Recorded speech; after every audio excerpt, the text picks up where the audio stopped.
Hello, welcome to Quackalope. Thank you for being here. Today we're going through every Kickstarter I have ever backed. Oh dear. With Devin Norris, who's been one of the most harsh critics of my board game collection to date, and also runs his own YouTube channel called Devin Talks Tabletop, currently sitting at 203 subscribers. If you want to support this character, swing over there and make sure you give him a subscribe, because I want to convince him to do more content, not less. Appreciate it. That being said, this is going to be an interesting video. No idea how long this is going to go on. We're literally going to walk through every project I've ever backed. Are we going to get to go into the campaign? Yeah, sure. I mean, if we want to. Some of them we'll skim over. Some of them I'll know. But the ones I don't know, I can't comment until I look. Here's the funny thing.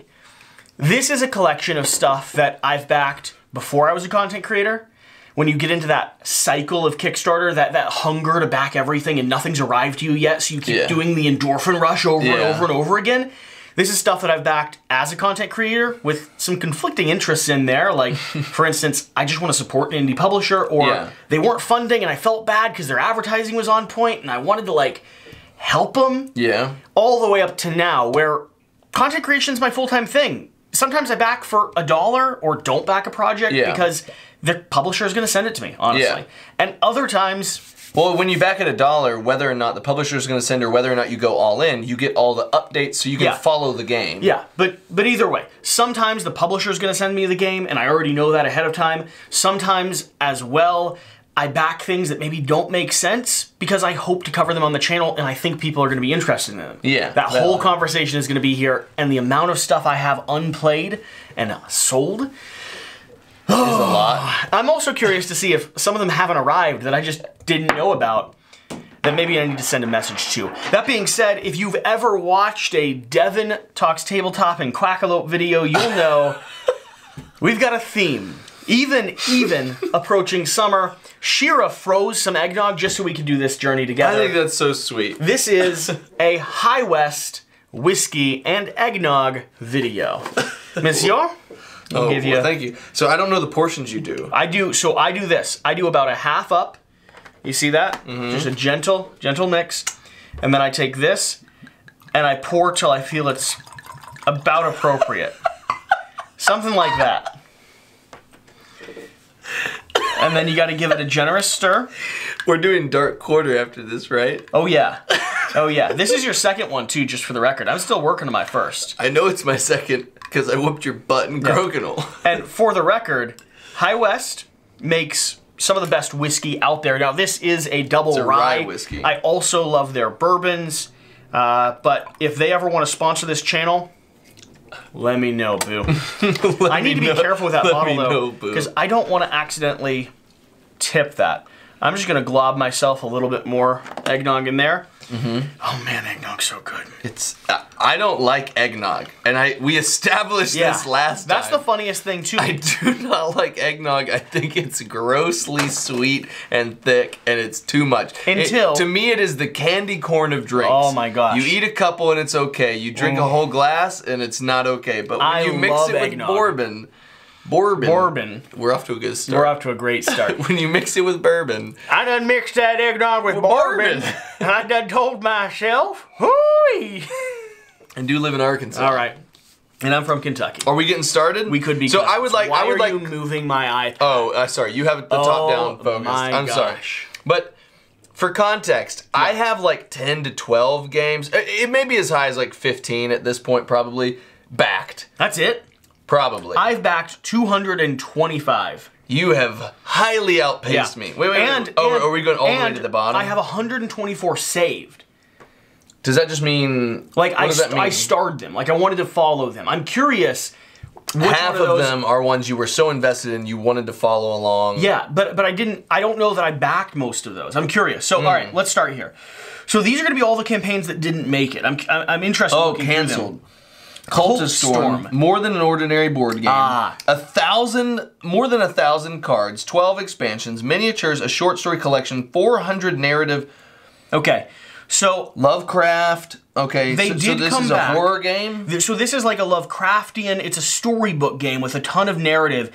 And I remember when I first got into board gaming, this is one of those. It has like a Necronomicon book. That's the game box.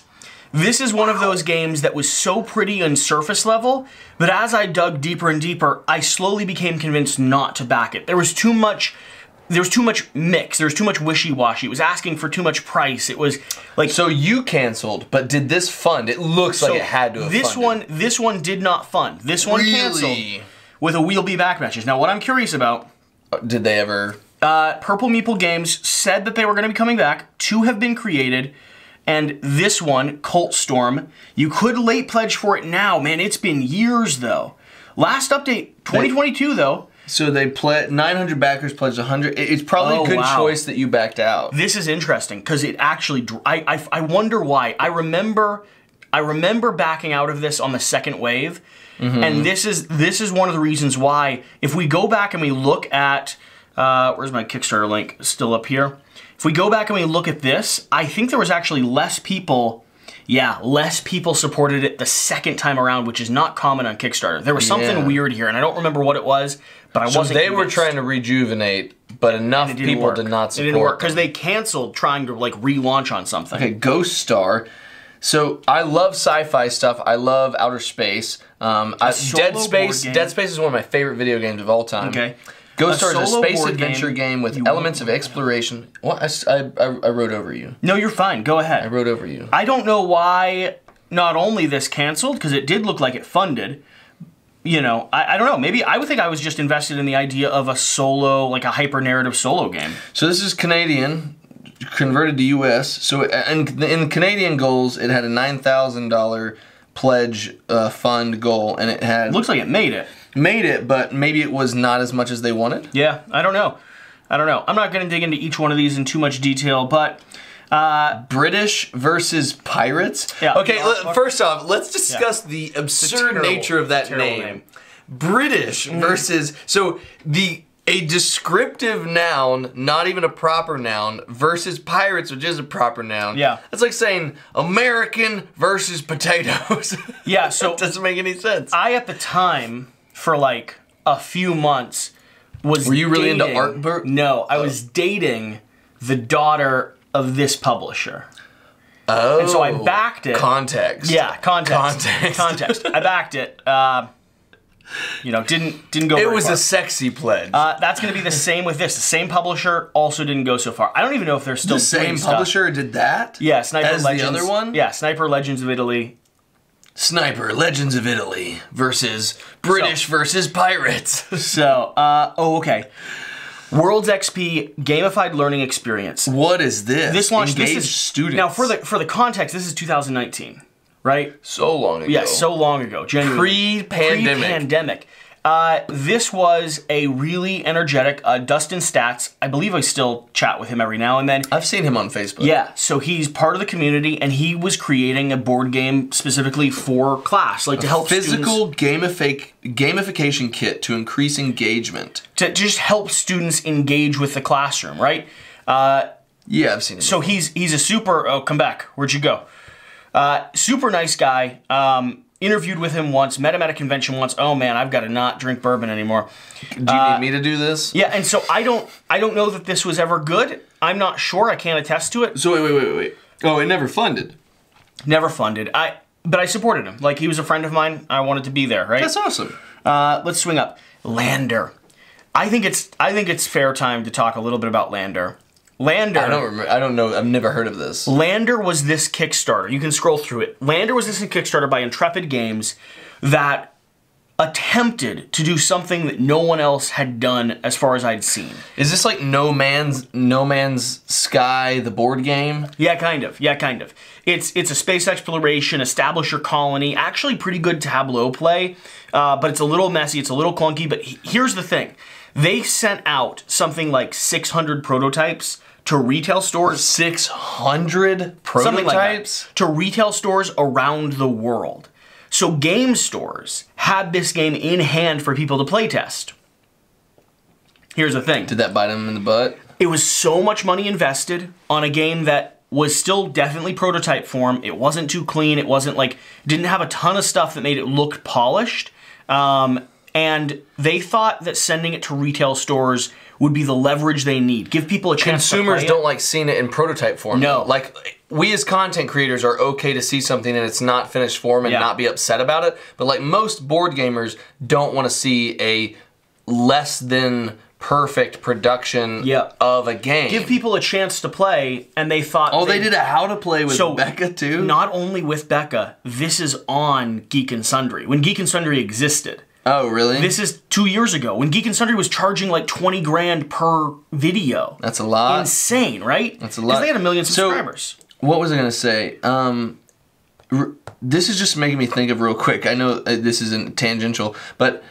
Do you remember that pandemic book that came out not like last year or something that had like abysmal art on it and it was like egregious looking? Are you saying the art's horrible? It reminds me of that. I hate the art here. Yeah, I hate it. It's uncomfortable. Now the funny thing is the gameplay of this was actually decent. Like you enjoyed playing the game? Yeah, it's decent gameplay. It was a little hard to get up and running. Do you think the consumer aspect killed it? The consumer aspect hurt it, combined with the fact that they'd positioned themselves thinking they were going to get so much more. And on top of that, I think just the skin. You gotta reskin the entire project. Like these neat tiles, like built out your colony or civilization. You had to be adjacent to things to get your get your staff up and running. It's a neat premise, and I wouldn't mind seeing them come back, but they need to reskin a lot of it to do it. I gotta pee. Just real quick. I don't know why you think that's being cut out. No, it's totally being cut out. What? Shear's gonna cut it. Is she? Shear's gonna cut it. Okay. All right, let's keep going here. Crimson Wood.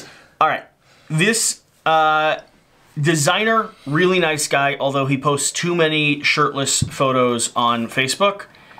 He posts a lot of shirtless photos on Facebook. Who's the designer? Forget his name. I met him at a convention, and that's why I backed this game. I didn't think the game was great. Never covered it. Never, nothing like that. But it's an indie designer. He's trying to make something work, and I was gonna be there, right? Cool. It's kind of my approach. I like the kind of like horror look of it. The visuals, honestly, not really doing it for me. Thematically, it was stylized a lot like Final Girl. I was gonna say the same thing. It just didn't. It didn't click. It wasn't. Can we not look at Bloodstone? Bloodstone. That just upsets me. No, here's what shouldn't accept you. This was a Skybound Games launch originally. Guess who, when James Hudson and Skybound Games split? He gets it. I know he gets it. He walked away with Bloodstone, which means he gets to do it exactly how he wants, at his budget, without a big studio overhead, and he gets to bring something incredible to the table. When you're in a big corporation, you've got other things to consider. They're looking for a $5 million Kickstarter. One indie company with 3 staff members isn't, and Tidal Blades is doing great. So I am excited for Bloodstone to come back. There's been a lot of hype on it. There's a lot of people that are like, "What?" I know that you guys you loved it. You and Alex both. What if you could have one thing fixed by the time it comes back? What would it be? The price point. That was the biggest food. Wasn't it like 130 or something? Yeah, because it was deluxified beyond compare. Yeah. Which I understand, but you need to get... This is a Dice Throne meets Skirmish, right? Dice Throne on the table. So the gameplay's light enough that the price point can't be too high. Give me a price point at like... 80? 50 to 80, and I'm there every day of the week. Like 80 with some minis, 50 with some standees. And you'd be there? The game's a no-brainer. I mean, I was there at this price point. Oh, I was too. I mean, this is one of the few ones. I don't have very many in mind that are in the canceled category. A Game of Wizards. Canceled. Battle Peak. Battle Peak. This was a cute little head-to-head skirmish game. You play cards, you do spells towards each other. Shira and I have a gameplay of it that we never posted up. Yeah, just an indie project. Usually when I do any type of content creation for indie projects, we have a policy here. If it's a first-time publisher and we decide to do coverage for them, we've had this policy for years. Yeah. And because you get a lot of our emails. Because I know the policy. Now we start... It's been harder and harder to get on the channel than it's ever been before. We have too much demand. I'm too exhausted. We don't have enough time slots. But... The production schedule is very heavy right now. Yeah, but we're talking 2021. I'm still having fun covering. Why are you doing that to your cup? I don't know. Please stop. It's weird having all the stuff, and I just kind of want to clean up. No, please stop. We can't do that for the rest of the video. Please. Fine, I'll fix it. It's just eggnog, my friend. There we go, I fixed it. Okay. It was bothering me. So I kind of have a thing. Not only would I do content creation for free for indie publishers, I usually would also back their project. Both because I typically enjoy their project, and I thought they needed the support. Meridian Empire in Space. This one was somewhat recent, like last 6 months? Kind of recent. Yeah, kind of recent. October 7th, 2021. Look at me. This is going to be another indie project that, you know. Just didn't hit it? Yeah, it didn't hit it. I think the style of it didn't swing. Umbrella Academy. You know, I backed this for She-Ra. So, well, I love Hellboy, and I love Mike Mignola, who's the artist and, you know, creator of it. Sure. And Mantic Games did the Hellboy game. And so Hellboy game has not got a lot of like hype to it. No. But the people who have played it have said it's good. Have said it's good. And consistently said it's good. So I've always kind of wanted to pick it up. So Mantic Games has always kind of been on the radar for me. Okay. As a publisher that isn't maybe like one of the ones that people think of naturally to like, oh, that's my favorite publisher. Sure. But they make strong games. So when this came out, I was so excited because Amber really enjoyed watching the Umbrella Academy on Netflix. Sure I enjoyed watching it. I have not dove into the graphic novel, which is started and she loves them. Yeah, which it's an area that I want to explore because I love graphic novels. So I was kind of bummed that this didn't do well. I thought that this would draw in non-board gamers to help supplement the fun. Yeah, but I don't know how. For non-board gamers to come on board, you have to advertise hard, and I didn't see any advertising for it. Fair. The Invincible Brunch, a new series. This... Did you say the Invisible Brunch? Invincible Brunch. Bunch. It's Bunch. This was a group of RPG players who were trying to make a TV show. Like, let me see here if I can get this going. Like, this one...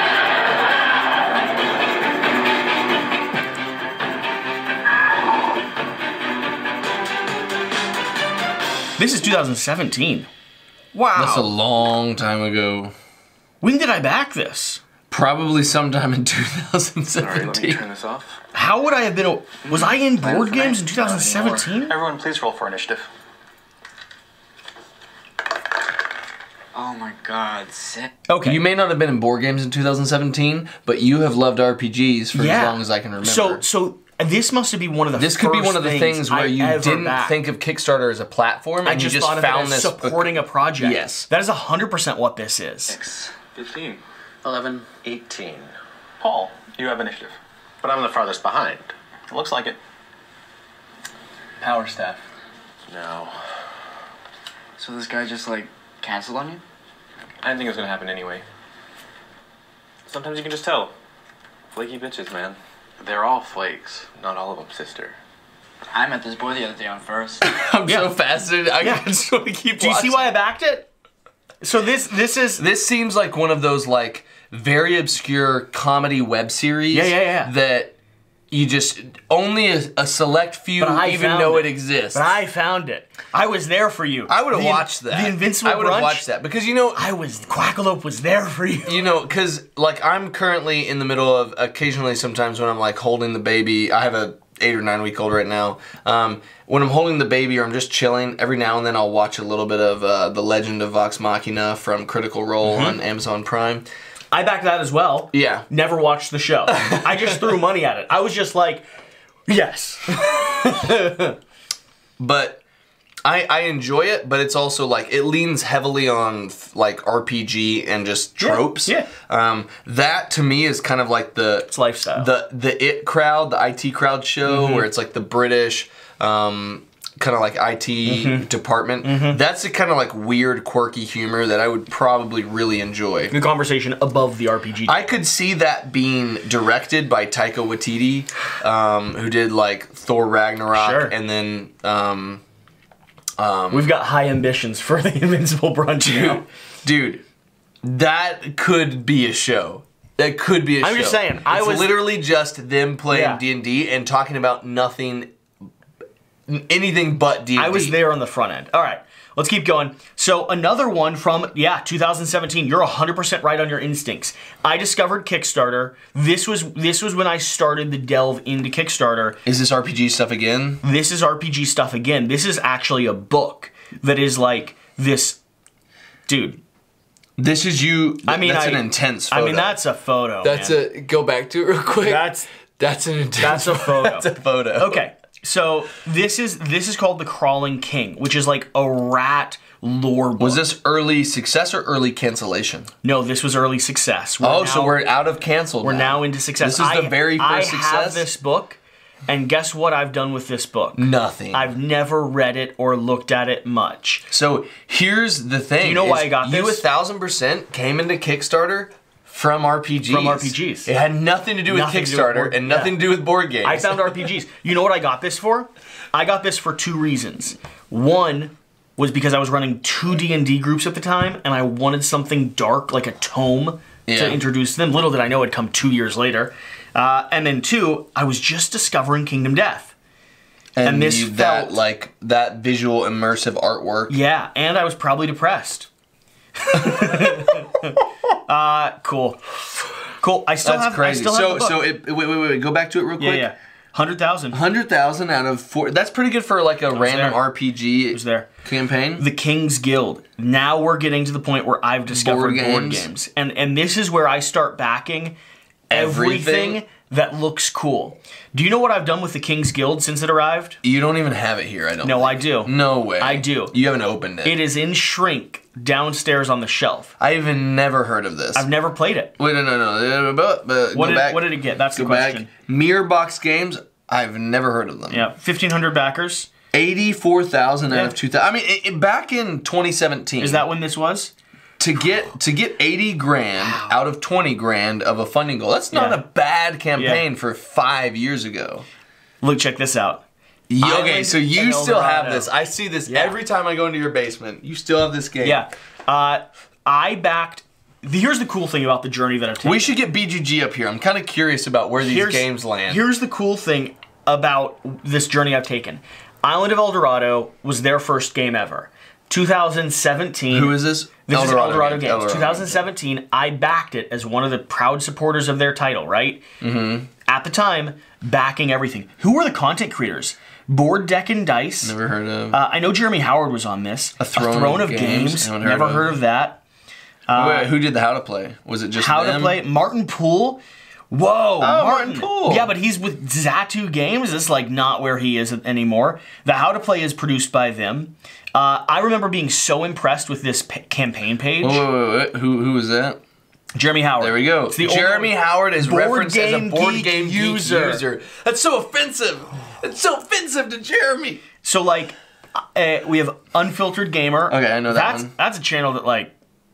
I know of it. Yeah. I know of it though.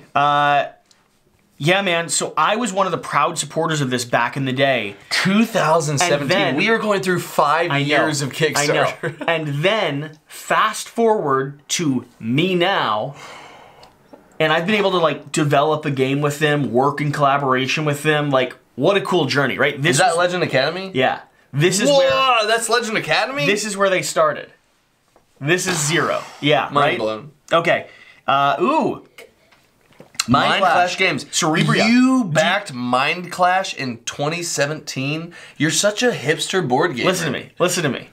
You're such a hipster board gamer. I backed this game, then played it with a friend's copy, hated it. Really? Never opened mine for 3 years, then opened it with Shira recently on camera, and played it and loved it. This was too early for me to back a Mind Clash Games game. They're crunchy. They're heavy, man. They are crunchy to the extent where like they're crunchy. They're crunchy square. They're like extra granola. But like again, I'm sitting here now, like little old Jesse falling in love with board games, and I want back. I did full painted minis. In 2017. Painted minis. For them to have pre-painted minis. Yeah. That's a lot. Man, I did all that too. I've been hunting down that and Tricarion. They, I mean, you can get them off the publisher website, but they're hard to get. Plank and Rank. Let's talk about this. What? Plank and Rank.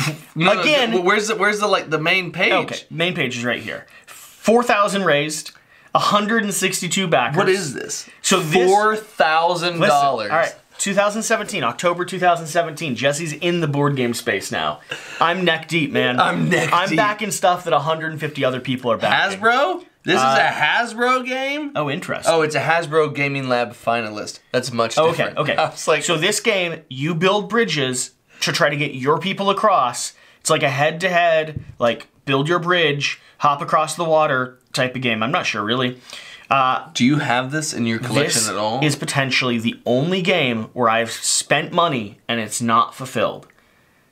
What do you mean? It's never come in? He had some stuff happen. I think he was working with the Golden Bell Studios. No way. Yeah. That's who he worked with? What are you doing changing the angle of this stuff, man? Because you have the better approach to it. I'm Well, trying to scoot over visually... closer to me. Change your butt space. Don't change the angle of the stuff. I'll give you more bourbon. Don't worry about it. I need more eggnog. It can't you? just be a All right, one. well, if you're it can't be doing a more- 1-to-0 ratio. I need more eggnog. No, I'm than giving that. you more eggnog in I'm correlation gonna need with more the soup later tonight. board games. I have to soak up this alcohol. You're flying. You're not driving. He leaves I tomorrow. have a son with me. It's Yeah, he's not 8. just. He can take care of himself. Where's the spoon? You realize, Spoon's placed it around here. You realize your son woke up 3 hours before you this morning, made himself breakfast, and then played video games for the entire duration of the morning? Do you know how I'm well? sorry to Devin's wife. Do you know how hard I've tried to cultivate independence there? Oh, that's okay. Fair. The video games part is because it's vacation. Put that back in here. Why? We need it. No, I know, but it's clean. It's not dirty. It's just I don't want it dripping on my table. Thank Fair. you. All right. No, they were working with Golden Bell. Let's go to updates here. Where we are at 2019. I know it's been a while. Let's see. Oh, Read this. shit. Read this. Yeah, read this. Man, so this is gonna be tangential, real quick before I start Without reading this. adjusting Sorry, the I won't screen. adjust it. Son of but a- tangential. Yeah. If I could say one thing By the in way, relation to what I know I about, hope one person's enjoying this video because this is a fun look back for me. this is so It's cool. insightful It's and cool. interesting. You should do this to 5 Alex. years back. Like that's so. Yeah. Oh, Alex is. You should do this to Alex. we should. I should. Yeah. 100%. All right, Keep so, going though. You were doing a the tangent. only thing I'll say, Golden Bell Studios. I know there's a lot of people who dislike them. Screw them. What? There's a lot of people who have intense feelings about them. I will say this. If there is one person that I could fully support that is been a casualty of war with Golden Bell you're talking about Studios is Artem Safarov, who is the designer of Unbroken. Sure. He's been so good to his community. That man is the designer of his game and had no knowledge or ability to do anything that was happened with Golden Bell There at was all. no way for give them context on what Golden Bell did. So what Golden Bell did as a publisher, What little we know, for the record, this isn't liable. We just hear rumors. they essentially did not fulfill his game at all, and then he purchased them from his own pocket from Golden Bell, who was supposed to be the publisher and the distributor that helped get those games out and fulfill them. So what Golden Bell did is it basically kept taking indie publishers and it was drowning at the same time. So you'd pay up 60, it'd deliver 3 campaigns ago, and then it kept sinking until the point where like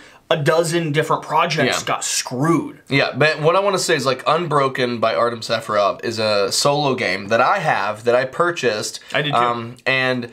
I didn't back it, I purchased it afterwards. But what he has done is he purchased all of the Kickstarter games from them, and he has been personally, as he makes enough money with his own life, he uses his own funds to pay for the shipping to send the games out that he purchased from Golden Bell to backers. So he is of his own accord, of his own. I mean, Where's he based out of? I think I've sent him like $100 over the course of like the last 6 months to just help shipping. Where's he based out of? I don't know where he's based out of, but he's got a kid that he sends to piano lessons, and he does this really awesome photo series where when they're at the piano lessons, he does a photo series of him playing a solo game in a pub, and so he's got like a little pint of a drink. Open invitation to him. Come show off your game. Come play. Come talk about life. If you're able, Artem, I think you are one of the most admirable people that I've seen in the board game space, and I'm so apologetic for the experience you've had. And I don't know him Golden Bell, personally. and I'm sorry that you had to deal with that. I don't know him personally,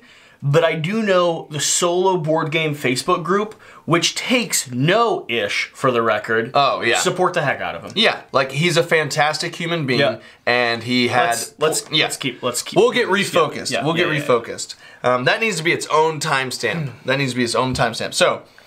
Paul with the Rick and Brank or Bank and Plank and Rank. Rank. Plank and Rank. This is a big deal for me. This past week, I spoke with Mark at Golden Bell, and we discussed our options See? going forward See? concerning plank and rank. It basically comes down to 3 options. It's really up to each of you to decide what you would prefer to do. 1, you can stick it out in hopes that more orders will come in. The guys are hitting up any and every convention they can to drum up buyers, at which we will be producing a quality Golden board Bell game. told him he didn't sell enough copies for them to print his game. So they took the money and then said, you didn't sell enough for us Once to the print campaign was over, the guys at Golden Bell put in a ton of time and effort as they continue to do so in order to find the right pricing. I don't even want to read this. This pisses me off. Yeah. This is a casualty of, luckily it's a $4,000 casualty, but basically he sent a thing being like, I can personally refund your money. Yeah. Or, you know, not. Yeah. And I just left it at that. I just left it at nothing, right? Someone has died. Again, we're still in 2017. We're October, man. I'm neck deep now. I'm backing everything that it seems interesting. Every board game that comes on. I'm telling you. Someone has died. This is a little party game. Turns out I hate party games where you're telling... You didn't know that at the time. Did not know that at the time. You're telling the story, and the creators here are nice. I've met them. But yeah, you're telling the story of someone's funeral and trying to be I as absolutely comedic love as that the possible. $54. You can also see the thing that's going to be interesting over the next, you know, however many hours this takes is the journey of Kickstarter pages and how they're That's viewed. a hand-knit doll, my friend. Like, this is the pledge level page, which is now kind of like split up and visually different. But I do absolutely love it, the $54 level in memoriam, that you get a hand-knit doll. I think that's super cute. That's big. I mean, indie, right? I loved this. I actually still love this. Wait. The best wet palette. This is the Everlasting. Do you have this? I do still have this. Have you used it? Yes. Did it work? The small size. I backed it at max pledge level, and I used the small one. The big one... Approved by pro painters, keeps your paint wet. Master advances. Look at the pledge level though. Does it have like a wet surface underneath that just stays wet? Everyone in October was doing this. Everyone in October. 2017, 7,000 It was a hot backers. This month. was a hot thing, man. 320,000 in 2017. That's a ton. That's a successful campaign now. What this does is it keeps your paint wetter for longer. And I was getting ready for Kingdom Death to come in, and I needed this wet palette. You've used it experimentally. Have you used it to any actual extent? I used it to paint Kingdom Death a year and a half after I backed it, because I'm an idiot, and I didn't realize that I'd get Kingdom Death, and then this wouldn't come in for a long time. So wait. How much of Kingdom Death have you painted? I've painted 12 minis. This is not really like a judgmental thing. I painted Warhammer miniatures when I lived in England, and I was not good at it. I felt like I was good at it, Devin, but I want to introduce you to Jesse Anderson, October 16th, 2017. 3 days after I backed the Everlasting Paint Bucket, I went straight for the Mini Dungeon Tome. Do you know what this is? Do you still have this? I still have this. Yeah. Have you ever opened it? Actually, I think I still have this. I've never opened it. I've never opened it. This is part of the RPG stuff that Shira's pissed off about. So, look at all the creators. They're all amazing. They're beautiful. Wait. So all of these are the writers that worked on this? Oh yeah, meet the team. Look at that. Look at that team. So many contributors. Look at the team. I'm a big fan. I wonder if there's any names I know. Definitely not. We're not going to spend the time doing that. That's so irresponsible. This... For my RPG group that I was currently running in October 2017. I just want you to know, we're currently at 35 minutes. Yeah, don't mind. This is good. And we're in 2017. Oh, I'm so into this. Are you not having fun? I'm having a blast. Okay, great. This was a set of tiny little single-shot scenarios, and I was running a custom campaign, meaning I needed all the help I could get. Were you ever going to use them? Oh, yeah. My D&D group was never going to end. What was the composition of your two different D&D groups? So I had one that was running a classic classic Dungeons and Dragons campaign. And then what 5 years ago, was it still 5e or was it 4e? No, it was 5e. It was 5e still? 5e. Okay. 5e. So I was running a classic story starter kit in. Yeah. And then I was running a custom. I was running my own creation. Custom within D&D? Yeah, within D&D. I was running my own creation. So I was doing like a lot of prep work every cycle. Oh man. I backed this one. I should just show you the screen to start with. Cards of Fate, Forest of Fate. Forest of Fate, a storytelling survival adventure game. This is the first choose your own. 43,000. This is the first choose your own adventure game that I ever backed. Is it? So this game for 2 to 6 players? Do you play it solo? No. Curiosity. And I want to be clear. This is October 19th, 2017. I'm backing every 2 to 3 every days. 2 to Every 2 to 3 days, I'm backing something. I'm telling you, our industry has an issue with this. So, here we go with... That's so unhealthy. You know it's how... That's so unhealthy. At any given point, Devin, it's one of the things I struggle I'm in with. content creation / reviewing with you. I don't do this that much. No. At any given point, there's a group of about 2,000 to 5,000 individuals who just discovered board games, and they're backing every project created. That's our hobby. That's been our hobby for the past 5 years. That's so much. Ever since I got into it. And then we get disgruntled and phase out, and we start buying retail, and we start buying post, and we start backing like specifics like CMON, and then another wave of 5,000 people come in. This was when I was that. This game had a game box. I want to know... Can I tell you about this game, how Devin? Jesse was doing in October. Good. Good. But then I believe 2018, like November 2018 is when my girlfriend of 6 years cheated on me and we broke up. So not that good apparently. Not that good. Not that good. Life was going downhill. Okay, so here's the thing. Did this even ever introduce? It did. Okay, so I'm the idiot. This shipped with the board game and the book, which is the Choose Your Own Adventure book, but the book does not fit inside the board game. What? Yeah, so you have the game with all the cards, and then you have a Choose Your Own Adventure book that you need to run the game. But they're separate physically? They're separate physically. Game trays would never have stood for this. They would never have stood for this. I played this once with one of my friends who loves adventure, like narrative games as well. How okay was it? It was really okay. It was really okay. Both of Let's us, just exit out of that. Wait, let's say this. Both of us finished the game session. Wait. That's a big one. Both of us That's finished, a big wait, one. Wait. Both of us finished the game session with both of us inspired to do our own version because we could do it better. That's not a good way to finish a conclusion. I backed 7th continent. October 19th, same day. This. We're still on October 19th. You still have... That was a good Tuesday. I sold this. That was a big Tuesday. Did you just recently sell it in the last, like, 3 months? Because you had all of it last time I was here. Sold this. Okay. The 7th continent is gone. But I would say this. Out of all of the ones that have come... I have not really done much with any of them. No. There's 3. Okay. I know you haven't played Island of El Dorado very much because it's in Shrink. I haven't played. No, I've played other copies. I haven't played mine. You haven't played your... Well, that's how you do. You play everybody else's copy and don't open yours. It drives me crazy. Cerebria. So, Island of El Dorado has become a game that you explored later once you were fully into the hobby. Which is cool.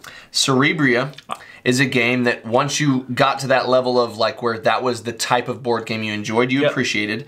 And then other than that, out of all of these ones that you first jumped into, this is probably one of the first ones where you had a narrative adventure game where I know that you have ultimately sold this, but like there's only a few that are like ones that have lasted, and that's kind of cool to like look back and like this was in 2017. Raised 43,000 backers. $7 million. That's amazing. In 2017, that is insane. I mean, I was there. I put 380 into this flat. That's so cool that you can see that. I didn't know you could do that. Isn't that neat? So yeah. Oh, view your pledge. Yeah. No, I mean, for 5 years ago, a $7 million campaign, that was probably one of the absolute biggest of the whole year, not even in board games, just on Kickstarter. And guess who was there? And guess who was there? Fantasy novel, Disappearance of Winter's Daughter. Yeah, so anyways, what were you saying? What is this? And why don't I have it? You probably did have it, and you probably got rid of it. I definitely never received this. All right. Okay, I have a question. Out of like a scale of 0 to 100, how confident are you when you say something like, I haven't got this out of the 250 that I've backed? How confident are you? 90%. Really? I actually have a really good memory for so what? This and that plank rank? Yep. Rank and plank? Yep. Plank and rank? Did I not remember it was Golden Bell? That was impressive. Yeah. Why did I back this? Second most, I know why I backed this. It's the same reason I'm backing Brandon Sanderson's. Read the top description. Read the top description. Second most backed fiction project worldwide. That's why I'm here. I've had this problem for 5 years. Okay, but 5 years ago, the most backed fiction project on Kickstarter had raised only $80,000. I don't care about specifics. What I care about is I was part of the second most backed fiction, and now I'm part. You're a mess. You don't even have it. I don't know where it was. Or you don't know if you have it. What did I pledge for? 15. Sound choice. Oh, what did that get you? Audiobook. That's why I don't have it. I didn't check for the audiobook ever. Do you have it somewhere, I'm assuming? Like an email that says, hey, here's your redemption. I would assume so. It's probably too late now. What are you doing? I can't touch it? You peeing again? I'm peeing again. Well, now we're keeping it all in. Okay, that's fine. There's like definitely both peas are gonna be there. Both peas are gonna be in? We're gonna have a cut. Like, why are you peeing so much? I broke the seal. You shouldn't have done that, man. So, this is actually gonna be one that might be my first good back. Really? Hobby holder? Yeah, hobby holder. All-in-one miniature painting holder and grip. Look at the amount of people that backed it. Respect the number. Oh, 2,500, a little over that. And check the date, my friend. 90,000, November. You've made it into another month. You've made it into another month. So, hobby holder.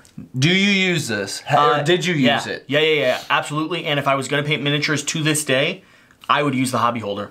Really? It's this little grip that you have. You put your mini on the stand, and you can angle and twist and turn. It's really nice. It's very comfortable. Lots of hand control, and you can use your hand and your brush hand together. What's wrong? Frederick, Maryland. Yeah, lives close to me. That's where you moved for a little bit, right? Lived close to me, yeah. That's so cool. Yeah, it's neat. I don't know. That's neat. I don't know. Okay. Oh, dude, this is a callback. 666 backers. Ugh. Okay, 26,000 raised. End of the trail. Take a close look at who launched this as their very first campaign ever.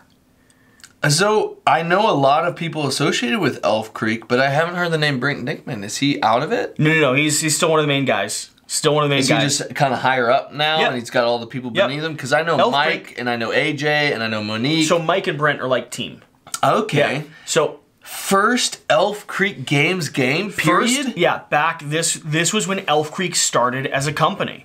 And so I'm sitting here covering it. Rahdo's there. Rahdo's doing some coverage for them. This is 2017 still. This is November. What else do we have here?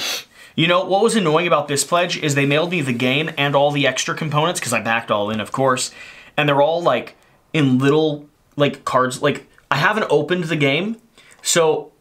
Jesse. So I still have, like, a pan of gold just, like, scattered off to the side. Like, this is historic. Oh, this is interesting. Rahdo's got 2 quotes on here. I think this game has really... got a lot going on. With really in all caps. Good job, Rahdo. Very, all caps, sharp.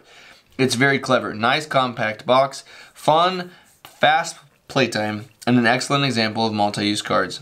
So he said nothing. Can I describe... But this isn't really Rahdo. I think Devin's a really good guy. Overall, he's better than the average He's got a great human. personality. Honestly... His haircut last week was really decent. I think that this is not indicative of Rahdo, but indicative of how bland most like Kickstarter descriptions were until like the last couple years when like... Until Alex got on camera and was like, listen, if you see something that says the card play is really great, that means the game sucks. If you see me saying, I love this game, that means I love this game. Yeah, no, I mean, I think that, and like, I will say this. Richard is really good about not doing games that he doesn't like. So like if he likes it's his thing. If he likes this, he likes it. But I think that Kickstarter commentary, oh James, how long has he had that photo? Oh, a long time. At least 5 years. James Hudson as the board game Spotlight and not as anything else. Not as Druid City. Wait, what did he say? Oh, wait. Board game Spotlight. Derek back then, 5 years ago. I didn't realize they were doing that 5 years ago. Minis Fresh Cardboard. Love that channel still to this day. No idea who they Jambalaya Plays Games. There's good old Jeremy, who is no longer a board game geek user. But he's not yet Man versus Meeple. Yeah, that's true. Tantrum House is here. Tantrum Cardboard House. Jungle Podcast. Haven't heard of that. Board game designer. Okay, great. Ryan Schoon for Man vs. Meeple is described as board game designer. Ryan, what have you designed? And designer of... I like how this designer has his game listed, where the other one is designer of. Do you want to let the dog out? Let the dog out? Shira just got home. I'll go let the dog out. And the dog is running back and forth with clickety-clackety nails, whining because all she wants to do with her entire life is be near Shira. Shira got the dog for anxiety, and the dog tends to have more anxiety than the new owner. So together they create this bubble of anxiety and comfort that just lives in harmony. It is so interesting how Kickstarter back then framed stuff and people. Here we go. Brent, Mike. Mike Henson. Look how young they look. That's crazy. I mean, not that they look old. Look how young they look. Oh, hey, there's a foot. So, here's the thing to me. I'm impressed with the number of people they had quoted on here. Probably one of the first campaigns to quote so many people. With such a small pledge amount. They raised nothing. Guess who was there backing, though? You. I was backer number 666. Cool. I guess that was indicative of... Wait. I want to do this one. Oh. I was there. Really? I was there. Is this the first version of it? So Near and Far by Ryan Lockett, the first expansion for Near and Far. So did you not play this at Labyrinth? Is Labyrinth where you played it? It was where I eventually played it. I backed this without ever playing the game. It's storytelling and beautiful artwork, and look how many people are in it. You think I'm not going to back this? Almost 6,500 backers, 355,000. This is 2 days after I just backed the other game. This video is going to be so long. I'm having so much fun. It's going to be so long. This is before I ever did content creation. Are you not enjoying this? I'm having a blast. Okay. What are you Near and Far expansion. You're making me, Devin, emotionally, you're making me feel like I need to hurry the fuck up. Oh, no. Not at all. We've got so much eggnog. Even if we run it... Oh, wait. I have a question. The other stuff that was in the freezer, did you put it at least in the fridge? No, this is our eggnog supply. That's it? Yeah. For the rest of the video, we need to have more eggnog put into the fridge. I don't know what to tell you, buddy. Let's just keep going and see where we end up. Okay. Because honestly, with the amount of shots we have per cup of eggnog, this is a real commitment we're making. It's a commitment. I mean, I'm already... we need to take a food break at some point. No, we're not. We're not going to carb up at all? We're not carbing up. Okay. Yeah. You just... Yeah. Ryan Lockett. You realize this is full of carbs. Red Raven Games. I meant like... You going quick through this one? No, it's... First off, it's... Oh, wait. You have to back out of that to do it, don't you? You have to go here. You haven't learned how to use the app yet? This is why I touch the iPad. Don't do that to me. No. No. Third time's a charm. Go. Amber Mines, the first expansion for Near and Far. Mm-hmm. This is an expansion. I played this game about a year after I backed it. Really liked it. Were you happy with it? I still own it. I still own it. Yeah. But have you introduced it to Shira? No, because we played. Because I feel like this is a series she'd like a lot. We played Now or Never, and it's really great, and it's probably the best of the series, which means backtracking. Isn't that the newest? It's the newest, yeah. And now, guess what? Quackalope. I backed this before I was Quackalope. Now Quackalope works with Red Raven Games. That's awesome. Let's keep going. Rimlight. Oh, this looks so cool. This looks like tiny magnet-controlled lights for miniatures. Oh, I was going to say that this narratively looks like Inside and Limbo. I did get these. Inside Out and Limbo? So this was when I was thinking, I think I backed off of that photo alone. That's a tiny lantern, just like Kingdom Death has lots of lanterns, and I was thinking to myself at the time, listen, Jesse. You have such a problem. You're going to be able to... You have such a problem. You're going to be able to... November 2017 was a troubled Jesse. I thought I'd be able to light up my minis, man. It's way harder than you'd ever assume. This is actually December. We skipped an entire month and a half. You did something else? Yeah, for a month? Life fell apart for a little bit. Let's keep going. Artist Opus? January, February, March, April, May. The finest brushes for passionate artists, handcrafted by artisans. Do you have these? I do. Are they any good? Never used them. Never used them. But I did put $85 into them. So... This is the problem with the Kickstarter. No. At the time I was painting. When I backed these, I was painting. This is the problem with Kickstarter. I'm not painting anymore. But if I was going to start painting... You didn't paint even back then? No, I did. I was painting then. When you bought them? 12 Kingdom Death miniatures. Here's the thing. So just timeline-wise, this is now May 6, 2018. Here's what happened. What happened in those intervening 6 months? Okay, December, so October, November was the first indication of infidelity. December... in your past relationship. December I tried to come back online, like trying to salvage things. Like, January. Was this a long distance relationship? No. Oh, okay. In DC. January was the break. Like, was things fell apart. This is super depressed Jesse, just trying to find something to grip onto. Okay. Neck deep in Kingdom Death. I'm spending thousands of dollars on collecting Kingdom Death at this point in my life. So I'm curious to see how my Kickstarter habits This was the changes. deep dive into KDM. This was when I spent 8 months becoming the most prolific collector of resin Kingdom Death miniatures. I quit basically my entire career. The photography? What I tell people, I kept only commitments I already had, didn't advertise myself at all, and what I tell people is it was either KDM or deep depression, and I'd already done that once, and so I avoided deep depression by KDM. Valid. Yeah. Valid point. So let's keep looking. I'm curious. So where much this journey goes. context Yeah. and history. All right. Again, this is in the theme of. So you're building up your KDM miniatures. These are actually really nice. Did I need to spend $236 on them? No. I did not. But shout out to this company. Oh my gosh. These are little pre-made tufts of grass. And I'll tell you what, these have made some of my miniatures look charm. Like, it really has. These are, like, and I went for every variation. That's why it was so expensive. I still have these, and I would be hard-pressed to get rid of them. How many of them have you used? Panel. 2. Yeah, panel or 2.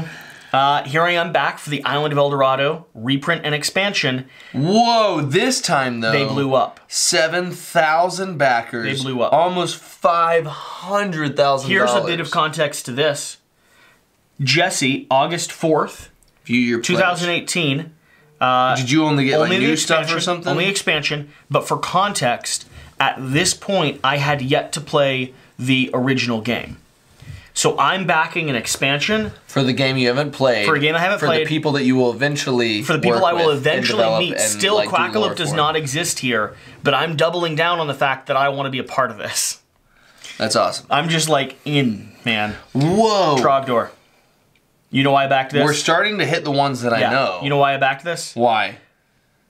1.5 $1.5 million. You're like, yeah, I got to be a part of this. And I knew Trogdor. Okay, 24,000. I did not know Trogdor. This is actually, Still don't know this them is actually very a much decent today. game, and the production was pretty insane. And I went full like painted minis and stuff. I think this one is open. I just now recently have determined to get rid of it. I'm giving it to the friend that I enjoyed playing it with. Petrichor. Yeah, Petrichor. That's downstairs by still. Mighty Boards. So I have a copy of this downstairs. I have played this game though. That's the Honeybee expansion. Can I explain why I backed this game? Sure.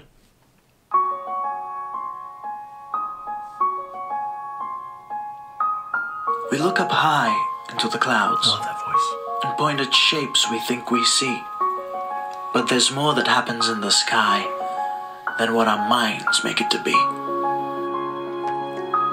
Rhyming You know, the weather that we see, Oh my gosh. the sun, the rain, the frost, the breeze, it's them, the clouds, I tell you, that mold our skies with such great ease.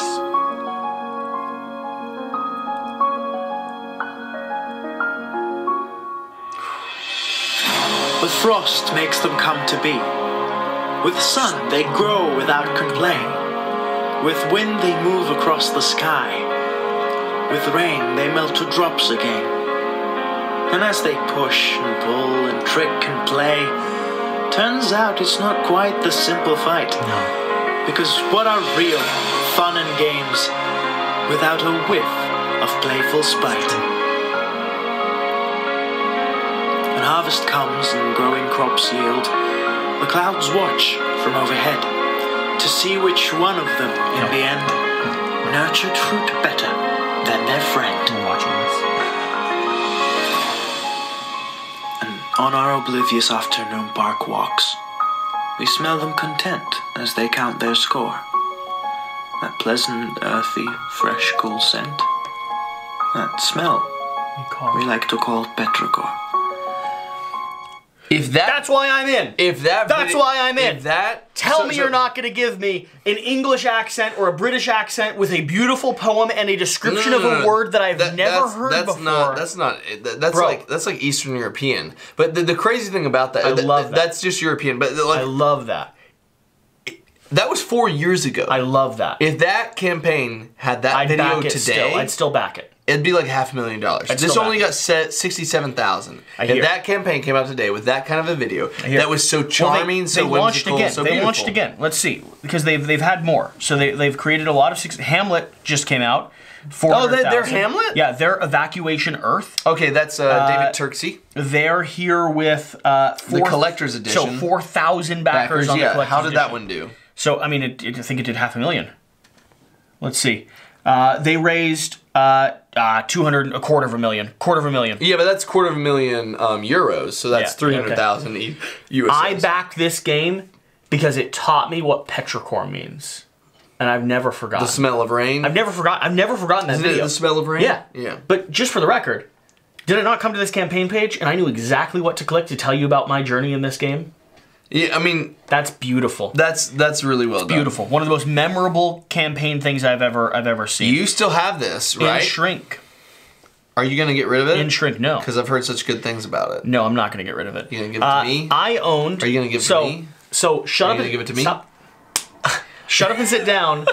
I love how we've gotten a rhythm now. Shut Up and Sit Down had a review of Claustrophobia. And they described it as this overwhelming, like, back head-to-head two-player crawl, right? And so I backed Claustrophobia back when I first got into board games. No, didn't back. I bought Claustrophobia when I first got into board games. And then this came out, and I'd played Claustrophobia once, and I decided to go ahead and back this. Since then, I've never, ever played Claustrophobia again. There was a name there that I remember. I've- 757,000. It's diced out. 3/4 of them. I've never played Claustrophobia again, and I've never opened 1643. So if you're looking for an unopened copy of 1643, Me. he has it. Catacombs. Hey, that's Third downstairs edition. on your main shelf. That is on your permanent collection shelf. You like it? Still Unopened. in shrink wrap. Yeah. Yeah. But it's on your permanent collection shelf. Have you played it anywhere else? I decided to keep this at this point because one, it's unopened, and two, And you're a big fan of Elzra. I like Elzra. I don't know that I like Catacombs. And now that I Have you played it at all? I have. I played the like simpler version because I bought it at the store in anticipation for this, and I didn't like it very much. The simpler version. Yeah. But you don't have the simpler version. No, I have the big box version. Here's the issue with me. With playmats, I'm Yeah, assuming. here's with playmats still unopened from November 21st, 2018. Here's the issue, Devin. Wait. It seems like there's a That's little a bit massive jump it of seems time. there's That's like a 6-month jump. We were in May. we were in Kingdom Death. You're in full KDM I told you that mode. we were full KDM. We're back to Kickstarter. How now. far did you go into KDM? Like how Again, long? no, I was the most prolific collector of resin miniatures. I spent 8 months in Kingdom Death. Yeah. So, Catacombs here. I didn't really like that much. But then I loved Shut Up Sit Down's review of it, so I feel like they betrayed me. And then on top of that, I decided to keep it because it's one of the most advanced RPG-like flicking games. And then It's a recently, dexterity game? yes, and then recently you and I got Crokinole, and now I feel like I don't need to get seal of approval from all these people. That's a lot of That's why I approval. backed it. But then I now have Crokinole, and I feel like I don't need to even open this. Like, why would I Are ever? you gonna sell it? I don't know. Why would I ever not just play Crokinole though? Good point. Yeah, it's a hard conversation to have, man. I'll back off. I'll let you touch I'm gonna stuff. You wanna take touch stuff control. for a I'm little just bit? not gonna move. You just completely not- screwed it up. I'm bro. just not gonna move it because there's one after this I'm interested in. Never tell me the odds. You know, actually, I'm super like the visual of that. It's cool. Is great. It's cool. That reminds me of like Fallout and Yeah. like a lot of other stuff. What did I put into this one? 15 Not a bucks. lot. $15 for the Book and PDFs. Okay. I don't know So that this I is ever a got the Space book. Scoundrel RPG. Have you got this? I don't know that I ever got the book. It's only 9,000 back. If I did, it might be a little... You're a spacefaring scoundrel. You Yeah. blasted, cheated, swindled, double-crossed, charmed, and light jumped your way across half the galaxy, but now you've made a few bad decisions and gotten into some real trouble. It sounds like Han Solo, the backstory. Mm-hmm. The one thing in all the universe that you really care about is in terrible danger, and it might require the ultimate sacrifice to keep it safe. Sounds like Princess Leia. Are you desperate enough to risk everything you have to save what matters most? I don't know. Why don't we ask Chewbacca? I love how they have a abbreviated NTMO for the name of the game. Like, your game's not even out yet. How can you have an abbreviation for it? No, already? they've got it, though.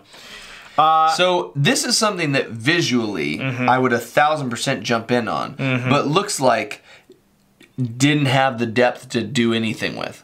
Do you have this? I don't think so. You don't have the physical copy? I don't think so. Because I'd love to look at it. I really don't. I know a lot. I know the stuff that showed up. I really don't think so. That's unfortunate. Yeah. Because after that, in 2018, comes probably the start of core board game world. Okay. Starting with Tainted Grail. 6.25 million. Yep. 41,000 backers. I'm there for it. The beginning of your connection with an eventual relationship with Awakened not Realms. connection with, I suppose. Like, It has to be a connection. I'm a backer here, man. Yeah, I'm but just a backer. it is your personal attachment to that. Yeah, but I wouldn't have known that. I didn't know that it was Awakened Realms that I was backing. No, you wouldn't have. Cool story on this. Sure. Between the time of backing this, becoming a content creator, and waiting for this a lot to arrive, I did Wave 2 shipping on my pledge, which means I didn't get anything until late. Wave 2 content. By the time that 2 years later, by the time that Wave 1 had arrived to backers, Jesse was a blooming quackalope. Before Wave 2 and my original pledge of this ever shipped to me, you had a relationship and they sent it to you? Awakened Realms had sent me a sun-dropped copy of Wave 1 pledge. Can I have it? I'm just saying. Sundrop? I still have my Wave 2 all in, unopened downstairs. I'll just have Shira ship it to me. Sounds great. Isn't that crazy? So this is probably, this is such a massive turning point in like because this is number one when you backed it, but it's also one of the first like major partnership or publisher relationships you built. Yeah. I mean, and honestly, like with your connection to But this is KDM is still pre-Quackalope. Yeah, it's pre-Quackalope, but it also predates or like is like a premonition for the kind of like Content narrative content that Well, you this like. is on the heels of Kingdom Death. I'm in love with Kingdom Death at this point. And so you show me this is something like this. Like the absolute cherry on I'm top neck for deep, you. man. You could have told me anything about the game. I wouldn't have cared. I would have backed it. Yeah. Man, so crazy. It's so interesting that like the amount of stuff that can change in that Who were span the of content time. creators at the day? That's what I So want. I don't even know if they were here at the beginning. And this is something that's very atypical. This has the whole campaign page Awakened Realms isn't before showing- any content creators. I don't know if they have any because they're Polish. No, they do. Okay. So they had NVM is there. MVM. So at this point, do we know if Jeremy Howard and Ryan Schoon and David and all of them are there? All three of them are there. I'm All pretty three of sure. them are there in I mean, 2018? let's check.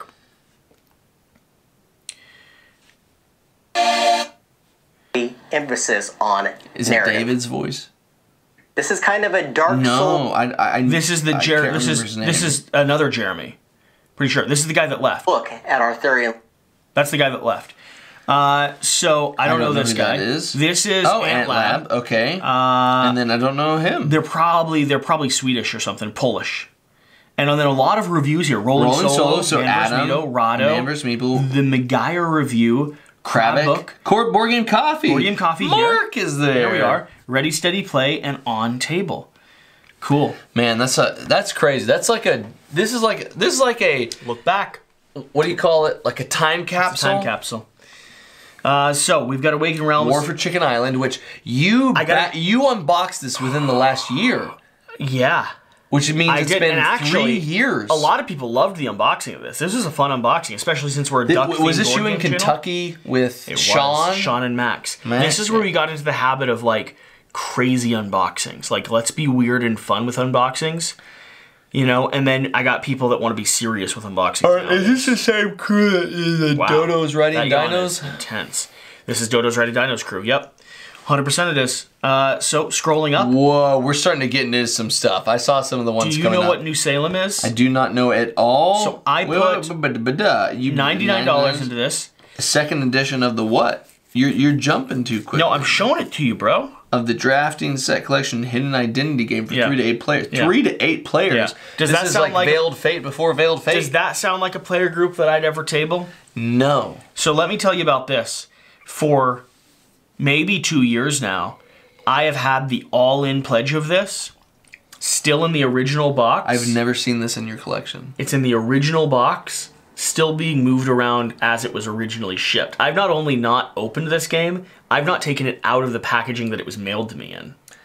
So is it down by all the KDM stuff? Yeah, it's by all the KDM boxes. I could go show it. If you want a flashback, I could go show it to you. Let's do it right now. I don't want to do it. Intermission. Are we intermissioning this? We're not even close to intermissioning. Do you want me to prove that this exists? Part of me doesn't believe you. Okay. If that's the case, you fill yourself up and I'm going to run. All right? Well, I got to pee. No, we can't leave him with silence. Oh, okay. I'll just talk while you do stuff. I don't know. I'm going to go. I need your... I just don't believe you. That's such a... The fact that you have such a specific memory for all of this. I'm going to get the spoon out. I guess I'm just supposed to fill up the eggnog. I'm going to do more eggnog than bourbon this time because I'm already feeling feisty. Hey, remember the beginning of this video when I... Oh dear, Ash is upset. Remember when I lost this? He's already back up. I don't think I've ever seen Jesse move this fast. You're so loud. It is so loud right now. No way. If this is the box that I think it is, I haven't even mixed my drink. I ran. I'm out of breath. I knew exactly where it was, did I not? Barker's. So wait, I gotta go back. Yeah. This is New Salem, which I'm pretty sure you funded on January. Oh, we're in 2019 now. You funded 2019. How long did it take for this to deliver? Year and a half, maybe 2 years. So mid of 2020, mid of 2020, and we are now close to mid of 2022. So almost 2 years later. You knew exactly where this was, and you've never opened it. Well, I mean, you can. I've clearly seen what it is. No, but you've never like. I'm gonna see if this is that box. It's in. Oh my gosh, that's the same thing. Oh my God, Jesse, what is wrong with you? I'm gonna move all this over here. No, don't do that. No, I'm gonna put it back in. I want to keep it here. I'm gonna put it back in You're a second. making me uncomfortable. You haven't even opened the bubble wrap, man. What is wrong with you? Oh my gosh. How do you just like, you have so many games in shrink, but you know exactly when you got what you got? Oh my God. I'm gonna put this off to the side. I'm gonna put all this stuff in that box. Here you go. Oh my God, dude. This is actually really well boxed. Yeah, it stayed together nicely, hasn't it? Barker's Row, and then New Salem. Have you seen a review for this at all? Actually, I think I have. I think I saw people saying that they didn't love it, or at least I was ambiently told, stop it. I was ambiently told that it wasn't great, and I think that's why I never opened it.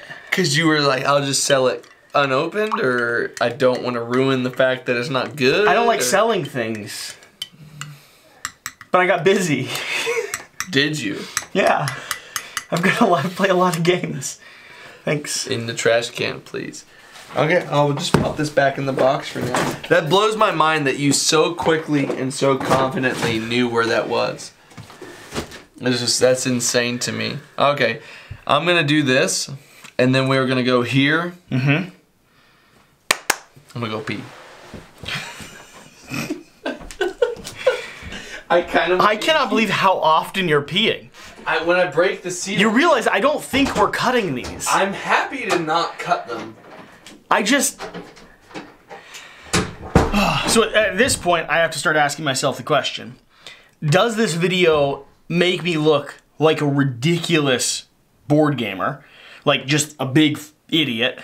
Or do I get street cred for like going down the same journey that everyone that has played board games goes down? Like this, please keep in mind, this is still pre-Quackalope. We're 2 campaign pledges away from Quackalope becoming a thing. So, I mean, it's a fascinating exploration though. It's a fascinating puzzle, like journeying into it. Like, I've been there and I have an issue with it. Like everyone that gets into this hobby desperately falls in love with the promise of what they can get, and they just spend so much time exploring and pursuing that, right? And you spend like a couple $1,000s over the course of a few months, and then you wait for years, and you find out what your tastes are, and what games are good, and what games aren't good. Yeah, and it's just, I don't know, it's a whole thing. Bourbon and eggnog is delicious, and we're really close. We're really close to starting at the point where Quackalope comes into existence. So we have Suburbias next, and then we come to the first game I ever covered as Quackalope in prototype form. This will be fun. I'm actually locked out. Just, you gotta twist the doorknob the right way. It's a whole process, man. You got it. Okay? Are you not? I'm actually locked out. You want me to come help? Oh man, we've got a journey to go on. You got cheese? I brought snacks. Holy cow. I brought snacks. Holy cow. All right. So the reason why I said we were kind of entering that stage right before you ran down and grabbed that was because we've entered ones that are like, I'm aware of quite significantly. I was telling the audience, we are 2 projects away. How many pee breaks have you told them about? They're watching every pee break. Every pee break? They know every pee break? Listen, Devin. I've washed my hands. We're 2 projects away from Quackalope coming into existence. Whoa. That's pre-Quackalope. We're still pre-Quackalope right now. Okay. Well, the next one is... I was telling them, like, I've gone through this journey they're going through. Like, mistakes. Well, it's crazy. The next one's a big one. A big one. Major classic game, Suburbia Collector's Edition. So, 1.8 million raised, 12,000 backers. I backed this. Listen, look at this. I backed this at the super deluxe level, meaning all of the expanded player boards, all of the fancy bits and pieces. This was in February 12th, 2019. Probably February 12th, 2019. Quackalope is a month old. Oh, wow. Quackalope is a month old when I backed this. Wow. And you still have this. It's downstairs. Guess what it is? Unopened? Unopened. Okay, I was about to say. I played this for the first time maybe 3 months ago. Played Alex's copy because I'm not going to open up mine. Why would I ever do that? Why would you do that? You like it? Yep. I liked it a lot. I'm keeping my copy. No, part of the core collection. Good, because when we did the Shelfer Cell the last time I was up here with me and Shira, this was one I was really intent on possibly picking. No. Yeah. So I'm probably going to do a official unboxing of this just a couple years late. Just a few years late. Yeah, a few years late. I'm curious, who are the biggest content creators of the age at the moment? Tom Vassell, Dice Tower, Rahdo. And Rahdo. Anyone else we've got on here? It's kind of funny how sometimes these pages haven't changed at all, and sometimes they've changed a lot. I mean, look at all these. They're just. This is just a bunch of stuff. They're just different colors of people you can play as. Yeah. And I, being the idiot I am, it was like, oh, said, a lot of colors. You're telling me I could have 38 different colors?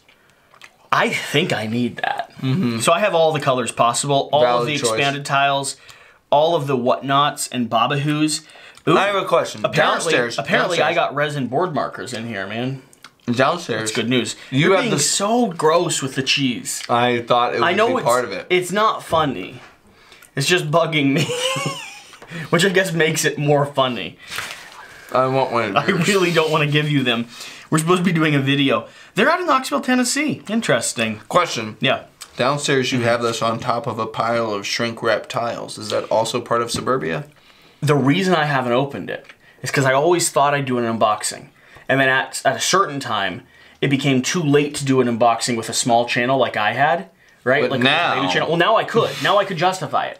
But at a certain time, it was too late to do an unboxing, but too early to do a, oh my gosh, you still have an unopened unboxing? And all those tiles, I don't know if they fit in the box. I'm not sure.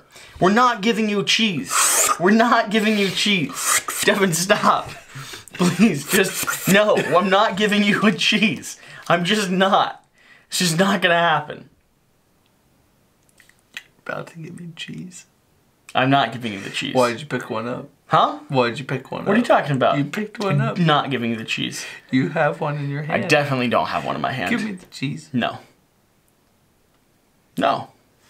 Your hand's occupied. I will smack you. I was expecting you to do the Spider-Man thing again, and then I was gonna do that. I know where it went. That's what I was planning on.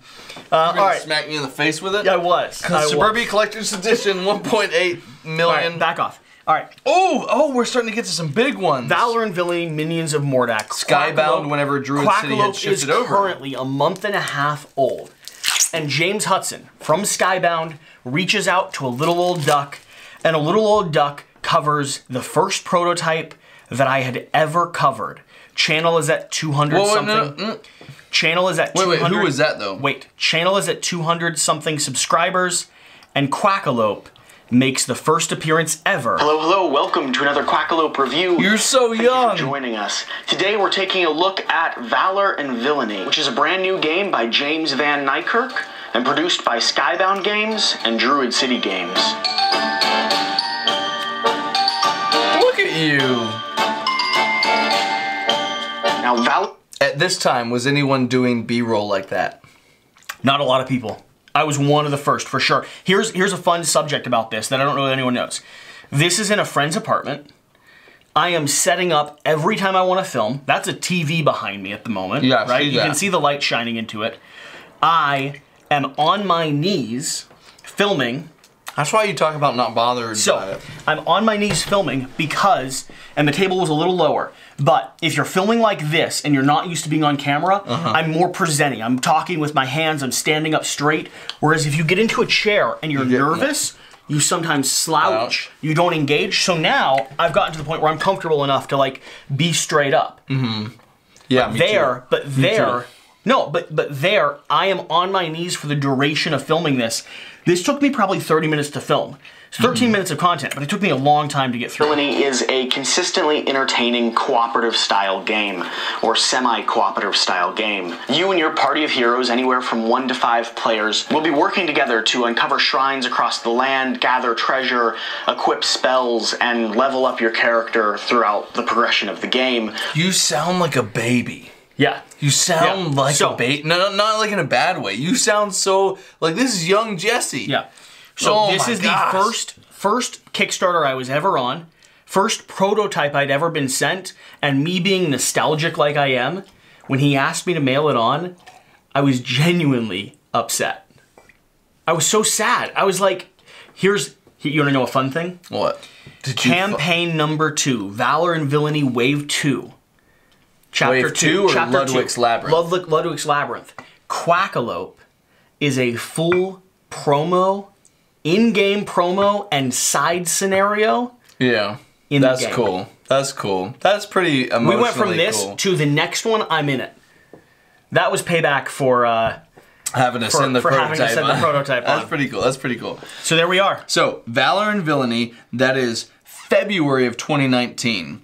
And then now Yeah. we're moving into This is some the- stuff pretty soon here that I know. Possibly the greatest lie Shut Up and Sit Down has ever told me. I say I know stuff but this was not the one I was talking about. Champions of the Wild. This is a game all about playing the Olympics. I'm gonna get your Hasbro candies. No, stop. I want your. They're just right there. Do you know how much noise they're gonna make?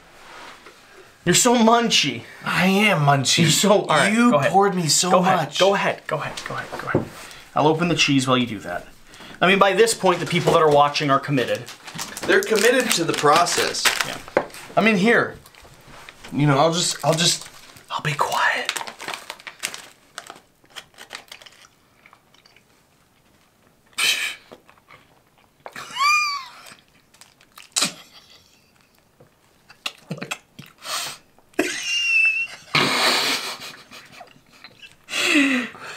That's your cheese. That's not my cheese. Okay. Champions of the Wild. Shut up and sit down. Promise me that this would be fun. This, I need to swallow. This is why we can't eat. My cheese is going on the wool tablecloth. Yeah, wool cheese.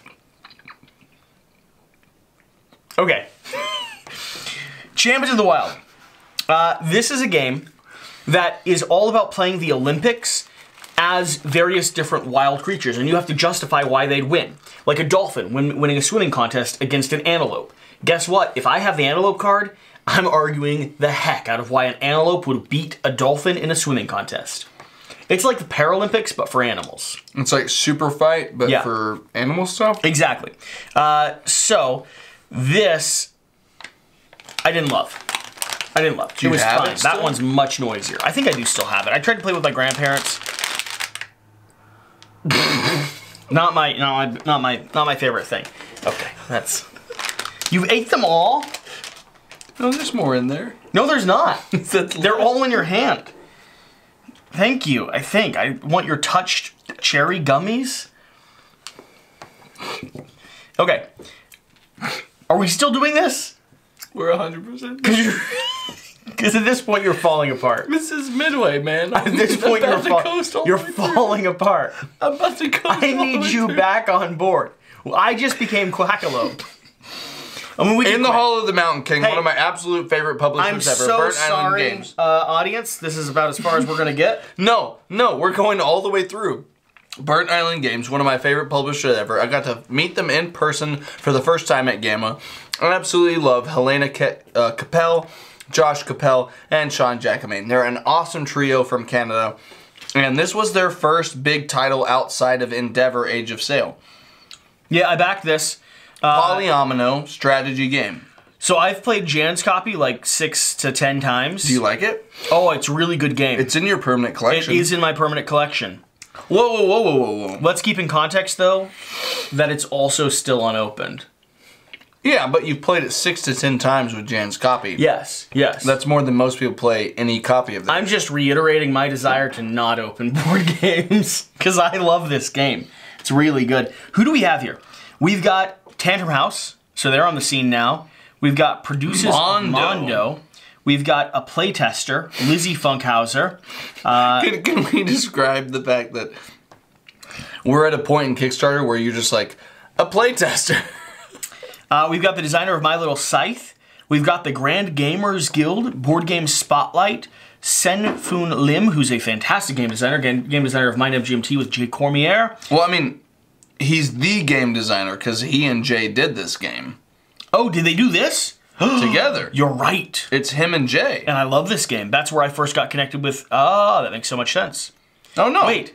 Jay didn't do this with Sin. Sin Oh. Fung did Sin Fung do Into Deep? Is it Into Deep that he did? That's interesting, because I was going to say, wait a minute, why do they have the designer reviewing himself?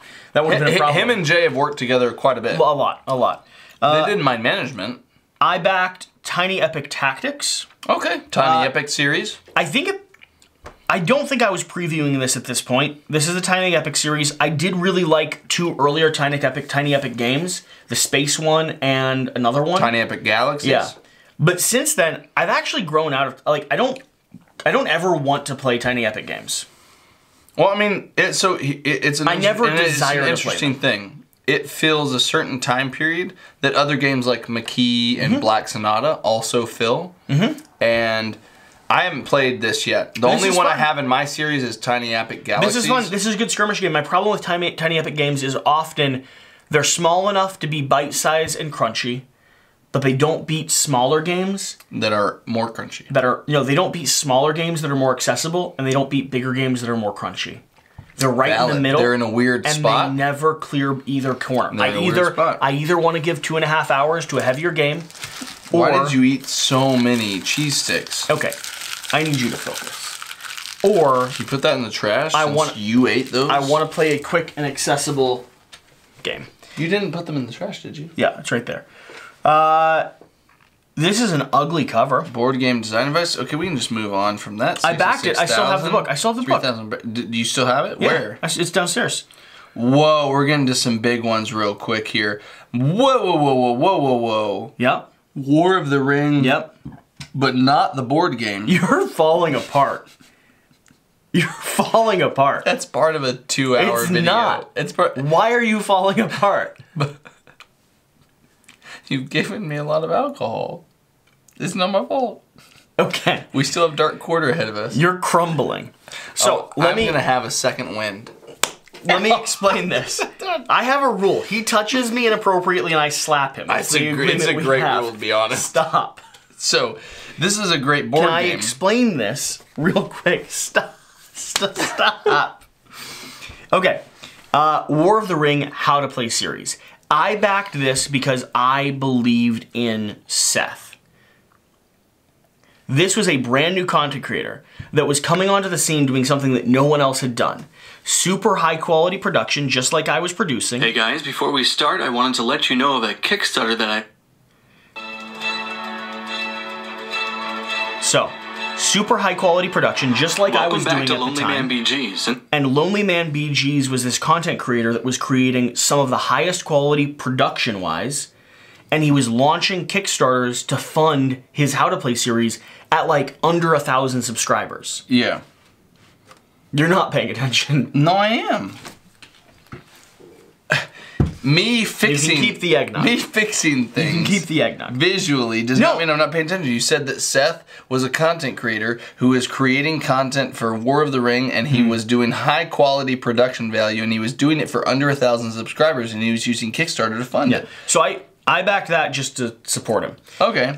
Root. Yep, absolutely. I don't obsessed. know this game. What is Never heard of it. What is this game? Absolutely, it's obsessed. I backed the Underworld expansion, and that's that. This is April, so we're almost halfway through 2019. 1.7 million. Yep. 20,000 subscribers. That's a lot. We have Taco Fight. This is gonna be the next game from Eldorado Games. I don't remember this one at all. Little quick playing game. Didn't do as well as they wanted. Only raised 32,000. Were they hoping that it would be like the apples to apples of kind of. So when this came out, what was it that came out? I think it was Throw Burrito came out the exact same time this came out, and it crushed their numbers. That's difficult. It took the steam out of Taco Fight. That would hurt. Yeah. So I backed that because at the point I was supporting Eldorado Games. Again, are you worried about me? Huh? You seem to be worried about me. You're just very distracted. Am I? Yes. What's the point of an eggnog and bourbon video? I'm invested in the journey of this video. I think this is actually, outside of any context of our conversations, I think this is fascinating context into your journey as both a board gamer and a content creator. Yes. I think this is fascinating. You did think that 20 minutes ago. It's still relevant. 4 pee breaks later, about a dozen snacks and 4 or 5 burps has led me to believe you're no longer eligible to be on camera. First off. Yeah? Were we doing a mid-video intervention? Yes, in the last hour, I've had 3 pee breaks. That's different than 4 pee breaks in 30 minutes. Sorry, I'm counting the one that's about to come. Fair. Yeah. Also, you said I've had 7 to 12 snacks. 3 cheese sticks and how many gummies? The amount of gummies aren't individually counted as snacks. Do you know why they are? Why? Because on camera, every gummy in your mouth is another moment where you're not able to vocalize without smacking. First off, me smacking gummies is pristine content. Terrible audio content. Pristine audio content. We lost 12 viewers. those 12 viewers didn't deserve to keep watching. All right, fine. Well, they're not watching, so they don't hear you say that. Exactly. Yeah. So that's, but we did just lose 2 more. It's a win-win for the 14 negative, net loss we have. You're stressing me out. Whew. No pun included. Oh, so this was... Wow, that was aggressive. Season 3 of No Pun Included. So you were backing them as a content creator. So yeah. One of the major content creator influences that you have talked about so far has been Shut Up and Sit Down. Yes. When did No Pun Included come into play? When I discovered that they were just copying Shut Up, Sit Down, and I still loved everything they were doing.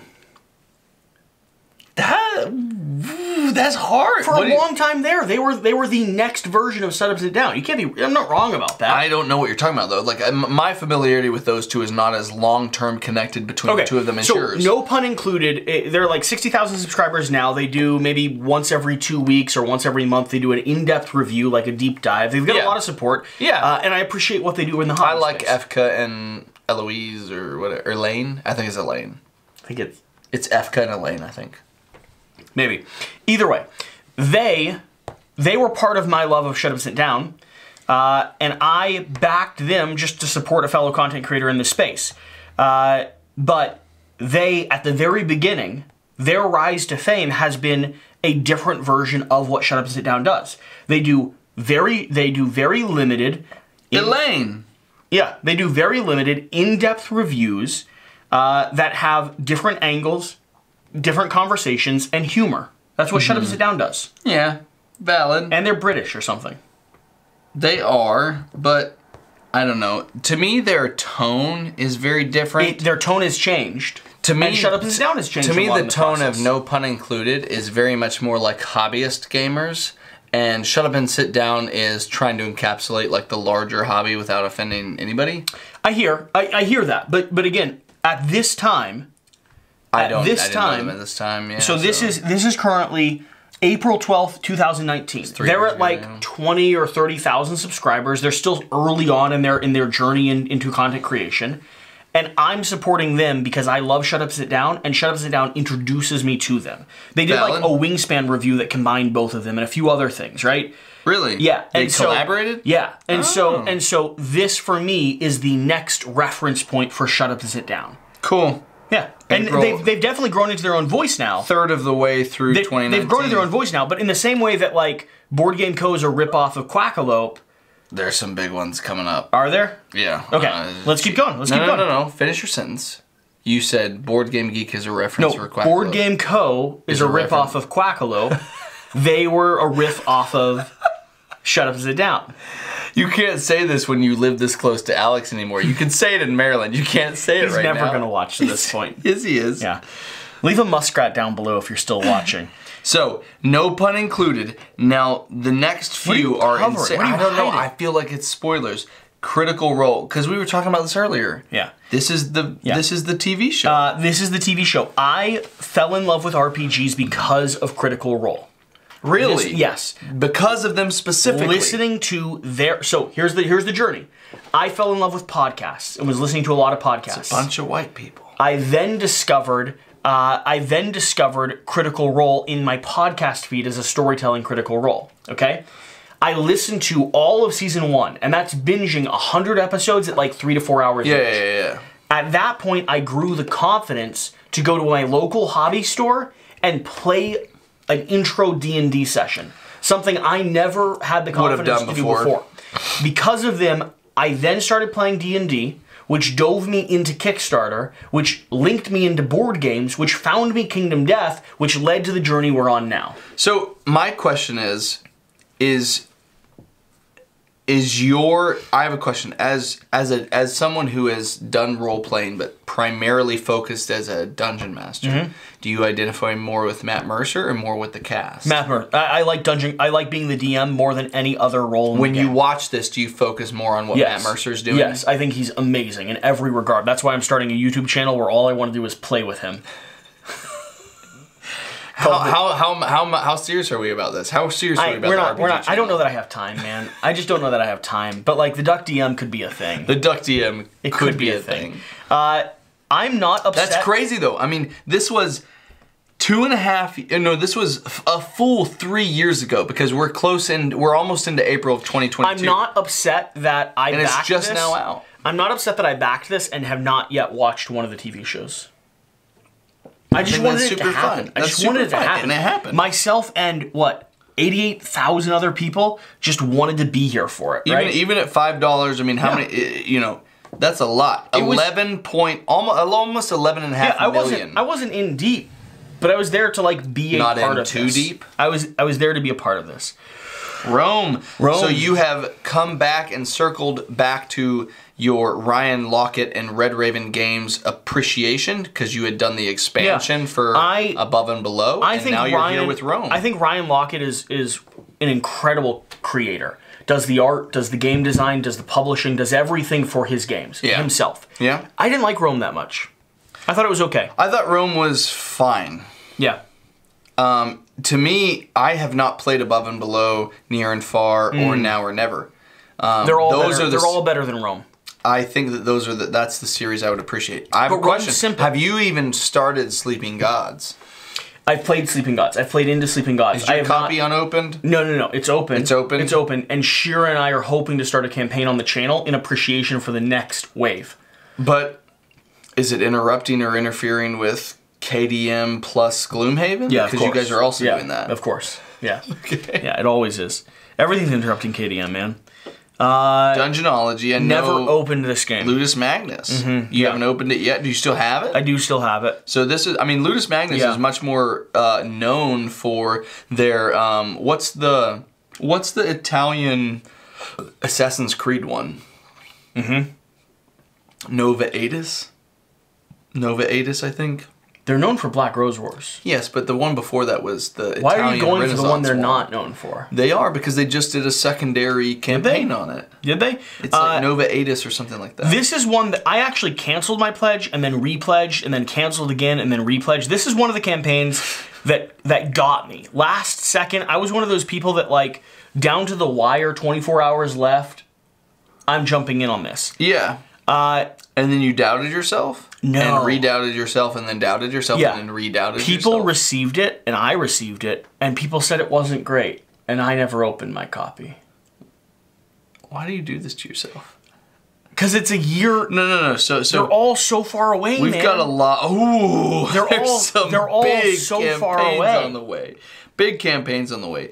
Number one would be Terraforming Mars Turmoil, which is, I'm assuming, an expansion for the base game. Not, obviously, the newer But look at my pledge. Did you get the game itself? I got the game itself. You got the game and the expansion? Yeah, and let me see that. Turmoil. Yeah. It's Terraforming Mars. Yeah. You get Turmoil, you get Prelude, so you get everything with the game. Let me tell you what frustrated me with this campaign. What? This was in retail before I received my Kickstarter pledge. No, this is the one. Not Ares? No, Ares perpetuated that problem, but I don't think I backed it. But the original issue was this? This one arrived into retail before I got my pledge in by a month and a half, man. That bother you? Yeah, because my store had it on the shelf. Yeah. At 26,000 backers at 1.4 million. Guess what I've done with the expansions? You sold them all? And the original game. You got rid of it? None of it's open. It's all downstairs. I have a new copy of Terraforming Mars with upgraded components. The big box? When Sharon and I started dating, I inherited it. From her? From her. She backed it? No, she got one from Alex. So I no longer need to open the one that I pledged for. You're a mess. Okay, let's keep going. There's some big ones coming. Yeah. Kingdom Rush. We are now in May of 2019. This is Lucky Duck at an all new level. I mean, you were at the full backer. This is almost 12,000 backers, $1.1 million. Yeah. I was a big fan of the app. This is Rift in Time. I was a big fan of the app. I couldn't not back this. And then it comes out, and it's a really interesting Polyomino game. Really enjoyed it. Don't play it now. Polyomino Tower Defense. Yeah, don't play it now that much. But super successful. Yeah. Lucky Duck is absolutely smashing out the park. I mean, their last year was insane. Dude. Their 2021 stats that Vince has shared were just out of this world. And I mean, they've got in combination with their 2021 year, Okay. and Van Ryder's 2021 year with Final Girl, and now they're going into 2022 with, I'm literally pointing at the prototype, Dark Quarter Isn't prototype that cool right that we now. can do that? Yeah, it's pretty cool. Like, I think 2022 is going to be a fantastic year for both Lucky Duck and Van Ryder. 2019. It's crazy that was 2.5 years ago. I have under 5,000 subscribers. That's a lot. Or a little, a lot. A lot, but a little. It's like 17 times. You're like as small as... I was going to make a joke about myself, but you made a joke until these videos come out. And then we're going to get you up, buddy. We're going to get you there. I wanted to make a joke about myself, and you beat me to it. You're too self-deprecating. We've talked about this in a very personal, intimate conversation. We've had very personal conversations, which are fantastic and my favorite kind of thing. Okay, so we're about to hit some. Is keeping me from touching the screen. Yes, we're in some intense stuff here, and no. Honestly, like. We're getting to the point where it's kind of gotten off of weird random projects, and you're just deep board game stuff now. We're gonna go back into weird random projects. And let me describe my state of mind. At this point. Okay. No, I know it's there, but let me describe my state of mind at this point. I went neck deep into Kickstarter, then went Kingdom Death heavy, then went content creation. Yeah. And this is the second wave of me believing that I should back anything. So I've been some through pretty this good journey. choices here, though. I've been through this journey a few times. Yeah. So this is when we get past the point where Cerebria is just a random So back, for the record, and I have never played, at this point, I have never played a Vital Lacerda game. But he backed on Mars, I did. which is the one Vital Lacerda game that I am the most interested in. You never played it? I have never played any Lacerda game because I don't have any of them, and no one in Arkansas that I'm near in Little Rock has them. We'll have to fix that because I've played quite a few now. They're good, but they're heavy almost for the sake of being heavy. I get that. I feel like that's almost at the same level of Anachrony. Stop whatever you're doing. I'm concerned that the top camera is going to see reflections of lights. Valid. I'm really particular about production quality, even though I cannot control Why did you bring me here? I don't know. Why did you bring me here? I imagine 10,000 backers. Listen. 10,000 backers at $1 million.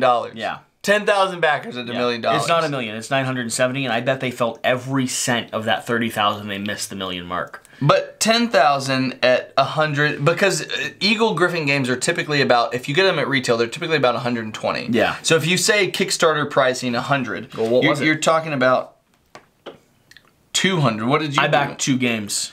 You also got the Gallerist at the same time. I did. Guess what I haven't played so far? Either of those. No, I've played on Mars. You haven't played the Gallerist. I don't believe I've ever opened the Gallerist. You know, I know that we're at the point where you do it to me, but you just... Kudos. So good. I didn't even see it coming. $1 million, 10,000 backers, and that's one that I'm very interested in backing. And then this is one that we've talked about this weekend. So this is from Side Room Games. Why did I not get my name in it? I backed just basic, man. There was some pledge level. Let's look at the reward level. There was some You did $24, and it wasn't available, man. It wasn't there. It was all sold you just out. didn't do it. You were cheap. No. Did they maybe figure out how many names could fit there? Here it is. 40. Yeah, so when I went to back this... All the 40 were taken? It had already been on campaign. I backed in like the last 3 days. So all the 40 were taken. They couldn't fit anymore in the box? Because Quackalope was a new thing. So I would have backed this and paid the extra, what, $15 just to have Quackalope in the fold. But yeah, that makes sense. So this is from the same people that did Black Sonata, which in the solo game series or video that we just recently did, I included Black Sonata on mine, and you included McKee. I have McKee at my house, but I just haven't played it yet. So this is... Out of all the stuff I've backed, I've probably played this the most so far. Really? Oh yeah. How many times have you played McKee? Dozen at least. Awesome. Yeah. So when you are at your like late night stage, I'll stop touching. When you're at your late night stage, how many times is it what other game other than this might compete for the like 1 or 2 a.m. I want to play a solo game? McKee, Ratcatcher, Friday, and any one of the Oniverse games. Games. Onirim and all those ones. Any of those, but lately it's been Friday Interesting and the Key. that this was. I mean, it's almost 3,500 backers, but only $100,000. It's a cheap game, man. That's the thing. Cheap game, but it's good though. The solo community just really comes behind both this, Black Sonata, and a lot of those smaller games that don't get a lot of like insane like monetary gain. They're very supportive of. Now we're getting to some heavy stuff. I have this Core Collection. So you have the Infinity Box, which bothers the crap out of me because it's so beautiful. Yeah. And it only fulfilled only $150 for that. It only It's way more now. That's amazing. Way more now. It only fulfilled in the last 6 months. Here's the thing. You're starting to get a little bit more nuanced, like at this point, visual of view. Backing this game. Where was Quackalope?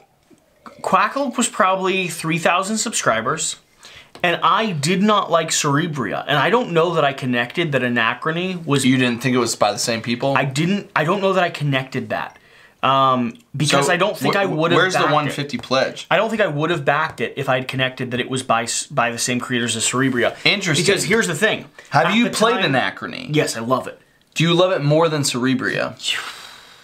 I love Cerebria with my beautiful, amazing, dedicated, loyal partner who learned and taught me the game, whose name is Shira.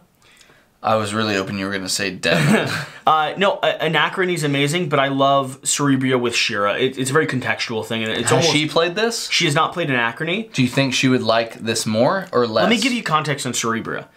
Shira learned Cerebria. We played it together as a 2-player head-to-head, which is the best range for Cerebria. Okay.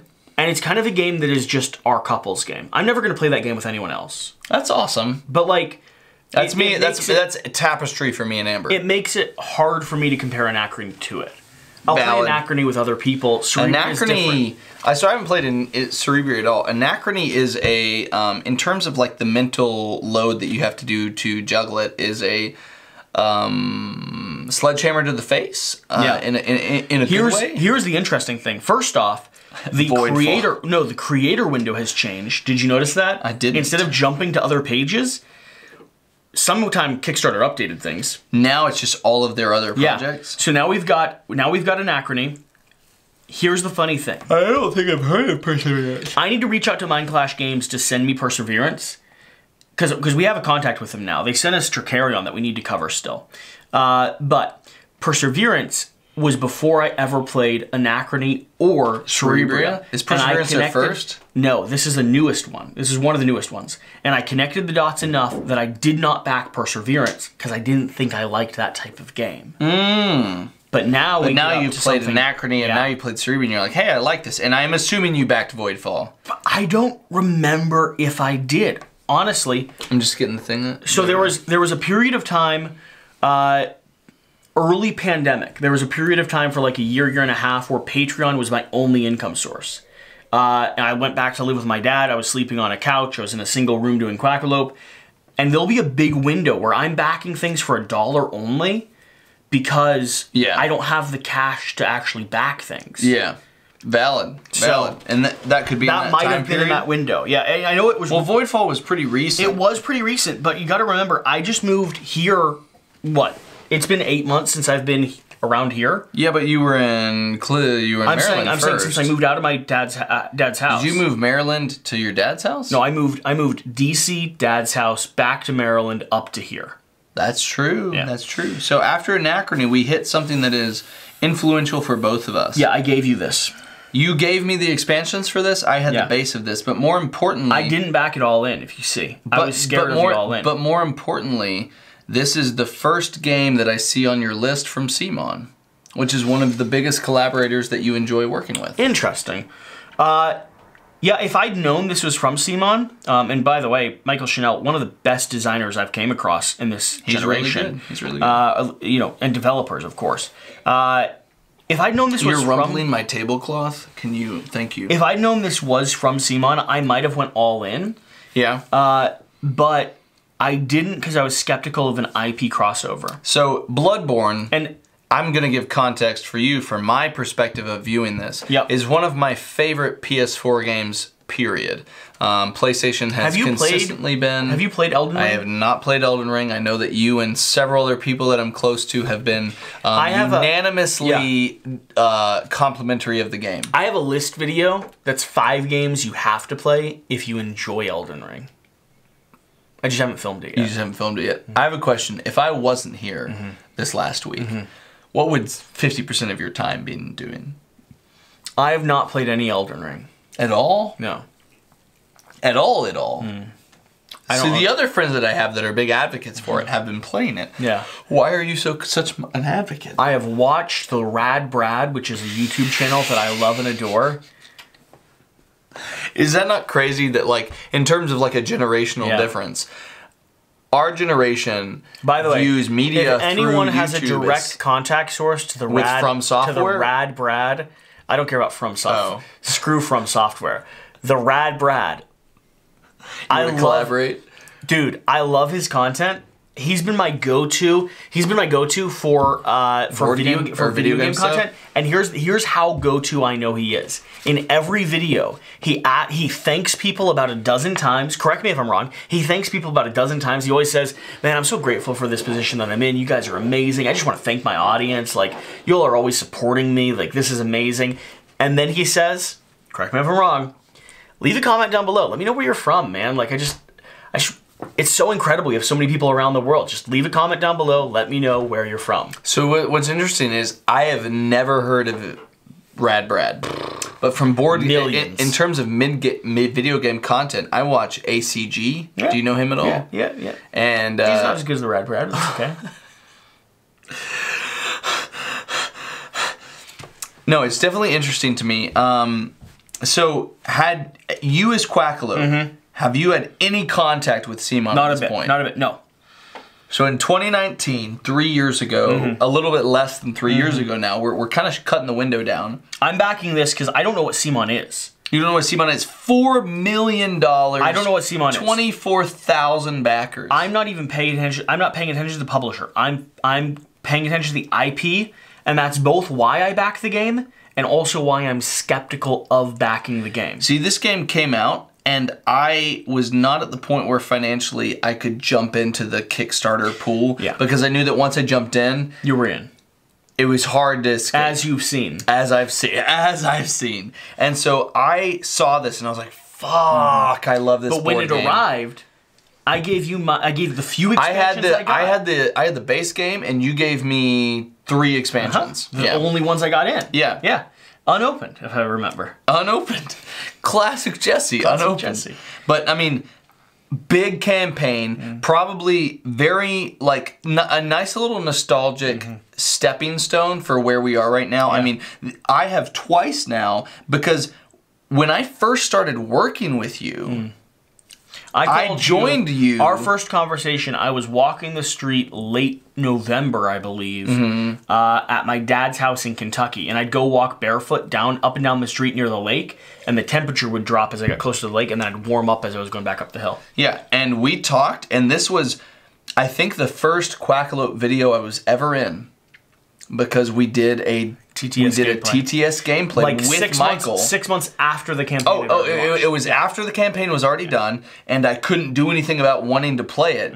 But I played that with you guys, and I was like, oh my gosh. And I remember, which is a little bit different than the context in which we are now, I think, drank a couple ciders at my house, and I had dropped the F-bomb a couple times, and you were like, by the way, for Quackalope content, we're pretty PC. We're pretty PC. Yeah. Or family friendly. So you should not do that. And I was like, oh my gosh, I'm so sorry. Please let me play games with you. Yeah. But it wasn't. I was in Texas at the time. But it wasn't being mean. No. Yeah. But I was in Texas at the time because this was 2020. This was summer of 2020. You were in Texas. I was no. Sorry, not Texas. I was already in Arkansas. Your life was upside down. So that I was already in Arkansas at this point. I had finished our time in Texas. Do you want to give them any context or no? For what? For me? What we're talking about now. So I started board games. A whole thing. I started board game reviews on my own for Game Tyrant, which is a sister website of Geek Tyrant, which a decent amount of people of active internet folks know Geek Tyrant, but very few know Game Tyrant, which was an offshoot that just never had the viewership or the investment or like the size. And so I started working with them, and I started doing video game content. And because I was doing video game content, I started looking into the catalog of stuff that they had done. I started doing video game content, and then I looked at their backlog, and I saw they had done video game and board game reviews.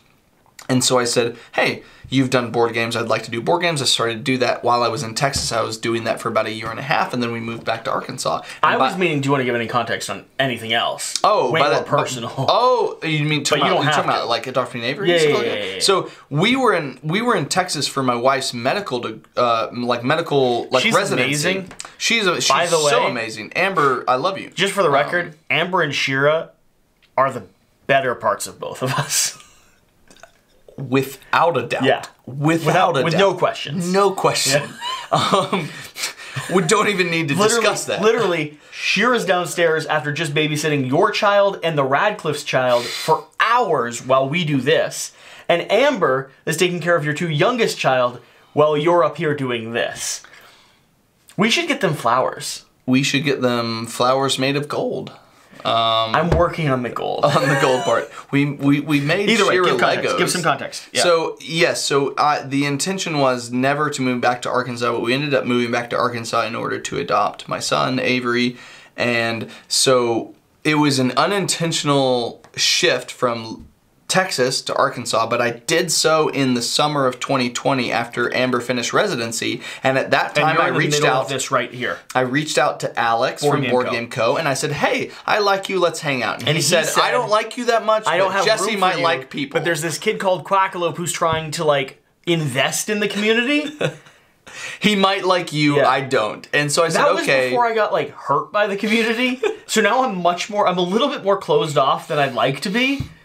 But that was pretty early on for you in terms of you branching from just you to you and other people. I was starry-eyed, let me know how I can do things like with you. Yeah, and so we reached out, and for a while it was just I was going to write stuff on the website. That was the intention. I was going to be the blog writer. You did that for 6 months. I did that for a long time, yeah. And then during that time, though, was this campaign. And you said, hey, it was you and... I think it was Alex. I don't think it was Jan or...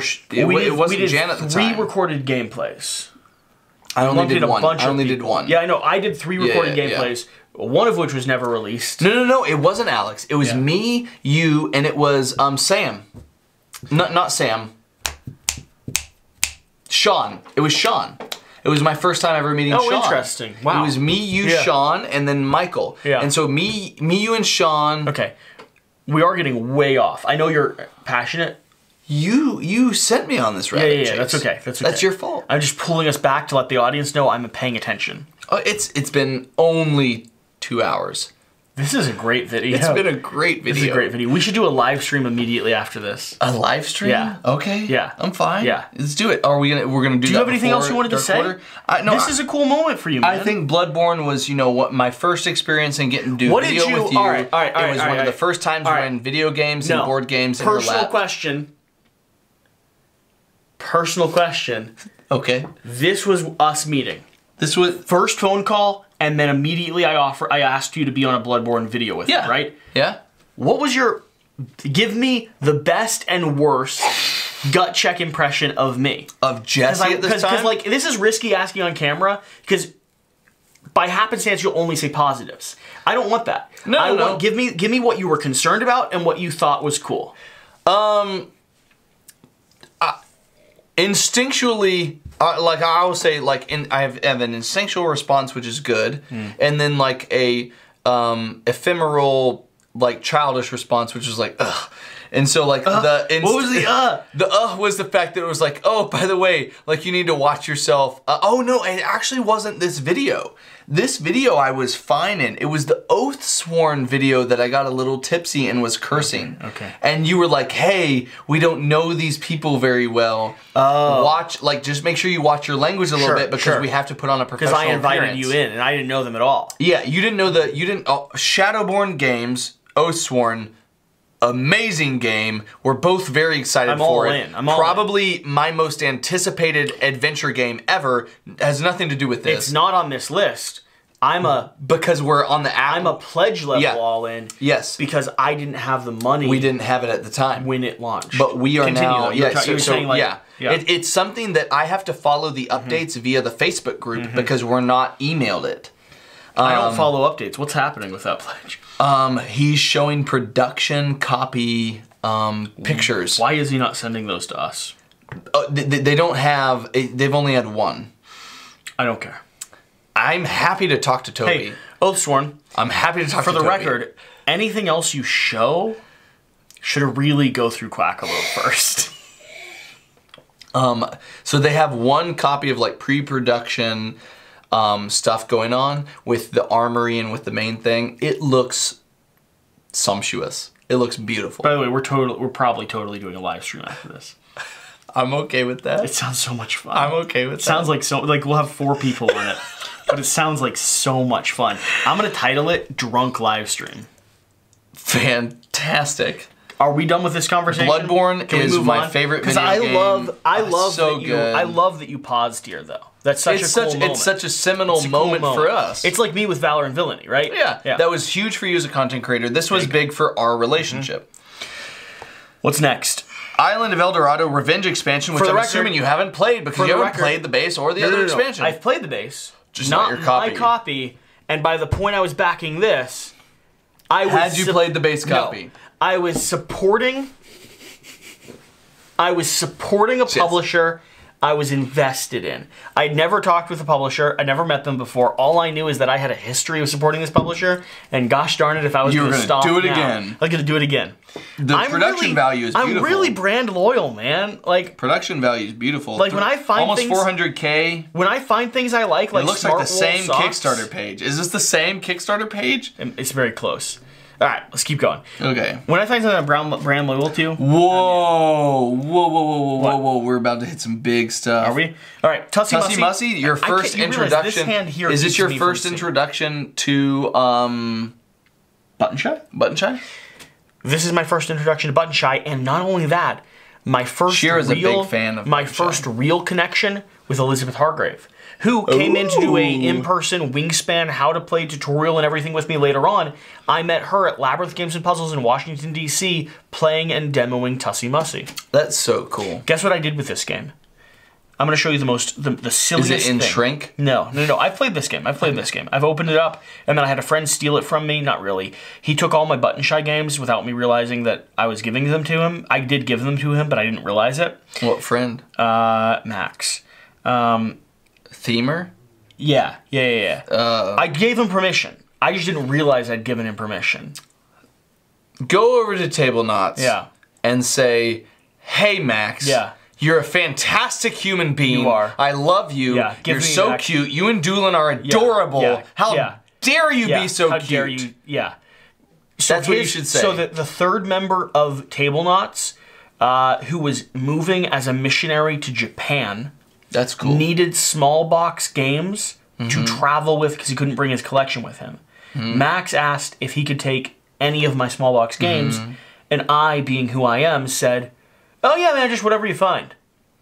All my Button Shies went in that conversation, which is fine. I'm okay with that. And Shira was like, "Hey, I want Button Shy games." You're like, "I have."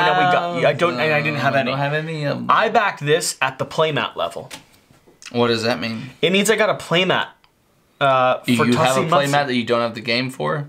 I do have the playmat still, and I used it as a computer mouse keypad for a while because who needs a playmat for Tussie Mussy?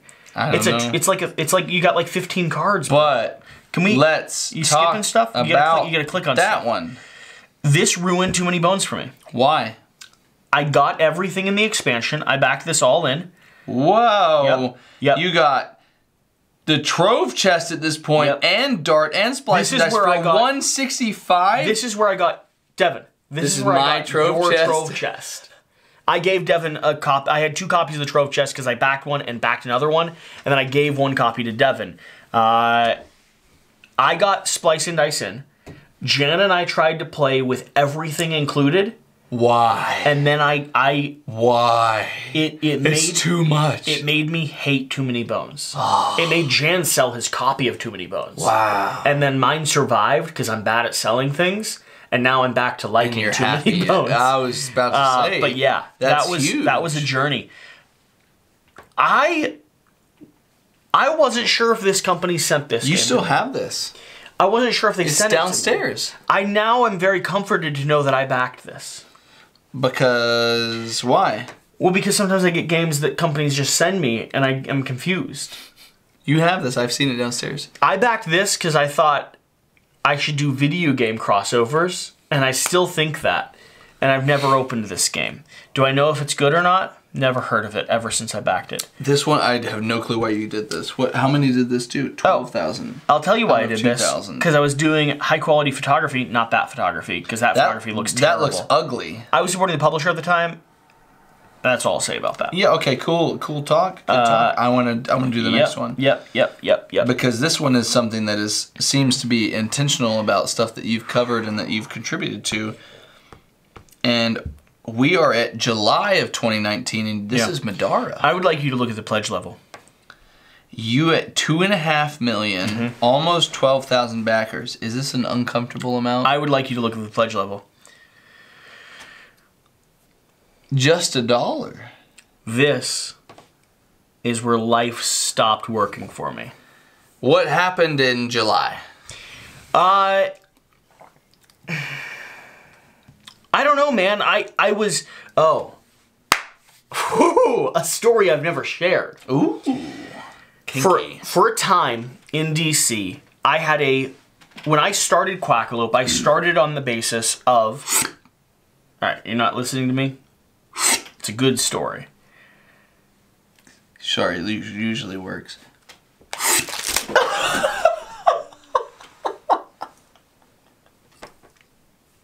That was a sharp pain. Did you want the cheese? I wanted the Haribo. I didn't eat the cheese though. Oh, I spilled sugar all over my table. You son of a gun. It wasn't me. I spilled sugar. I don't want those. I want the You cheese. should freaking clean this table. You smacked me in the face with your No. cheese. Nope, you got you. You got you. This story that I was about to tell is how I lost $30,000. What? So if you're not interested, we don't have to get into it. No, I want to know. Oh, we can skip it. Don't worry about it. I want to know. What happened in July? I guess we'll never say. No, you said it was an unfair Because Devin's more focused on gummies and cheese. You have to say. Oh, man. Wow. It's almost as if it was a really good personal story that Tell me about it. no one's ever heard. Tell me about it.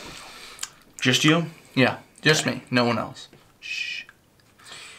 Quackalope started under the foundation of a repeating contract I had with a client in DC. I was an event photographer and wedding photographer in DC, and a nonprofit group hired me on a month-to-month basis to be a videographer for them. That money was enough for me to not worry about finding other contract work in DC. Living on Capitol Hill, filming the videos in the second studio we ever had, okay? This is the point where that client had financial fraud as a nonprofit. Yeah, worked as like basically a washing company for other people. Oh my gosh. Are you serious? Terminated my employment, costing me the rest of the agreement we had, which was $30,000. And here is when I had the gut check. Does Quackalope exist, or do I decide to go back to wedding photography full time? This was the gut check before I had 5,000 subscribers. This was the gut check before I was able to go on video and tell people that I was moving back to Kentucky because the pandemic happened. This was, I've got debt, no money in my bank account, just lost 30 grand worth of contract work. And the decision for me is, do I go to Gen Con and continue doing Quackalope? It might have been Origins. It was one of the two. Do I go to Origins and continue doing Quackalope, or do I take a step back from what I'm pursuing to focus on my financial day-to-day? And I went to Gen Con and I went to Origins because honestly, at the time, my opinion was, fuck this group of people. because Board they game stuff? no. The other the company group of that people, screwed me, okay. because that company had a ton of problems to it.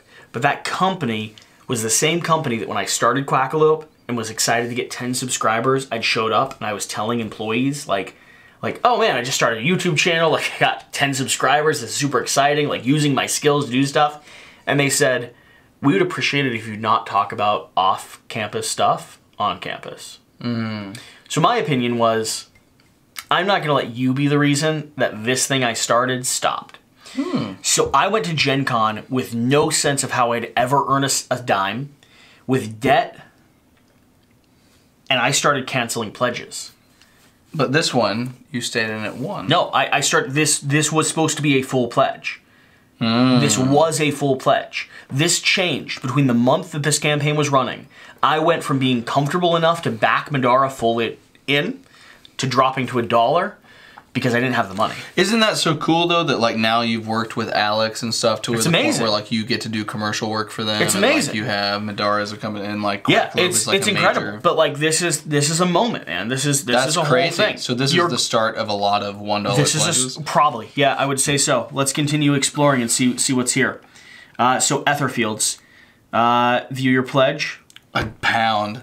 $1. Your memory of this is insane. Etherfield's Okay, massive, another Awakened Realms. giant Awaken Realms game, Chicken Heist. Oh no, Dice Throne Thrones. Adventures Did I back this one? $1. at $1. Yeah, man, your memory's crazy. Trovung Legends Golly, dude. at $1. It also in August. Chicken Heist. I think this one was all in for two reasons. I Lower did, cost. Well, lower cost, but also no. Stop. Like I said, I just can't see the screen when your hand's there. Like I said, stop. You just want me to slap you. That's what you're fishing for. I have a proclivity for indie game designers, and when I do coverage of indie game designers for free, again reiterating that. Ooh, Yep. Quackalope When I do overview. coverage for indie game designers for free, I back their titles. So here I am. I did coverage for them. Welcome to Quackalope, and today we're going to be taking a look at a Kickstarter preview copy of Chicken Heist. Now, Chicken Heist is a really interesting pressure luck social deduction style party game. It's for 3 to 8 players, ages 13 and up, and plays in about 15 to 20 minutes. You and your friends are in a danger. So this, You have too many bones in the background. I do. This was studio number 2. I showed you studio number 1, right? Yeah. Studio number 2, this is in a apartment, this is a one-bedroom apartment in Washington, D.C. on Capitol Hill. This is where I filmed my pandemic video when the world shut down. That's a closet door behind me. You have is that all Kitty? That's all Kingdom Death. I was the most prolific collector of Kingdom Death. I told you that. As a whole bookshelf. I told you that. Yeah, I told you that. Okay, let me explain this studio though. So in this studio space, this was the second studio of Quackalope, and this studio space is where we went from like 1,000 to 5,000 subscribers. This was the second one. This is where I moved from DC to Kentucky, and in this space, 1-bedroom apartment, Capitol Hill, Washington DC. This is the bedroom. I have my studio set up in the bedroom. I'm sleeping on a pull-out twin couch with a Tempur-Pedic mattress on top, thin as I'll get out, so that I can host people by putting my couch away in the living room and film with people in the bedroom. Weird. Same bed I slept on when I moved back to Kentucky in a bedroom at my dad's house. Cards going on this pile, but all It's just so crazy seeing points at the end like of the game, your progress as a content creator. and you get out of town, hoping that everyone amount of depth, Look at complexity, you. and choices. So I backed this full in because, well, I was supporting the creators that I was working with. Adventure Tactics. Adventure Tactics. 45%. 127,000 domains. When is this? This is in still August. It's still August 2020, but you're only in at $1. Told you. That's crazy. These are big campaigns, And too. I'm in for $1. These are mega campaigns. Etherfields, Madara, Dice Throne, Adventure Tactics. Sleeping God, are you in for $1? Oh my gosh, this is crazy. Man, life was massive. Life was bad for me right now. Massive campaigns that right now, if you were at the place where you're at right now, all of these would be all ins. Every single one of them. And they should have been. You see me saving them. You see me knowing that they're there. Cryptic Explorers. This is another one. This is another one where it's a first-time publisher, indie designer, and Quackalope is going to be right here, front and center. And again, this is one that I backed because we were doing free work we were doing free work with them. Again, and I'm reiterating free because some people get confused with that keyword. First-time publishers, we don't charge. So I'm sitting here and I backed this one. I didn't. You backed it $1. Wow, that's weird for me. Maybe it was too expensive for me. It still makes the same sense. Maybe it was Windward, and this is a major. Also, do you see me still supporting Eldorado Games? Well, the question is, I did cover this one. I'm $1 in. I'm $1 in. But you're still in on the campaign. I'm $1 in. And that's September. Let me just check. Was Chicken Heist $1 as well? Then am I mistaken? Yeah. Everything is $1 right now. I mean, lean times, man. Everything is $1 right now. So you had done that on Windward, and then you also had Aeon's End right before Isofarian Guard. You know what this is? Is this $1? There's no way. Yeah. Man, Aeon's End, massive deck building experience, and then Isofarian Guard. So this is one, 260,000. We've been able to cover this nowadays. You have this at $1 as well. Everything, dude. This was a bad time. I do have to apologize that I didn't realize I didn't even back Chicken Heist or the other one. I thought I actually supported those creators full on. Because I know there's a point where you're going to see this transition to doing that. Yeah. But, so the Mint, this hits in October of 2019, and you still have $1 pledge. So this is still during the lean times, and this is one that you'll see, it comes in like an Altoids can. Very small packed game experience. But this is the Root RPG, which isn't ancient. I mean, it feels like... It just arrived. This just arrived in the last, 6 months, I right? didn't get it. You didn't? It just at $1? Mm-hmm. I wanted this bad too. I bet you did. Root was the core of the channel. Huge for you right Did now. I back this one? Ghost Betwixt. So Ghost Betwixt. This is by Innocent Traveler Games. $30,000. Creator of this. Insanely passionate. But got screwed over by other people in the industry a lot. I believe this is where we see me go from $1 to a pledge. I'm not sure, but let's check it. Your memory's insane, man. Backer number 20. Yeah. That's really close. Yeah, again, this is an indie. We didn't charge him for coverage. This is someone that we were supported. And I just unboxed this on Quack & Co. Did you do coverage for them? Yeah. I just unboxed this on Quack & Co. I just showed off the production copy. There we are, front and center. At this point, we're getting a little bigger, How many are you at this point? Hello, welcome to Quack & Co. Oh my gosh, Jan. Yeah. Jan's there. The mouse traps in the kitchen like this, those are just gonna... Gosh, you're so young, man. What are you doing 2, here? 3, 4, 5, and then this We're guy playing can this. go through other characters. I just Yes. wanted to look because I'm so curious about all the stuff that you're doing. So yeah. Man. So that was probably one of the first 3 videos Jan was in. Wait, you did back Oathsworn, or No. are you just at $1? Yeah, you're just at $1, but when you and I, to me, this was one of my absolute... A year later, I went all in on this. This is one of my absolute favorite narrative experiences that I've had in a campaign game, period. When you and me and... It was great. It convinced Was it both, Alex as well? It was. It convinced Me, you, both and of Alex us to go all in. Yeah, absolutely fantastic experience. We played against the This Broodmother. game has the best chance of being my biggest disappointment. Because it right now has the best chance of being my biggest happiness. Yeah. No, I think this has the chance. I think Oathsworn has the possibility of being my absolute favorite campaign or narrative adventure game ever. I have attested and continue to attest that it's the biggest straightforward challenger to Kingdom Death I know of. Yeah, but I think it's a little bit more accessible. Is it? We don't know until it gets here, man. I haven't played KDM at all. We don't know but until that it gets base here. gameplay loop of the card play that you do Doesn't around matter. the character. Kingdom Death isn't hard. It's not hard? The prologue to Kingdom Death walks you into it so nicely. And it's Maybe I just need to do designed by KDM. Adam Poots' wife, and she's amazing. Maybe I just need to do KDM. You need to try it. Because you only have 18 extra copies and a whole bookshelf of little boxes. 3 copies. Kohaku. I believe I backed this as well. Let's check. You did indeed. You have come out of your blue period. So this is the point. No, this is not. I'm still not liquid. This is the point where I am well enough off because I'm doing some weddings and stuff is this October, November. Yeah. So I'm doing some more commercial work. I'm doing some before weddings. the pandemic. This is before the pandemic, and this is where the channel's growing, and I'm now actually supporting indie designers. That's awesome. So if we do coverage, oh, big one, Spire's End. Spire's End. Guess That's what? downstairs right now. Here's what I'm super proud of. The only major content creator on this, so that is Spire's End themselves. Spire's End themselves. I'm not sure who that is. This is Vorpal Board. All I know is, like, at the time being, Quackalope was the biggest name on Spire's End. Where am I here, though? That's what I want to know. Are you up top? Yeah, there we are. Right there. Quackalope, what did I say?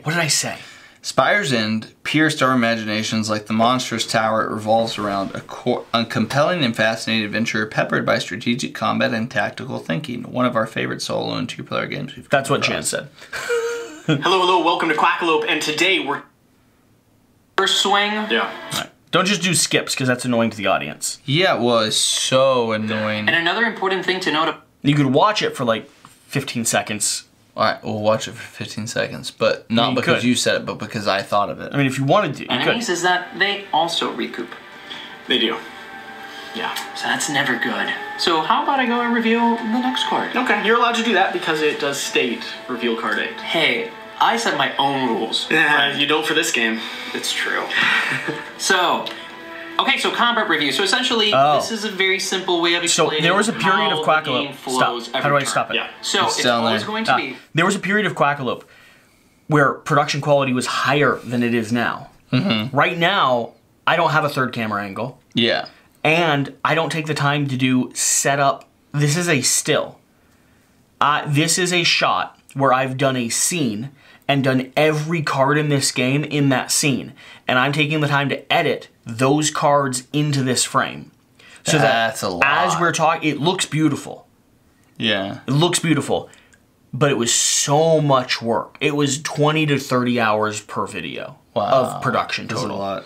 So we don't do that anymore. I just don't have the capacity for it. Yeah. And it wasn't getting a return on investment. Our community can't support higher end production quality at the moment. Galilean Moon. I backed this because 3 Minute Board Game says it was one of his top games of all time. New Zealand. I know nothing about it. But is it because he's from where 3 Minute Board Games is? Yes, geographically? possibly. Yes, possibly. But 3 Minute Board Games swore by this game, and that's why I backed it. So there's a sale. Have you opened it at all? No. There's a sale from 3 Minute Board Games. Cool. Capone, you have this downstairs? I've supported every game that Eldorado Games has put out. That's what this is showing. But we were actually doing commercial work for them here. $50,000 at 1,000 backers. Okay. Oh, Crimson Company. I love this little game. I honestly haven't played it in a while. Jan loved this game. I didn't love this game. Then the Kickstarter came out, and I thought to myself, nah, I kind of want it all. So we're all in here. Core game plus expansion. It's a fun little game. One of my first games. So this we can skip this one. Okay, 2019 Christmas Dice. Yeah, we just don't even need to talk about it. But that's not something we need to skip because Dispel Dice is one of the most popular Kickstarters ever. They collaborated with Wormwood, and they are one of the best dice makers, They just broke up with Wormwood. What? Mm-hmm. The last Worm Life episode, Dispel Dice, because they're having production issues. Dispel is or Wormwood? No, Dispel Dice is having production issues, and the amount they're able to produce is what they think they can sell on their website. So if they collaborate with Wormwood, Wormwood takes 50%, right? If they don't collaborate with Wormwood, they can sell everything for 100% on their website. So instead of doing another Kickstarter, because for the last 2 years they've been doing the collaboration. Dispel Dice has been doing Wormwood production.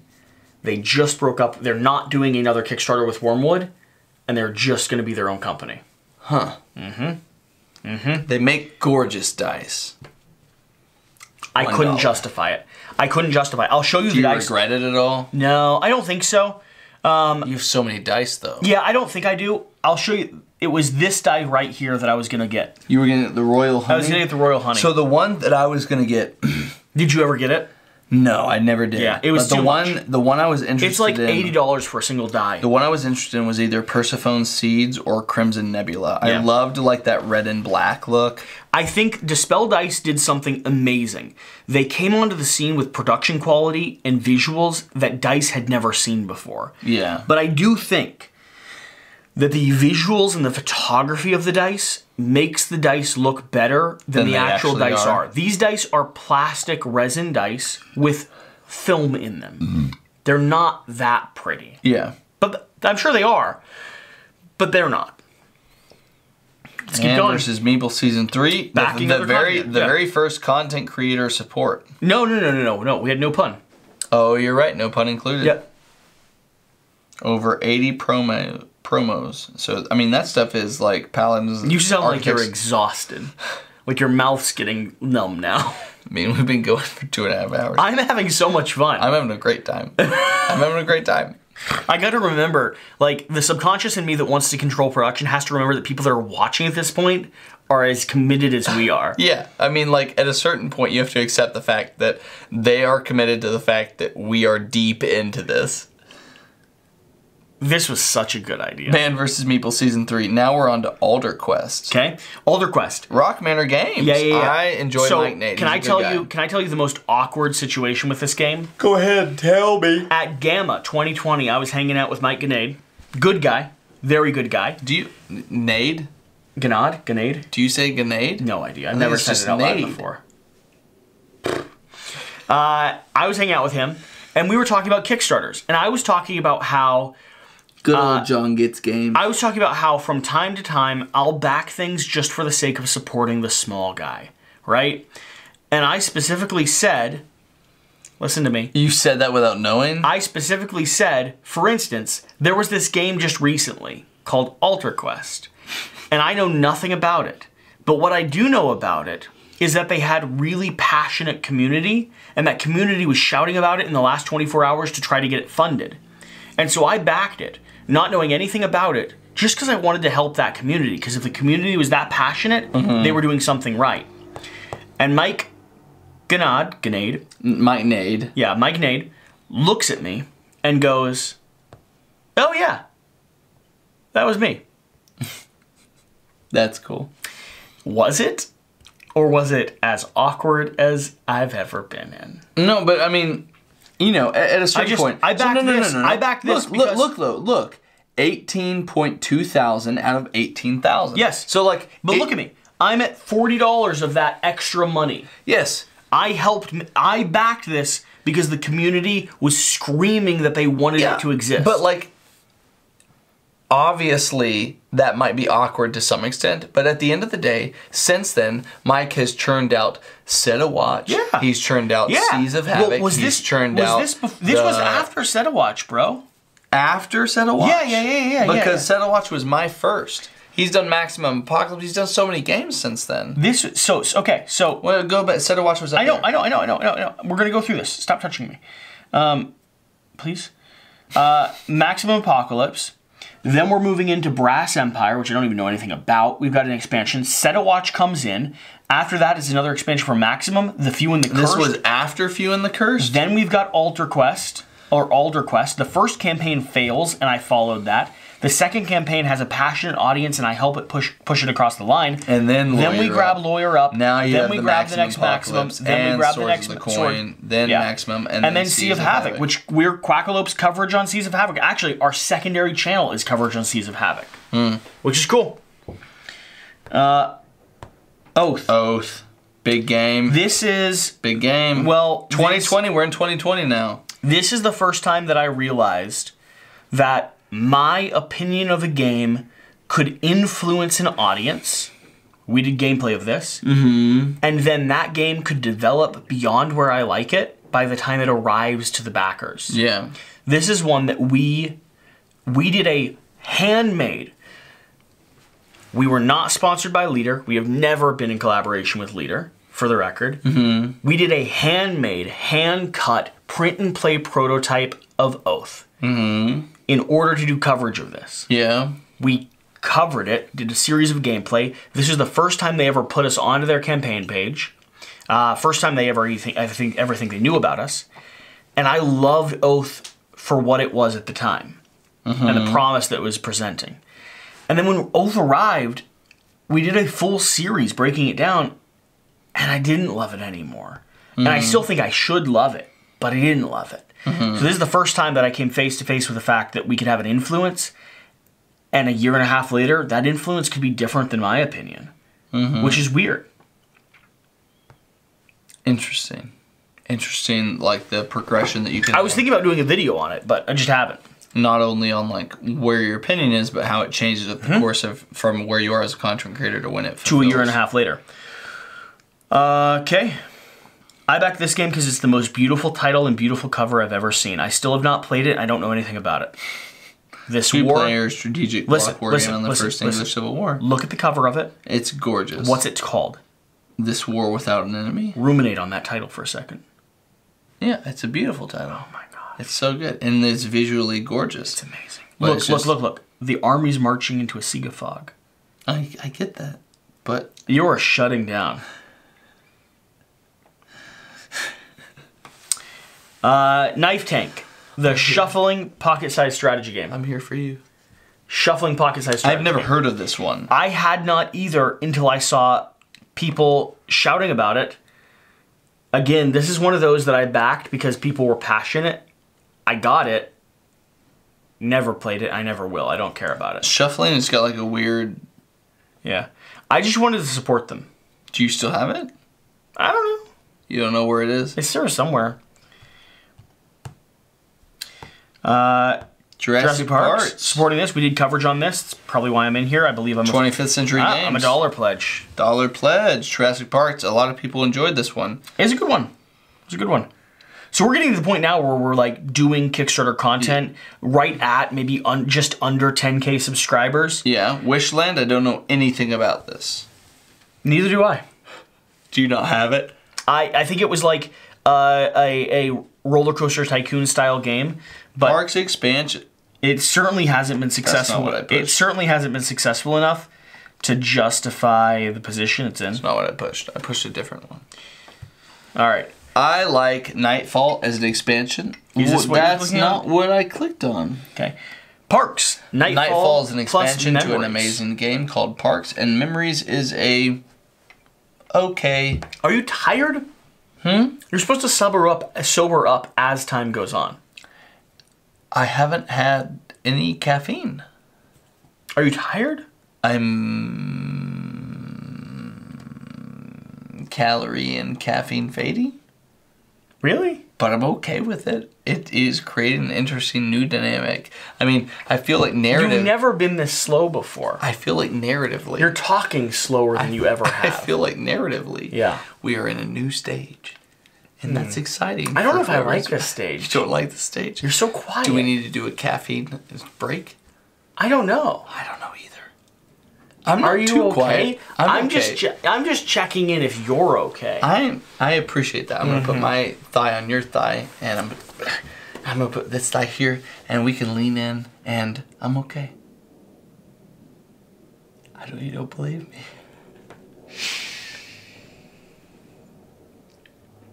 Are you good for the rest of this video? I'm so good. Because we're on a journey. We're on a journey, and I'm here for all of it. Are you tired of the video by now? No, honestly.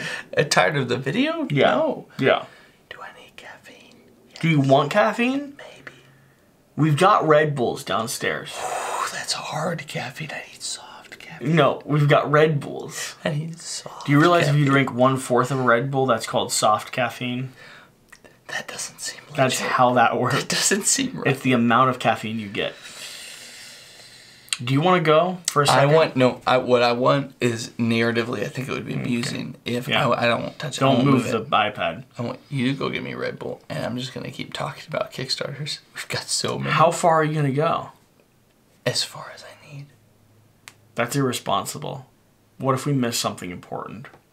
We won't. Are we gonna be able to live stream after this? 100%. I'm holding you to that. I don't know if we can do Dark Quarter after the live stream. What are you talking about? This was not the last video we were filming on this trip. We gotta keep moving. Go get me some caffeine. What type of caffeine would you like? We've got Coca-Cola. I don't want Coke. Red Bull. I don't want... Sugar-free Red Bull. I want tea. We've got tea. Where's my tea? I had a jug of it. Did you move it at some point? I did. I moved it off the table for Why sure. did you It's move on it that off the side. table? I'm sure it is. It's not over here. All right. It's over there. Yeah. That's why I don't have my caffeine. There's like half. Do you remember when I ran downstairs to get the Solomon game? Stop touching my leg. It's not the Solomon game at all. Salem. It's Salem. Thank you. That was close. It's right there. Stop touching my leg. It's very uncomfortable to my thigh. I can't not because of the reaction. Stop. No. Do not touch my inner thigh. We've been through this so much in private. It's just funny that it's on camera now.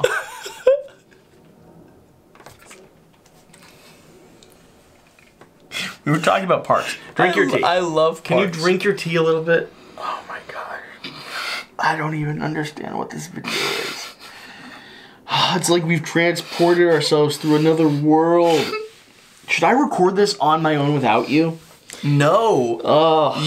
We dedicated Wow. the fact to where we're gonna look through 225 campaigns. We just have to speed up a little bit. Oh man. I don't think so. I think this is going well. I think it's fantastic. I think we can do this all night. I do need more bourbon though. You do. You do.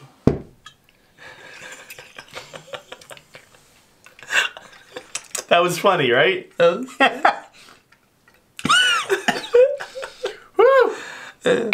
Parks, fantastic board game. I thought the expectation of me pouring it into the cup and then just chugging it was good. It's like taking half a slice of pie and then taking the whole pie away. Do you need more caffeine? I'm doing good right now. That helps. Okay. Parks expansion, Again, your Nightfall arms is there. I can't see anything. Stop. No. No. I can't block. No. Stop. I'm gonna fall.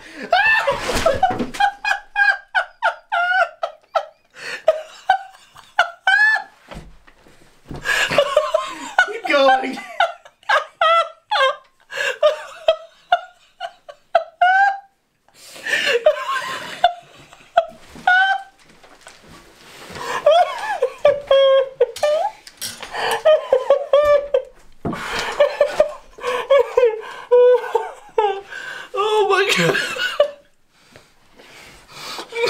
So Parks expansion and Parks Memories.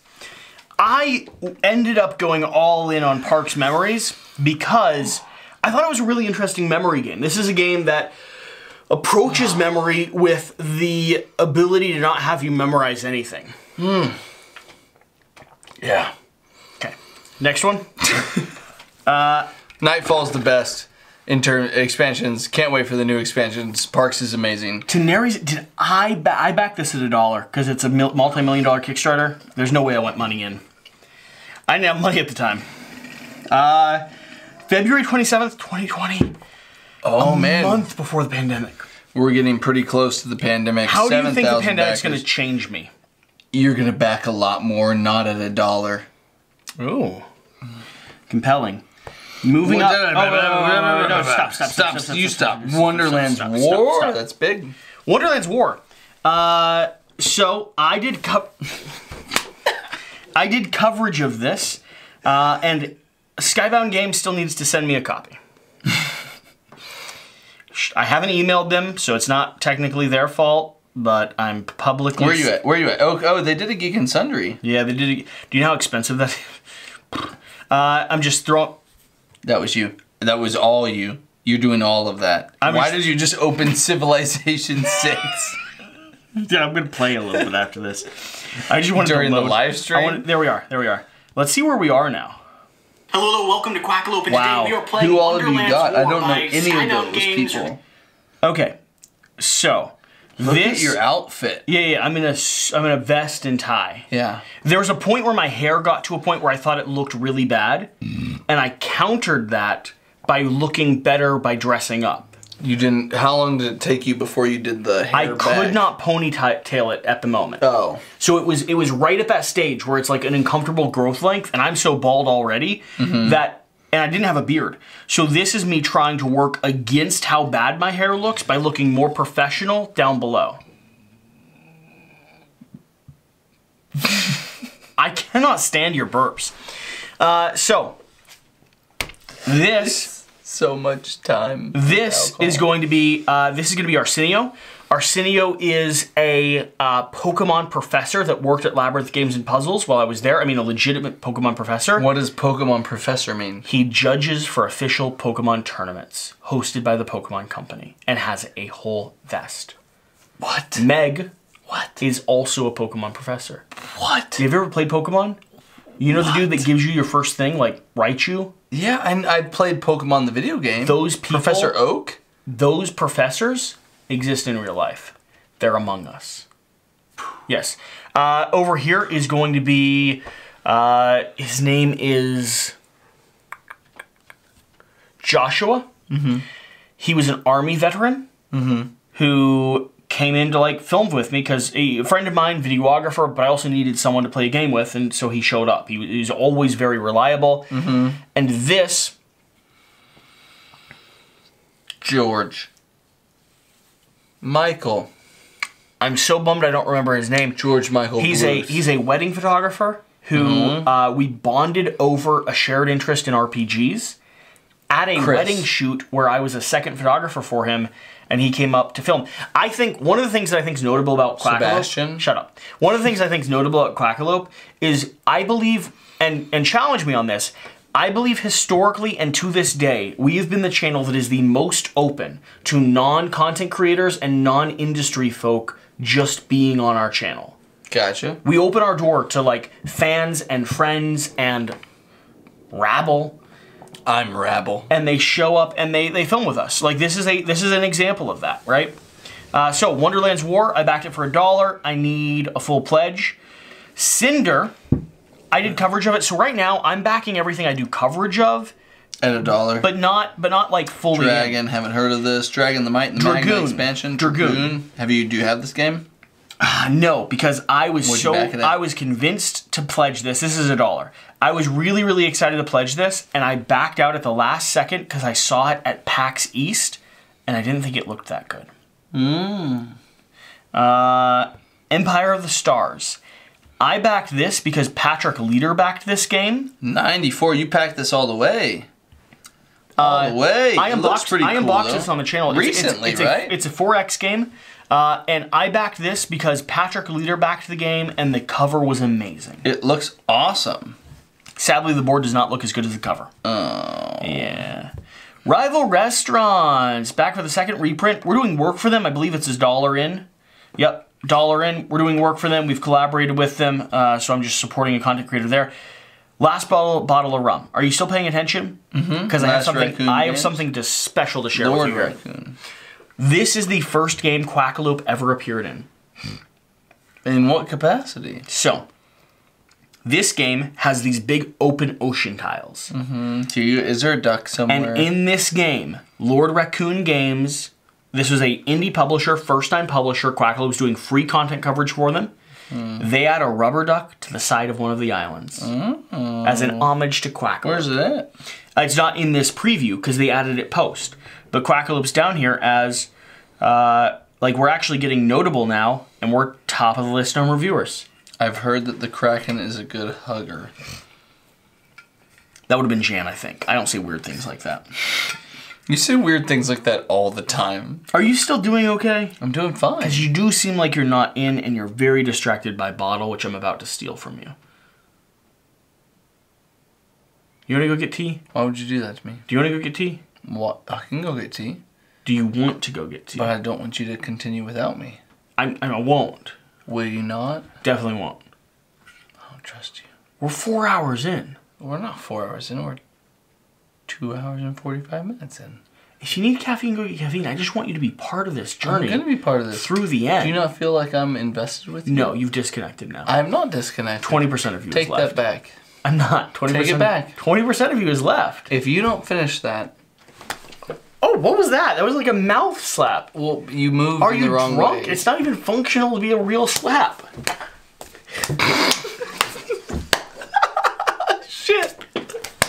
Shit. This has to be in, okay? This has to be. Okay.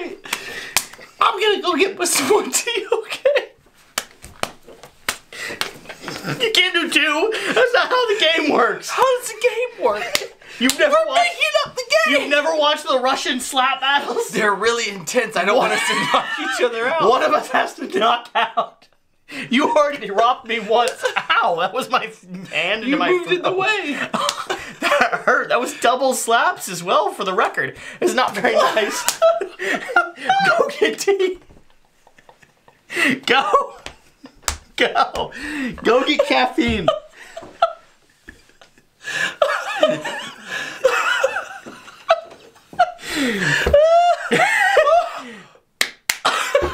That's the sign for cutting. Oh, I'm gonna go get tea. Which will keep talking to them. I'm not going to keep talking to them. Oh my god. So in all seriousness, Devin is drunk and I'm pretending to be drunk in order to make him feel comfortable on camera. In all reality, I haven't even drank close to my limit, and I'm actually enjoying going through this Kickstarter project step by step. It's amazing how many memories and stories are here contained within the framework of like what I've backed. The stuff that I've missed, the stuff that I've included on, the stuff that I've backed for $1. I mean, this is just a really cool journey and experience to go through. Devin's totally gonna make tea, which is gonna take like a couple minutes to do, so I'm not gonna talk to you for the entire duration of that, but the next cut will be to the top cam up here, and it'll be addressing the next Kickstarter, which I believe is going to be Viscounts of the West Kingdom. Okay. The iPad turned off. Look at all of the I got ugly two- stuff you've done Alright. with your fingers. All right, you wanna hit me? Okay. You wanna hit me? Are we doing this again? Huh? I'm not gonna hit you. Well, you brought up two? Yeah. One for you, one need for me. I'm not gonna hit you. You wanna hit me? Yeah, I want to hit you. You're not going to hit me at all? I'm not gonna You hit won't you. hit me at all? Okay. Don't do it.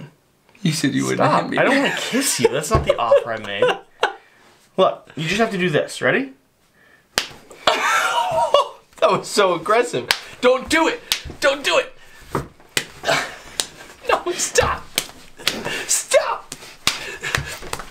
I'm not hitting myself strong enough. You have to wait 3 turns because I missed my face. I missed my face. You have to wait. Are we doing this video or not? Yes. I said yes. I said yes. I can go harder than you can any day of the week. I can hit myself harder than you. No, you can't. I don't know your password. There's a password. There's no one? No. Okay. Are we back into this? Okay, we're back into this. I gotta do it last. Because I said I have to do it last. I said I have to do it last. Okay, we're good. We're stop being so mean to yourself. Okay, that's fine. That's fine. You can hit me. Last bottle of rum, whatever. Viscounts of the West Kingdom.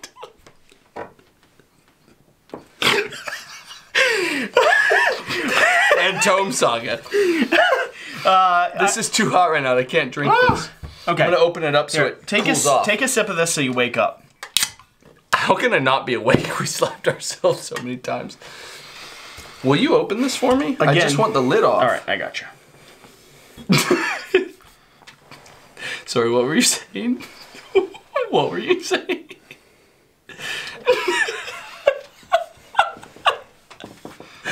At least it's not just me. Thank you. There you go. I just need it to breathe a little bit. I just need it to breathe a little bit. It's too hot. Take a sip of this. Hey, you backed all the way in on this. I'll tell you about it after you take a sip of this. Whoa, you hadn't experienced them at all before Viscounts? Viscounts? I know what this tastes like. No, I played Architects of the West Kingdom before this. I just want you to have the caffeine. I backed this all in because for some reason I thought it was the only chance to get it. Thank you. Like deluxified, right?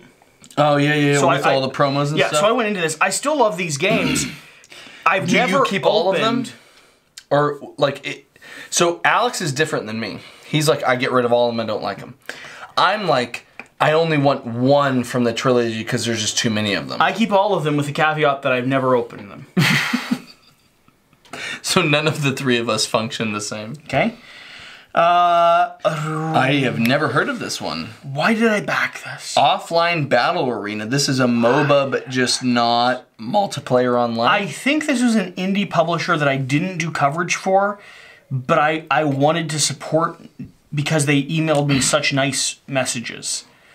I do that sometimes. Really hot tea. Yeah, I didn't cover this. Paul Grogan.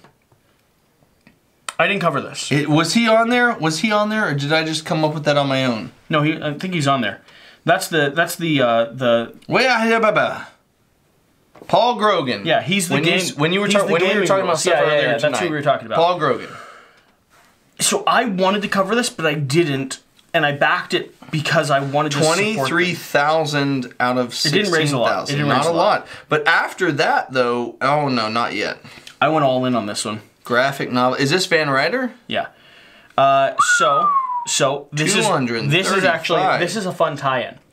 These are choose your own adventure stories taken to the next level. Yeah. And up until AJ and I talked about this at Gamma a lot. Up until this week, I had never opened one of these copies. Because of Avery? I opened this copy because of Avery? Trying to talk Avery, your son, into playing or reading through one of them. I know. I wanted to get them because of this. Guess who absolutely didn't read any of them? Avery? Didn't touch them. Didn't touch him at all? He did the Lego set that I gave him. You know what? That Benatar spaceship that currently is on top of your Kallax, it looks pretty awesome. Yeah, I'm not saying your son's a problem. I'm just saying I was wanting to share this with him, and he didn't appreciate it. I will say this. Yeah. I actually talked with AJ about these over Gamma, and I intend to use these as something to do with him at home. But when he is on vacation, he seems to be... My cheeks are so flush and like chirpy right now. Does it not feel nice? Yeah, it feels kind of like nice. Like this side right here is like nice and scratchy. Oh, thank you. Oh, gotta balance that out. Hey, we agreed that we're not allowed to hit each other. Okay, let's continue. That's the first time you've kissed me. I saw you going for the kiss back. You were gonna take it from your hand.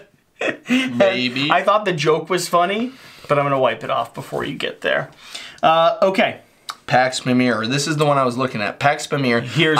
You know something funny about this? I backed this for $1. Did you really? You want me to tell you why? Because Quackalope was one of the only current day coverage of this. No pun included was on there. No, but they were older reviews. I was a review that came out. You were a new review for the reprint. At the time of the reprint. Guess who never sent me a copy? Pax Pamir. Yeah, Cole Worley and that whole company. Whirligig Games. Whirligig Games. So I never sent, because the agreement was coverage with a copy, which is why I didn't back it.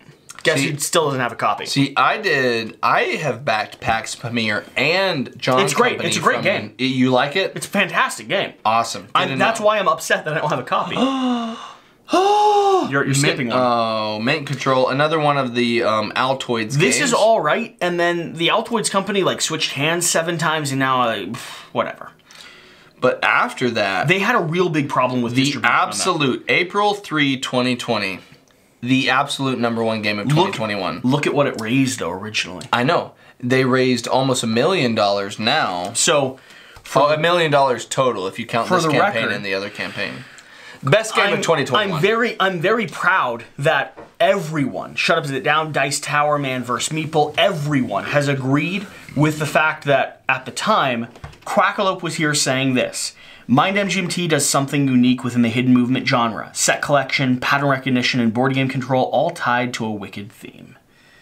I feel like that's you, not Jan. That was Hello, me. welcome to Quackalope, and here we are. We're giving you a how to play.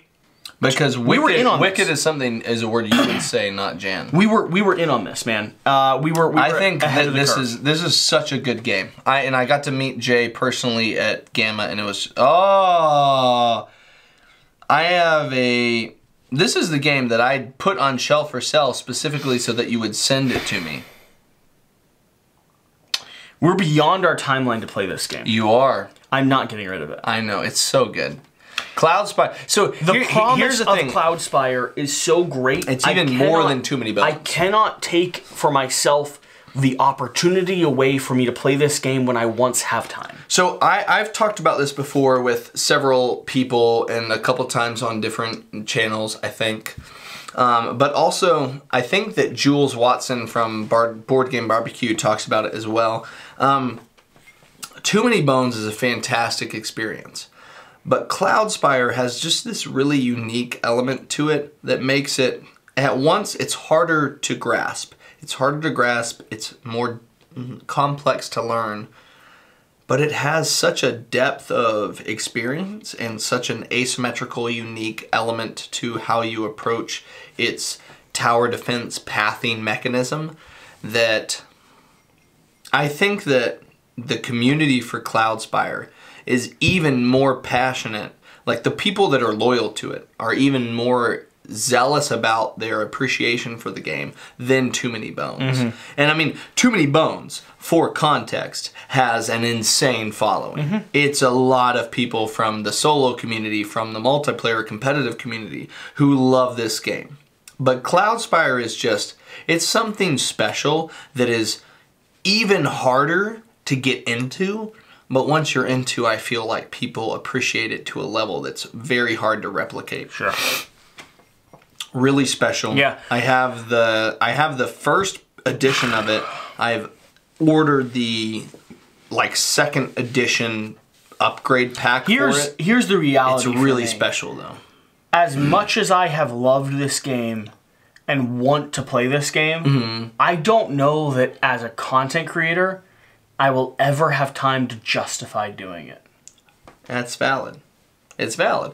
But I mean, CTG has a ardent and vocal community of supporters. And I will say this, like, outside of any appreciation for just the game themselves, like, you know, I've talked with a couple other people. I mentioned, you know, in a video that I did with Alex recently, we talked about the fact that, like, we weren't super excited about Wingspan as a game, but we appreciated it as the game being an ambassador for the hobby. And I would say that if you're not talking about a game, but you're talking about a publisher, CTG is one of the best ambassadors of the hobby. They care about the community. They have expensive products that they frequently gift to people that mention that it's outside of their means, but who are interested. And, like, they're just such a caring group of people. Cycle back in and let's touch in. Frosthaven. At one point, this was the most successful Kickstarter before Brandon Sanderson came along of all time. Frosthaven. And guess what, my friend? This felt like a whirlwind for Quackalope, because Quackalope is. Are you number one on the? I don't know if we're number one. Let's check. You're in there. We're not number one. Quackalope, though, is here with gameplay content, and I put in the amount of time I put into this video. Who are those guys? Back on Frost. So this is Mark, this is Dan. They are two friends. Again, Quackalope just Wait, Dan? No. Dan that does tabletop tables? No. No. These are friends that, again, Quackalope just invites friends onto camera. I believe this is the only time that these two were ever on camera with me. And the reason being, they had played together through all of Gloomhaven. So this is something that's momentous for them. Yeah. And so we bring them on. What we've called. And we're diving into Frosthaven. Now, Quackalope put a ton of work into the Frosthaven gameplays. Move around the board efficiently and have a lot of B-roll. We had B-roll and we had narrative, flavor text, and story. Whoa, Board Game Coffee! Yep. Good old Mark. I met him again. So yeah, I mean, this felt momentous, and honestly, when this comes in, I see no reason why Shira and I aren't spending a month going through it. What's crazy is when you get to the point where, like, can you believe this you have like you have like 3,000 or 4,000 or 5,000 backers, and when you say the number of backers, you round up to like, oh, it's 3.7, so I'm gonna say 4,000 backers. 83,000. This has 83,000 backers to where I'm inclined or I'm instinctually like, oh, 100,000 backers because it's so many backers. All I want to know is where are the 83,000 backers? Because it'd be great if you'd subscribe to the channel. Helps out a lot, and the board game industry sucks at content creation. We do. The fact that, like, an ant botanical channel can have 2-3 million subscribers, or lockpicking get to 5, and board games get to 300,000. Yeah, but lockpicking ridiculous. Is like so cool. I hear. For Science. Cool. All right. Are we skipping that? Are we skipping that? What are you doing? That had 100,000. Are you not interested in For Science? It looks terrible. Let me tell you why you should be interested in For Science. Tell me. This is designed. This is the second game out. This is Grey Fox, the designer of Spirit Island. Eric Roos. Interesting. Yeah, dexterity, timed, stacking game. Now, for the record, I have asked Gray Fox Game for the copy that they have promised me 7 times. Oh. Just for the record, like we did coverage on this. I have asked so many times for them to send me the Kickstarter copy of this game that at this point, you just don't think it's gonna happen? I'm genuinely frustrated that I don't have a copy of this game. We loved this game. We hyped this game. We did all coverage for free, and I wanted a copy. And they promised me that they'd send me a Kickstarter copy. You and Jan both? No, Jan and I loved this game. Because you and him have wildly divergent interests. Jan and I both loved this game. So in the Venn diagram of you and Jan, you both liked it? Yep. And I have asked at least 7 times for a copy. So, for the record, if you want a drunk Kickstarter video, this is one I'm a little pissed off about. I genuinely am. I'm frustrated that they, like... Whoa, and here we get to stuff we talked about today. Here's the other piece, just to ruin my reputation a little bit farther. They've told me at least 3 of those times they were sending it to me. So, let's see here. Ratcatcher. You're in your top 10 games of all time. This is number 10. And in this held the zone of the indie spot in my top 10 list. This is a fantastic game. Rat Escalation, fantastic art coming from an indie designer out of Australia, with the caveat that apparently the rulebook sucks. But you never had to deal with that. I never read the rulebook. You were taught that when you played the prototype. And I was taught when I played the prototype. You're on speed dial with Matthew. Yeah, which actually you're at the top there. So my quote: a truly beautiful game that thematically and mechanically ties together incredibly in a solid solo experience. Look at you. I want to see what Jesse. Wait, what point are we at here? Where are we at? We're still in Washington D.C. This is before pandemic. This is still February? I'll check, but Get cheese. Well, if you say so. What about these guys? no, You're in a different studio. This is Kentucky. This is a new studio. Yeah, I don't have the doorway behind me anymore. I have the lamps on each side. I've bought a shelf to go through the center.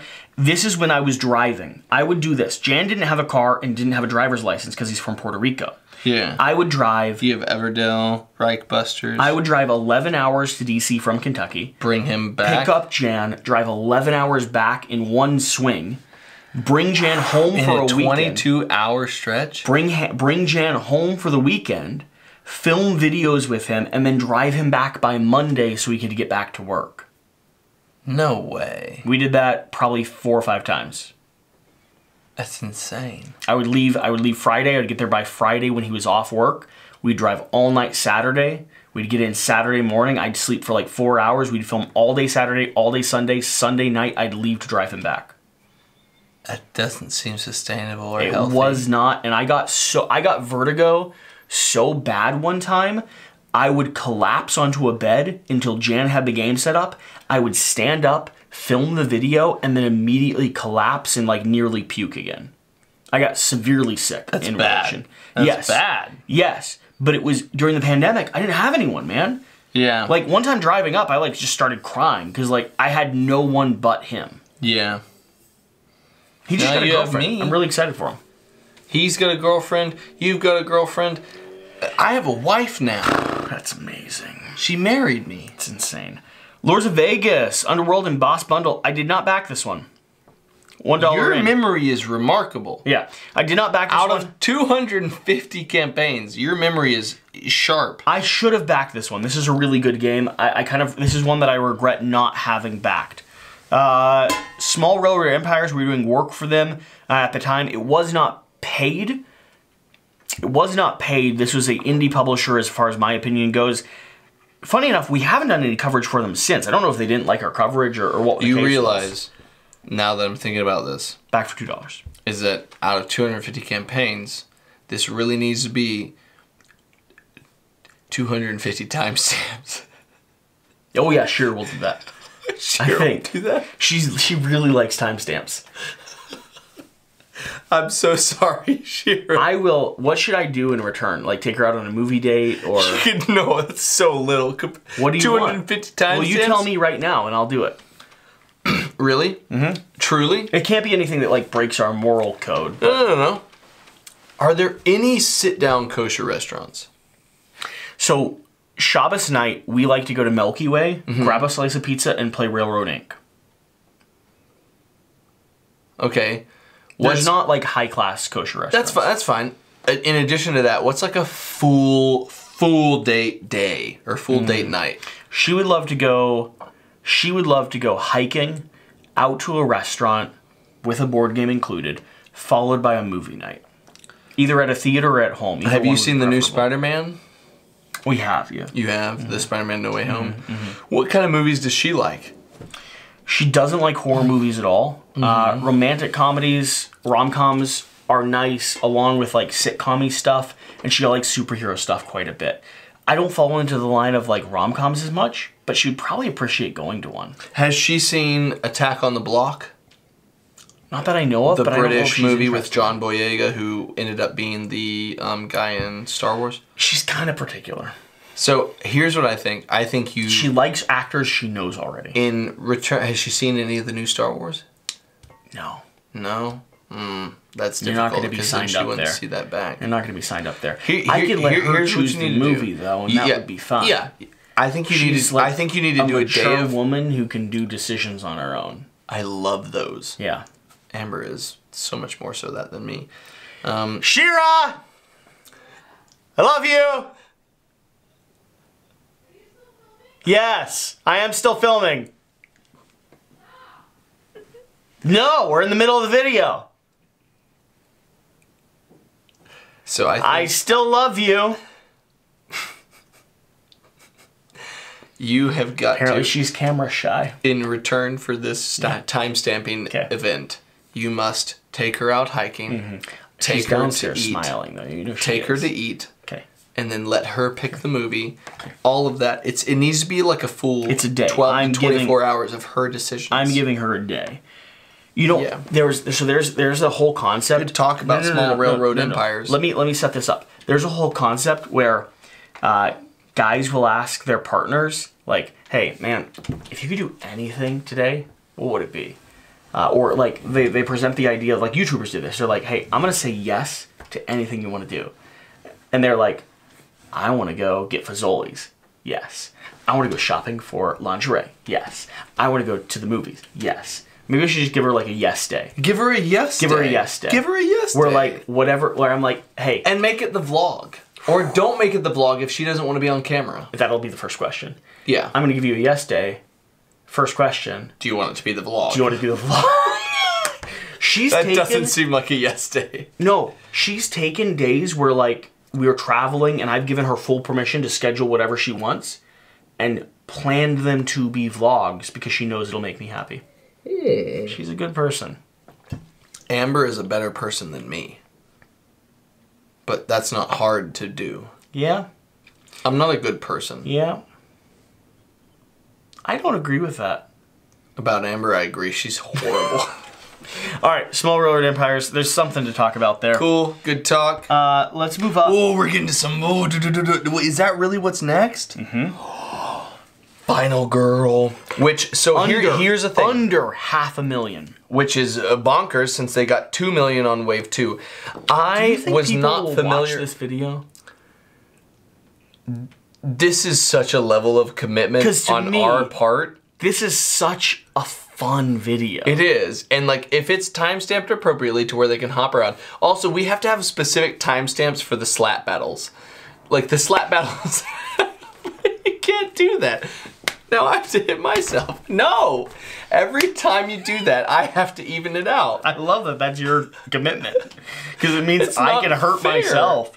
It's not fair. You were about to. Have you ever been so severely depressed, though, that you're okay with hurting yourself? Because that means my suffering is less than yours, because I've been there. Okay, so no. So I have been depressed. Have you ever noticed that? I have never. Really? But you're. Your ex? So here's the thing though, is Love carved in, like with burns? I've never seen that. Yeah, before. I took a needle and put it on a match when I was like 15. I didn't know that. Yeah. So I have been situationally depressed, but I would call it, because I've been around acute and chronic depression both. Sure. I would call what I had mild situational depression, and I've had it twice now. I had it once in Texas. I had it once when we moved back to Arkansas. Really? Oh, really? That was recent then. Mm-hmm. Yeah, within the last 5 years, I've had it, I think, twice. But again, I would call it mild, and I would call it situational. On a serious note, not only your wife, but something that can be hard to reach out to your wife. If you ever genuinely need a support system or help, myself, Shira, Alex. You would come down to Arkansas? Sure, I'd be there in a day. Oh. No, I'm not. I'm like this. No, is, I genuinely this is serious. appreciate that. If you called me up and you said, "Hey, I'm kind of fucked up, and I really need someone around for a bit," I appreciate that. we'd be there. I appreciate that. Back to the fun video. Speaking of horrific back to the fun video scenarios. So like because I've been there, and through all the screaming I did in whatever way I could vocalize, no one listened to me. Yeah. I take it very serious when people are like, I've dealt with this. Yeah. And I make sure to put a moment in there that's like, if you can say it in a way that I can hear, which is sometimes impossible. True. But if you can say it in a way I can hear, I will take you seriously and I will show up. Because you might not need it now, and you might not need it in 15 years, but in 20 years, you might be in a position where you really fucking need it. Yeah. Because I was there at 19. Yeah. And no one was there for I me. totally agree with you. So, I take it seriously. I think it's super valid. I do. AJ Porfirio. Hey, thanks for watching. That was not supposed to be something you listened to. So I think the beautiful thing about this whole video is that there's nothing about this that's scripted.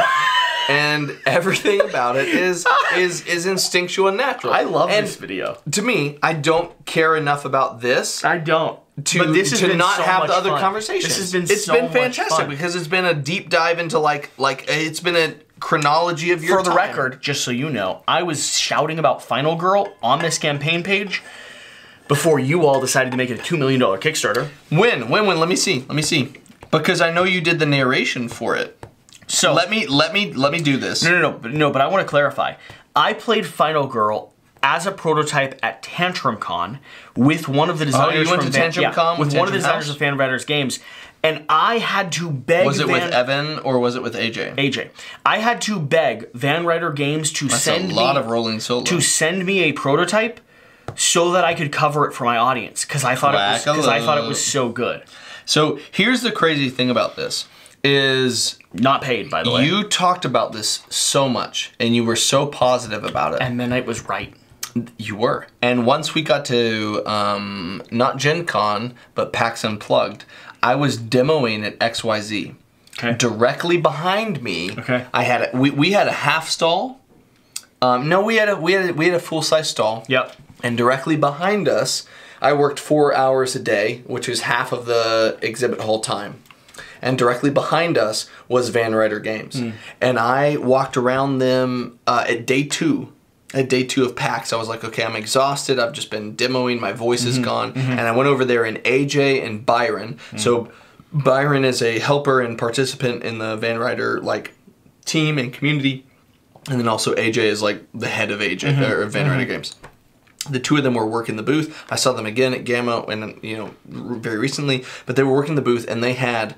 At that point on the second day, they had 10 copies of All In Final Girl. Good for them. Only 10 left. And I was talking to them, I was like, hey, this is something I'm interested in, at what level do you think it makes sense to come in? And he goes, hey, we've got some of these copies here that you can get of just the base box, but you need the base box in a little bit, and then we've got these copies. He's like, I can't guarantee how long they will be here. I've got 10 copies left of the All-In. And he's like, this is everything that you get from the Kickstarter, minus the mystery packs if you ordered those. Yeah. And so I was like, okay. I was like, at PAX Unplugged, I was still kind of networking and trying to meet people, and I was also interested in starting to move into solo gaming. Yeah. And I said, you know what? Devin Hawks Tabletop, for the record. I said, you know what? I'll take all of it. Give it to me. And later that day, they were out. had none For left. the record. Had none left of their full For the name. record, Van Ryder Games is one of the most stand-up publishers I've ever came across. They're such good people. Let me tell you a story that'll make you think even higher of them, okay? When they hit $1 million on Kickstarter. For Wave 2? For Wave 2. Yeah. I had never, to this point, done a single piece of contract work for them. A single piece. Yeah. But I was covering Final Girl because Are you talking about the email? I was covering Final Girl because I was proud of it, because I liked it. They reached out to me and a variety of other content creators and said, hey, let me know what your PayPal is. We want to say thank you. Yeah. I saw that email. I thought it was one of the most genuine, just like human things. And that is something like, you know, I think they said we just did something that we didn't expect. Yeah. And we haven't been able to say thank you to the people that, and we're going to make it real. Yeah. We're going to say thank you and we're going to send you some money. And they've been a supporter, not only of us, but of content creators, of publishers, of the industry. This is one of the most stand-up that have been through some, if anyone knows, has been through some of the hardest times of any publisher They're just good people. They're good freaking people, and they deserve the success. I hope they watch this. I hope they watch this. When they hit $1 million and then they hit 2, it was just like, it was so dude, awesome. I'm so happy. It was so awesome. Like I don't know. I think that this is something that I can't imagine what that felt like. I think that content creators are in this unique space in which we're kind of like halfway between the consumers and we're halfway between the publishers. Yeah. And so we have a relationship with both sides of it. And like when you get those publishers that are like really supportive and genuine people that like are interested and invested in both you as content creators and the community that they're trying to sell to, you really want them to succeed. People want to talk about bias. Yeah. I don't care a cent I make from a publisher. Oh, yeah. You show me a good person. Oh, 100%. And I'll go to bat for them. Yeah. I'm not going to sell someone a game that is bad. Yeah. But, like, show me a good guy. Show me a good girl. Show me someone that is moral and stands by their commitments in this industry. And well, I think what's crazy is, like, if you get, like... Like, for instance, your dude that you were talking about with the Unbroken. Artem, such a good dude. He hasn't been able to pay a single person a cent. No. And the community's paying him to make his thing correct. Like I think he's such a genuine, like wholesome human being. And I think so show me who to take down for him, and I'll do it. Yeah. With publishers, it's like if you make a $200,000 to $3,000 campaign, like it's a good campaign. And most of them don't make money. And you get the game out, and you get the game to the people, and you know, like if you're on the consumer side, you're like, oh, they made a ton of money, and they really didn't. They didn't make a cent. They maybe didn't make anything. No. I know a campaign that hit $500,000. I know a campaign that hit millions of dollars. That by the time COVID and the pandemic happened, lost money on distribution. They might make money in retail, they might make money on Wave 2, they might make money with expansions, but when it comes to like mini printing, shipping, distribution, and charging you a reasonable amount so that the community doesn't do an uproar, these publishers' margins is like 10%, and if that squeezes, they lose it all. It's not a lot. And so like when a publisher like Van Ryder hits a campaign and they get to the level of like $1 million or $2 million. Because they've been struggling. At that point, they hit a level of comfort that they just haven't known, and that is such a beautiful thing for them to get to experience. Like them, and then also like Orange Nebula with the Unsettled secondary campaign, like Tom and Mark and all of them. Community of guys. Like fantastic people, and when they get that campaign, it gives them a certain level of like breathing room, and the fact that you get to a point where you're like, I can breathe, and the first thing you do is reach out to people and be like, hey, I want to say thank you. Before the campaign's over, before anything.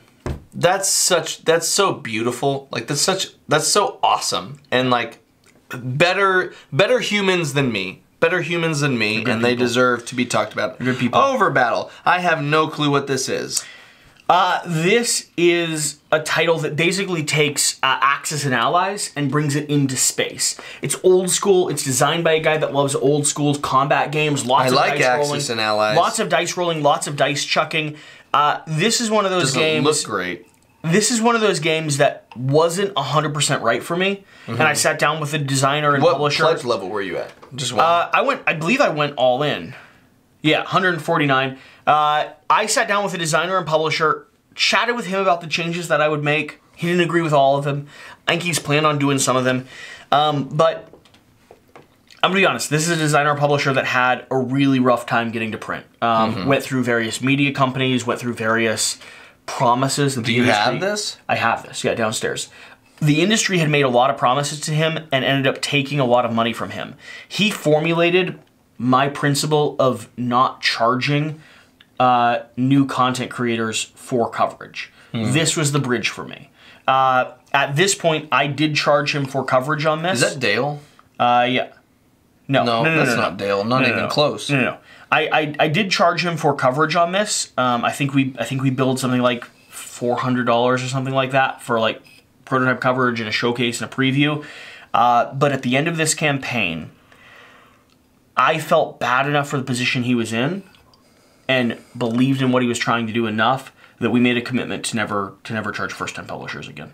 I think that makes sense. So it's part of the learning lesson, man. It's part of the journey. And that's also why I backed it at $150. That's big for, wait. Let me go back to it. That's May of 2020. So by this point, you and I had a relationship by the end of December of 2020. So this is still before you and I met. Hell, the Lost Saga from Mythic Games. I did not pledge this one. This is a big one that it's one I've thought about, but I don't hear much of. This is the first time I ever did any coverage with Mythic. This was not paid coverage that I did, but I'm looking forward to receiving this game. I thought it was very cool. This is one of the ones that's not... This is one of the few that's like still outstanding of most campaigns, right? It is, yeah. One of the few. Obsidia. What is this? Dark fantasy game with spellcasting, area control... Fate of the colony is at stake. Build your empire. Did I back this fully? You did. I have not received this yet. We're getting into the bridge of campaigns that I've backed, don't know about, and have not yet received. Where's the last... Did you cover this at all? I didn't cover this, no. So, where's the last update? How do you see the last update? Here. That's a year ago. Update from the shipping company. Did this go to a place that you no longer live at? It could have gone to a place I no longer live at. Another thing that has happened since I become a content creator is I don't see pledge managers asking me to update my information. I just don't see it. It goes to like spam or it goes to site emails. And you know, how many emails do I get a day? I've actually, in the last 2 months, I've started to go through your spam and bring in... I know. Bring in emails from... I appreciate it. Yeah. So Devin first came onto the team as a paid staff member to help me manage emails because communication has been really difficult. And I have an untold amount of messages that are just hard to keep up with. A lot. You get annoyed by the amount of emails we get, right? Yes. Okay. But you've been a big help. Yeah. I have lost track of some campaigns, and I'm going to be honest, there's a part of me that selfishly... That could 100% be gone to the ether. There's a part of me that selfishly, as a content creator, feels a bit of maybe undeserved confidence that if I did miss a campaign pledge manager and reached out to them saying, hey, it's Quackalope, I paid for your game. Can I have it? Can I have it? That unless they just don't have copies, they should send it to me. The water's still really hot. Again, it could be entirely unearned, and I understand a publisher saying we just don't have copies left. Tiny Ninjas Heroes. So this looks like the same kind of box size as like Tiny Epic I did coverage for this. The cool thing about this is that it flips open and the box is the game board. Set a Watch did that from Mike Nade and Rock Manor Games. I really liked I thought this was really good. Do you have this? Not necessarily memorable. You got rid of it? Really good, but not necessarily memorable. I don't think I ever got a pledge of it. Those are two conflicting things. No, really good and not necessarily memorable are two separate things. Are they? Yes. I thought within the board game space, you have good and you have great. And you have a very rare excellent. And if it's good, it might be somewhat forgettable. If it's great, it's not forgettable. For the group of people that wanted a tactical game that was very compact. Tantrum House? It fits, and Quackalope's there. But let me explain. It's the same as Tiny Epic. Compact, strategiig, and good. But never what I would choose for a light game. Too complex for a light game. And too small light for a heavy game. For a heavy game. It's there. And some people want that. This is a nearly perfect information tactics-oriented game. That sounds like a Jan comment. It probably is. Dale of Merchants 3. So I love Dale of Merchants. It's a deck builder. It's got a ton of different cards smashing together. Such a fantastic game. And one of the coolest things that our community did here for Dale of Merchants 3. Whoa, you're there. Overall, Dale of Merchants is easily one of the most modular deck building games I've ever discovered. I absolutely adore this experience, 100%. And then you got Lotte Pelio Pass, and then you've got Geek Dad and Meeple Mountain and Board Online and Big Boss Battle and the Friendly Board Gamer. So, here's the exciting thing with Dale of Merchants 3. Jan and I loved this game before Dale of Merchants 3 showed up. Dale of Merchants 1, 2, the big box, all of it. I had the chance to now be a part of Dale of Merchants 3 because our community voted in favor of Quackalope. Whoa, was that Tom Vassell with a hat? Yeah. In favor of Quackalope being drawn on the board itself. We have Richard Ham, we have Tom Vassell. We've got a lot of people. Oh my gosh. ProZD, he's Dude, huge. He's big. He's huge. He just got a Wormwood table, and I'd love to collaborate with him, but he's got 1 million subscribers and is very funny and will never hear of me ever. Ever. And Dale of Merchants is engaging throughout. You're always feeling like you're doing something satisfying. I highly recommend Dale of Merchants.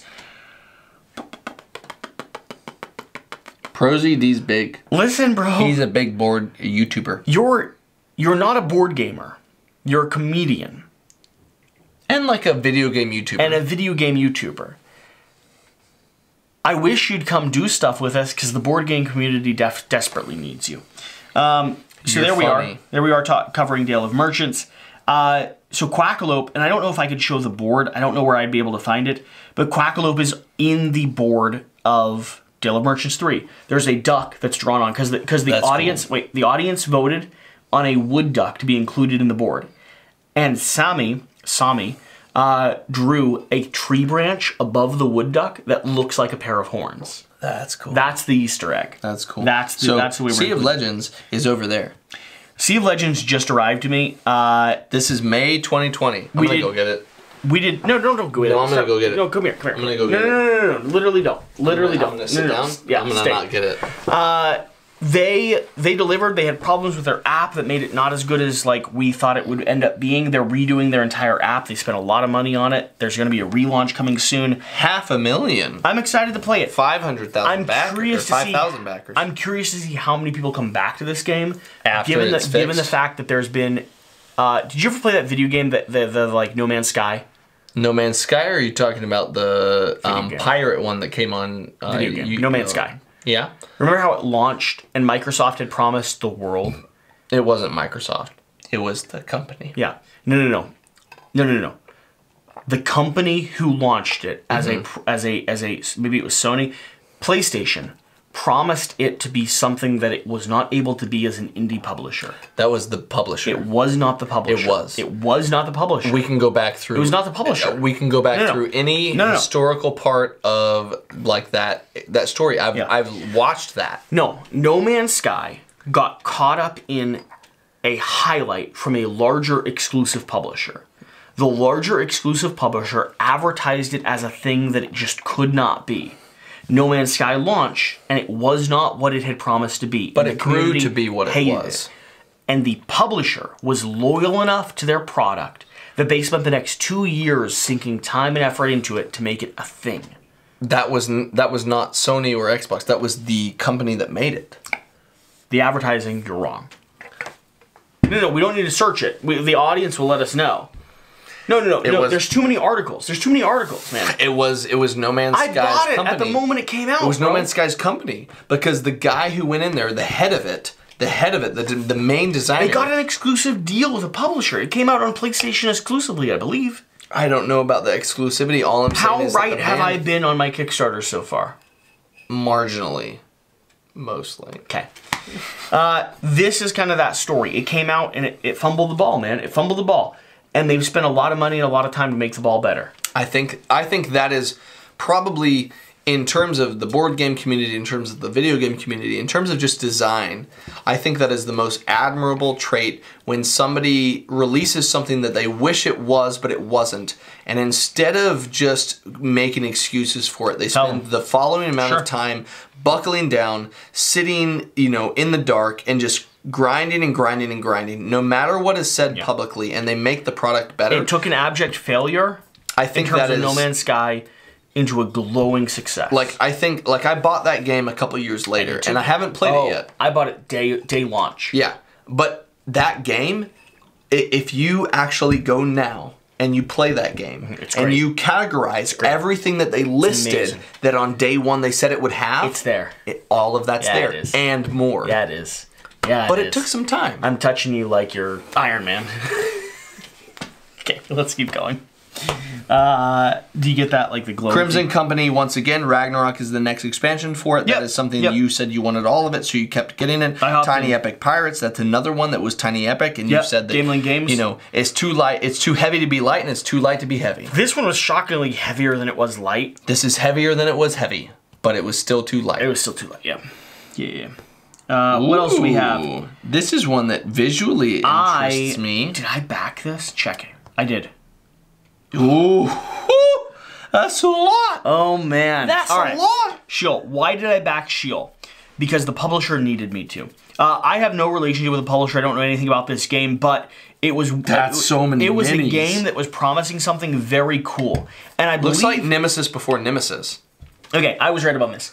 I was about to say, I believe this is a publisher that listed a accurate funding goal. Check the funding goal, check the funding raised. Ooh, wow. So... They said they needed 300,000 euros, which for a funding goal is a fuck ton. Yep. And they got 322,000. So not only did they need me to back this game along with like a couple hundred other people, but for the record, this is a publisher that explains to the audience. It's never arrived yet. It's still not This here? is in the window of not arriving. We're in the window of not arriving. We are in a window. We're in a window. This is a publisher that thought to themselves, we're not going to use marketing gimmicks. We're not going to trick the audience into like funding at $20,000 when we actually need $300,000. We're going to be honest. Guess what? It screwed them because this would have been a $500,000 campaign, $1 million campaign if they had funded at $100,000 and not struggled through the mid part of the campaign trying to reach $300,000. They desperately needed to have a lower funding goal to trick people like you and me into backing this with confidence. You cannot move the board. It's almost as if you have a top-down camera. It's almost as if we have a top-down camera. I want to view this while you talk. Keep talking. No, so like this is why I backed it. I backed it to support them. Set up in I have 5 no minutes. connection. I did not coverage it. You didn't coverage it. But I respected the fact that they were trying to be honest with the community, and so I was like, I was there for it, man. Modular storage system back in 2020 is a big thing. Do I know if this is going to be good? No. Am I even going to play this when it comes in? There's a strong chance. You have it at this level. Not. You have it at the all-in. Yeah, man. Yeah, because I was supporting them. Why not? I always go all in. I'll be able to sell this for like $400 when it arrives. People are idiots. Maybe. Did you hear what I said there? Yeah. It's like insulted the wider eBay community. No, but I mean, like, people are in on FOMO for sure. No, the miniatures are I'm not gonna sell highly this. detailed. I'm gonna unbox this. I'm gonna show it off, and I'm gonna be excited about it. That's what I'm gonna do. When does it? So let's go to. I don't know. Let me ask a updates. serious question. Do you follow updates?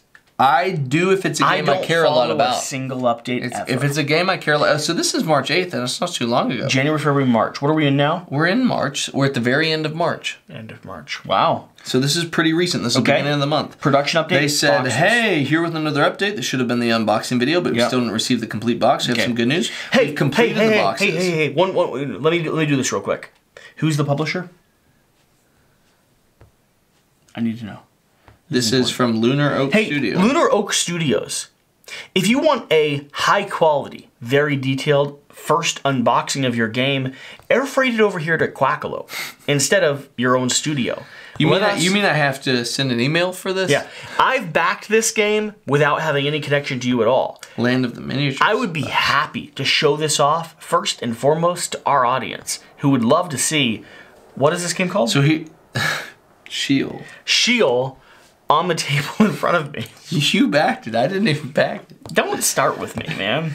No, but so what's in? Like, I mean, that's a decent. They're showing stuff off. But yeah, like they've got all of the. What I respect is the fact that they're still continuing to update. That means stuff is happening. They care about it. They care about it. So we are all the way to Tangerine Mouse, which Season is the 7. third or fourth different. $30,000 raised. Yeah, about 1,000 backers This is there. another big back of another content creator. I try to support the community. And you know, Tantrum House just recently did another one. Nemesis Lockdown. That's huge because I'm in the hobby at this point. Okay. No, I say that back. I am in the hobby at this point, but I'm a content creator at this point. Ooh. Like, I'm someone who has been actively trying to... Did you film this gameplay with me? I did not. It was some Patreon members then. Not, it was some Patreon members. It was an early... It was so Nat Bloodborne Nell. was longer, and this was earlier. It was Nat Nell. Nat Nell's a wonderful human being. Maybe Cadius, I believe. Nat Nell is one of the... that's it. When we did Bloodborne, it was me, Sean, and Nat Nell. Cool. Nemesis Lockdown, I got a copy of this in. I backed for $1. Told you. The reason I backed for $1 is because this is the first... What I remember, or what? Yeah, just your memory of stuff. This is the first project that we ever did TTS coverage of. This started the relationship... So Bloodborne was pretty early. This started the relationship with Simon. No. With Awakened Realms. Simon. Oh, because you did this, it impressed Simon? So, Awakened Realms reached out towards like the last 5 days of the Kickstarter campaign. They had done really well, and they just randomly offered up-and-coming content creator, 10,000 subscribers at the time, like, hey, we've got a TTS module, would you like to do it? And up to this point, I had committed to not doing TTS coverage at all, period. You know the reason why? Because TTS looks like shit, and no one wants to watch it. But I want to see this. Yeah. Because that's a really good still on the thumbnail. Taking the time out to not only teach us, but also run through... Start at the beginning. Hello, welcome to Quackalope. Thank you for being here. In Kentucky, Kentucky studio. Absolutely exhausted. And I have good reason to be so. You see, if you're watching this, it is really currently good 5 or 6 a.m., about 3 hours before you're viewing this, as I am finishing up the 9th or 10th hour on this finished edit of Nemesis that you're about to watch. This is a tabletop simulator coverage, but TTS. it is as highly edited and produced as I can make it. Right? The last TTS video we did was received remarkably well, and so Awakened Realms reached out to us and asked if we were interested in covering Nemesis Lockdown. And the answer naturally was yes. And so we have tried to step up our game once again, going through and editing this the same way that I would produce or edit a video here in the studio. And along with that, if you're interested in Nemesis or you just love the game, you really don't need to go B-roll watch in a bunch TTS. of other videos. Stay tuned for this one. Can I explain how intense B-roll in TTS is? Like, this is intense. It displays literally everything Nemesis as a game was designed to be. And if you don't believe me, I'll cut right now to the designer of the game who we played this session with, this 3.5 hour long gameplay session with, and let him tell you in his own words. I must admit that I didn't see a playthrough like this, didn't see Nemesis like this for a couple of months, and that was crazy. We show everything what is Nemesis about and what is Lockdown about today, so I'm also happy, and thank you for nice play, because as I said, last couple of weeks I was working on it, and today was probably one of the first play when I feel like a player, not like a designer. Yeah, that's cool. Do you believe me now that you've heard from the designer himself that it's worth staying tuned to check out exactly what we've produced here? So, before we swing into that, let me tell you the story and kind of what we've structured, right? So 2 days ago, we were reached out by Awakened Realms. We got online a few members of my Patreon community who I very specifically want to say thank you to, took time out of their day to come join and play a game with us. We took about 6 hours on Tuesday to sit down and play this game, and then I spent about 10 hours today. You had a massive ass duck in there? Yeah, my Patreon community made it for me. That's awesome. So that was such a well done, TTS Can I tell you? So I think Hell from Mythic was actually the first one. Oh, okay. Then Awakened Realms reached out, and this is the first display. This video, what we produced in like 2 days or 3 days because the Kickstarter was coming to an end so close, is where Simon saw us and is where they reached out to us for the next wave of content for them. And since this video, we have been the exclusive and premier TTS and content creator for Simon. So on their campaigns, because during the pandemic, Simon released a few campaigns with no gameplay content. and the community was livid. And so they reached out to us, and I responded, we can do the best quality pandemic-style gameplay in the industry. Because the community wanted gameplay. Yeah. So, like, the people that give us, like, crap for being, like, working with CMON and stuff, we always produce gameplay for you to watch. Yeah.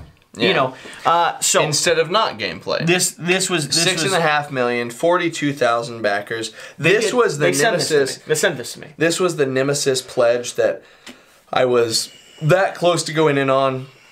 Ultimately, I told my cousin about it. He went in on it, but he lives in California, so not really close to me. Gotcha. Die in the Dungeon. You have that recently. That recently fulfilled. Yeah. About maybe 5 months ago. That's recent. I think so. The pandemic doesn't even make sense anymore. Solo game from Fundamental Games, Wes Woodbury. Really great indie designer, good friend of mine. Happy to see him successful. I do wish his art was a little better sometimes, for the record, if we're just going to be honest, out there in the ether. This is a fun game, though. This is a fun, like, dungeon crawl style dice escalation game. Why do you keep doing this? Because it's like... but it's very distracting to the audience. It's distracting to you. The audience is like, oh my gosh, Devin, keep spinning that drink. Very distracting. So, let's continue scrolling. I did not back this one. At all? Are you impressed with how I know what I've done? It is remarkable, like, the quickness with which you are able to describe these. Chai is awesome in terms of, like, the very cool. steeped games, like, great people. Matt, I really like them. I just told you about this one. Do you know why? Yes, you told me about that. We just got an email. Yes, we got an email, and you were like, I don't know what this is at all, which makes sense because it was a year and a half ago. Until I saw the image. Guess who backed this one? All in, baby. All the way, Master Alchemist. Take a look at this. It's gorgeous. Do you know what this is? Yeah, you said it was like the biggest version of like an exit game ever, like an escape room visual experience. If Sheer and I do not spend an entire day just doing this, I've messed up as a partner, a husband, and a boyfriend. You know you have to give her a yes day just to edit this video. It's not going to be this. You have to give her a full yes day. I'm okay with that. If she sees this part and holds me to that, I'll honor it. What this part? We talked about it 2 parts ago. I know, but now I'm saying I'll do it. Oh, okay. You're not allowed to text her. No, I'm doing this now because this is an RPG that you have not played. Cool. This is no. Can I tell you what this is about? Though? I know it's beautiful and wonderful as a story, but you haven't. How did you know it was an RPG? Because we talked about this because I included it in the shelf for sale the last time I was here, and I said that you had to get rid of it, and you never did. Actually, no, I didn't say you had to get rid of it. I kept it as a keep because it was small. Yeah. This is Allison's Missing, a text-based silent RPG. Yep, via text message, not just text-based. It is structured in the way to look like text message. I don't have friends that like RPG. So this is by Hunter's Books, but I do believe that this was... I'm so lonely. Acquired and helped with distribution by Renegade Games. No one likes me. Is that not true? Well, it is not Renegade Games? It is true. Okay. I think. Another Mint Works. You're very popular in the tic-tac-toe Mint I liked the company because I knew the owner of the company up until the point that 170%. 11,000. So, like, you know how, like, corporate companies do restructuring? Mm-hmm. Well, she got kicked out of her own company, so... That's shitty. I stopped liking the company then. I backed this. Oh, my goodness. You are so hubris-focused. Can I... you had ducks. You wanted ducks. Yeah. You wanted ducks and dice. Yes. Duck dice. Yeah, I don't know why we didn't come up with this to start with, which we just weren't big enough to do. These are the molds. I actually don't like these dice. I think they're very ugly, but I had to back them because they were duck dice, and I got like 15 comments sending them to me. Mm-hmm. Can I tell you one story about this? Tell me the story. Okay. I first tried to order these from a Chinese website off of a Facebook ad. Mm-hmm. I spent $82. On this? Or on the other thing? On the other thing. On the Facebook ad for a Chinese company?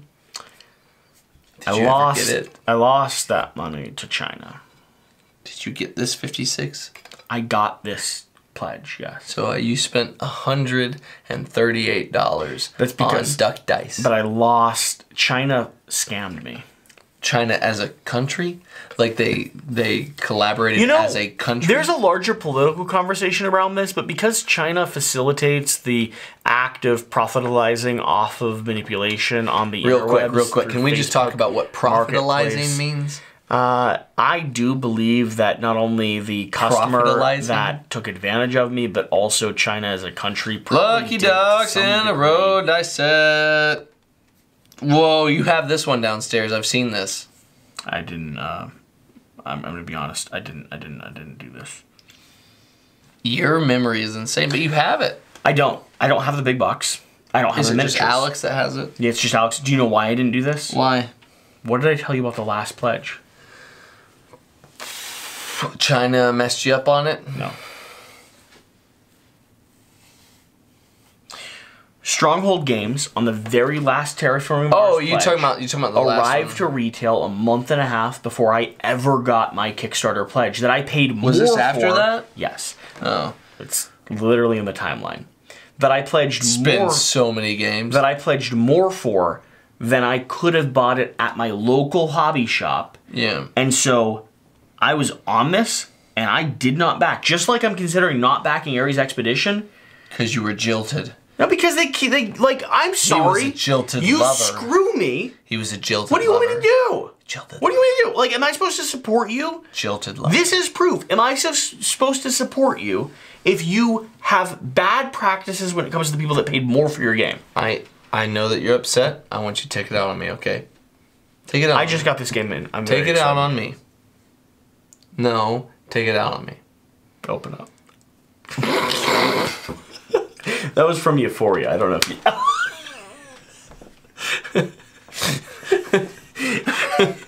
Hey, this was in your I'm so excited about this game. We talked about this a lot. You know what? I'm gonna actually scroll through it. No. I'm gonna do a call. I'm gonna do a shout out to the other video. We talked about this in our solo game video where we talked about top 10 solo games, 5 of mine, 5 of his, and a lot of extra crossover and different examples that mixed out of our top 5. Hey, if you want to watch that video, swing over to Devlin Talks Tabletop where it definitely won't be published. It's not on my channel. And then swing back to Quackalope. Your thumb was very sweaty. Was it? It was salty. Oh. This looks beautiful. It's so a cute. solo only game. It's so game. cute. It's a solo only. It's got like 30 to 45 minutes per chapter. I'm planning on of the playing story. it this week. I think you're playing it soon. I'm very excited about it. For the record, just in case anyone's skeptical, you backed it all the way. The fact that you know that so well after so many is really impressive, to be honest. We're getting pretty far.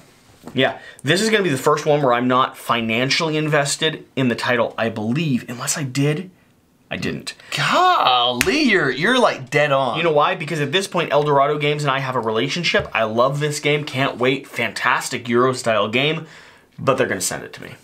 That's awesome. Do you have it? I don't yet. No, they haven't fulfilled They haven't fulfilled yet? I wonder what When's the last update is. What's I'm curious about that. Let's check that. March 10th. Early March update. What's it saying? Can you read it? I'm drunk. I hope you're doing well. We just sent an update less than 2 weeks ago. The more communication, the better. Even if we don't have that much to update you, we figure sending out updates is better than keeping everyone in the dark. I'll try to continue sending bi-weekly updates as we are getting so close to fulfillment. What's funny about that? I just have to put some personal information out there. I had a message on one of my videos saying that they hadn't updated very recently. And so I, from that message, messaged the owner of the company. Hey, people getting pissed. And said, hey, just so you know, like, I understand you might have not much, like, because China's weird right now and shipping's terrible and life is a mess. Yeah. But, like, people are coming to my video now asking for updates. Yeah. You should put out an update. Yeah. So this sounds like a response to me. That's a response to that? Kind of. That makes sense. They're good people, though. They're fantastic Age of people. Atlantis. And let me, for the record, Eldorado Games will always, period, deliver. It's two best friends period deliver. in an Indian, in an indie company that are producing, designing, and distributing the games. If they don't get back to you quickly, it's because it's two people, dude. Like, it's hard. Yeah. And sometimes there's months where, like, there's no update because you're waiting for China to let you know when they can ship your games at 17 times the price you agreed to. I'm being serious. Okay, next one. This one I have no clue about at all. Yeah. There's some coming up that I'm excited. You know, a sorcerer from Wise Wizard Games. It was White Wizard. Oh, is this Games an expansion? Expansion. This is going to be a. This is on your permanent collection shelf. It is in my permanent collection shelf. This has not arrived though, and I backed for $1. Yeah. Because I expect them to give this to me because I did free coverage for them. No, I did sponsored coverage for them in relation to this video. This is great though. Sorcerer is a fantastic little deck building game where you combine, instead of deck building, it's deck construction, except here you're taking 3 modules or 3 troops and you're combining those 3 sets of cards into this hybrid deck. And then that hybrid deck becomes the sorcerer that you're playing through, and it's a lot of card play, it's a lot of fighting, it's a lot of abilities. That's a good campaign. 4.3 thousand backers, 4.3 thousand. This is head-to-head. $430,000. Usually this is head-to-head competitive. Here in Sorcerer, this is going to be potentially a cooperative or solo against a big AI boss. Does really well. Cool. Yeah, I'm very excited about that, honestly. You and West just played this. This is fantastic. You or West describe this as your favorite 2-player West might have described it as his. I don't know that it is my favorite. Favorite's a big word. It's certainly up there. It's certainly competitive. It would be in the top 3 if you're going to describe 2-player social deduction games. Yeah. It's designed by a husband and wife who designed it throughout the pandemic. They were at PAX. They were real sweet people. Were they? Who designed it as a husband and wife who designed it. Did you not go by their booth? I think I said hi only briefly, man. They designed it. Mantis Falls is an experiment gone wonderfully right. Social deduction games should not work at low player counts, but this one here, it does here. The future nature of the card play and the dishonest reading of events make this wholly unique 2-player game. That was Jan. I agree with everything. It was beautifully written. Yeah, I don't do that. So this is a husband and wife that throughout the pandemic wanted to design a social deduction game that they could play together and just kept making it better and better. Your cup's really irritating me. Mantis Falls does not work for everyone. Alex didn't like it, Shira didn't like it, but West and I have really enjoyed it. Please stop. Be charitable to me a little bit. It was really great. All right, we're going to keep going on. This is not Ragnarok. This is not Ragnarok's, the one I'm familiar with. I have no clue about this. Ragnarok Stars. We did coverage for them, so I'm supporting the campaign a little bit, putting some weight behind it. It's a roll and write-ish style worker placement game that deals with rock stars. What's it about? It was actually decent. Well, it's about like Viking rock stars. Has it fulfilled? Oh, not yet. Not yet. See if you can find out. What in the world is this? See if you can find out. This one's cool. An action-packed strategy game, including miniatures and... Has this one have an update recently? Terrain STL files. You can 3D print. What's the most recent update? Good news. Can you tell me what they've been talking about? I've got to start off by apologizing from the bottom of my heart for not only the delays, but also the lack of updates or information. There are some reasons for this. I'll just explain a bit further below, but first I'd like to give you good news. The digital creator edition of this is here. Okay. And then the physical box set is currently continuing manufacturing in China in February, which means it's definitely not here. No. Delivery details. We issued a survey last year for addresses. Sure. I don't trust you at all. No, I mean on this one. However, we're aware some people might have moved. It says here we're manufacturing with Gameland, which we know. Okay. Just after the Spring Festival in China ending next week. From there, we'll be shipping to both USA and Europe, UK, with a target for April delivery of all box sets. So this month. Interesting. Possibly. Take a look at this. Take a look at this. In what capacity? The campaign? Take a look at the game. Are you still enjoying this video? Of course. I mean, it's the longest video I've ever done. Right? This has been a journey. It's been great, though. It's so fun. It's so good. Wait. We're probably not. 12,000. We're just going live after this and not filming anything else, though. You realize that. We're not doing anything else tonight. Probably a safe choice. I would love to do more stuff, but I just don't think you have the capacity. Are you... Say that to my face. Say it to my face. Look at me in the eyes. Yeah. No. Okay. No. You're doing some weird fidget thing. Look at me in the eyes. Devin, you've been here for a week, and what I've learned is that you need 8 hours of sleep a night. Seven, with the caveat that it takes you a little bit of time to wake up. Yeah. And what I've discovered is that if I keep you up beyond 4 a.m., We're not even close to that. There's a strong chance you won't make it to your flight. It's 1 a.m. Are you under the impression this video is ending within 3 hours? Oh dear God, how far are we? I have no idea. We're like at least 4/5 up on the scroll bar. This feels a long time ago. It does. That was a good slap. Which one? The one that was like that. Not just a moment ago. No, the one a moment ago. It was a good That slap. wasn't a good slap. It was like passive. Let's keep diving into this though. Why did I support this campaign? I have Can you tell no me? idea. Can you tell me? Plastic Alchemy, never heard of them. Campaign, never heard of them. Do you want me to tell you why? That burp is terrible. It was really bad. You were top of the list there. Yeah, sure. That was a very I was the biggest content baloney creator. burp. I was the biggest content creator on them. What else? Why? Why? This is a campaign that was one of the first to combine the idea of 3D printing your own board game along with 3D printing and sending out actual physical components. Interesting. And so I backed them. I liked the designer. I Updates. supported them. Have you got this yet? No. We already checked that, remember? I asked That's you. right. That's right. Tutankhamun. Reina Knizia game. Is this King Tut? Is that what his name is? All the way? Tutankhamun. This is going to be the... Tutankhamun.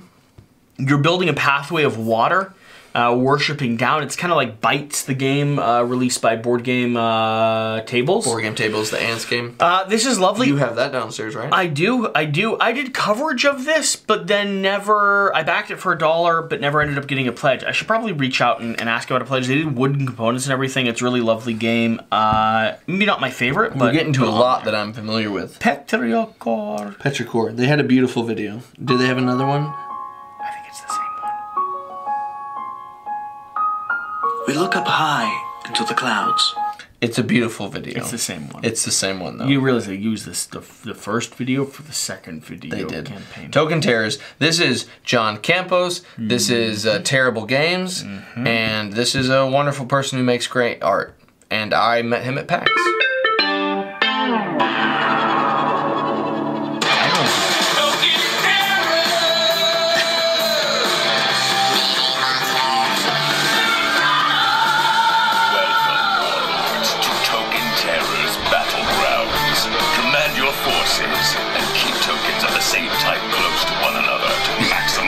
Okay, this is a kind of chess-like, asymmetric, token-based abstract game. It's a good head-to-head squabble. You're able to draft what tokens you want to actually play in, but the combination here was that these are Magic tokens combined with an actual board game. I think, arguably, John should have launched this either as a board game or as Magic tokens, because the audience loses sight of things when you launch it as two things. You launch an RPG next to a board game, they don't quite follow along. So, very compelling though. I think it should have done better than it did, and I'm very hopeful for him to come back and do even better.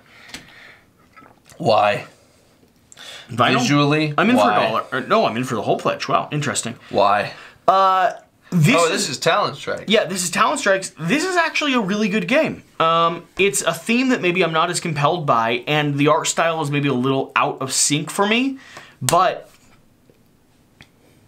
I do enjoy this game. It's a set collection game with very simple worker placement, and the worker placement has a series of kind of actionable zones where if you go there, you're going to get a benefit if someone else goes to that same zone you're in. So, good, simple, approachable, but good. Are you okay? I'm just catching up. You slapped yourself way more than me, so I'm trying to catch up to you. Catch up by being part of the video, bro. I am. Are you? I am. You talked about Board Game Tables. You talked about how vinyl was related in some way to ants. Let's talk about Massive Darkness. That's a big campaign. In for $1. Yeah, but that's just fulfilling right now, right? In for $1. In for a pound? In for £1. You gonna check it, or are you just gonna believe me this time? I believe you. That's insane. Except my other account is in for a base pledge because we gave away a copy of this game, and guess what? I'm completely blanking on her name, which is totally not cool. But another content creator won the pledge. I reached out to her, and it should be shipping to her, but she recently moved, so the hope is she still gets her hands on it. We did coverage for this for CMON. I'm really hoping they have me signed up as the pledge manager, because this is One of the best dungeon crawls I've played in a long time. Really, really difficult pandemic-style game. This is Uprising, Curse of the Last Empire. I believe I backed this one because I wanted to support them. But they also... if you backed it, then I'm assuming you backed it at the 129. You didn't back it. You didn't support them. You're a terrible human being. Thought I did. Either way. Call for help. Oh, interesting. This is a miniature that I backed that I thought was just a lovely model. Okay. I mean, to be fair... That is graphic. Yeah. That is doubly, triply, quadruply graphic. That's so graphic. I didn't back for it. Every photo is hyper graphic. I didn't even see any of these. Interesting. You just saw the first one and it was enough for you to back? I have this model still. I have this model, but I don't have any of the others. So it's just a resin cast artist sculpt of... Just maintain eye contact with me. Just maintain eye contact. Forgotten Depths.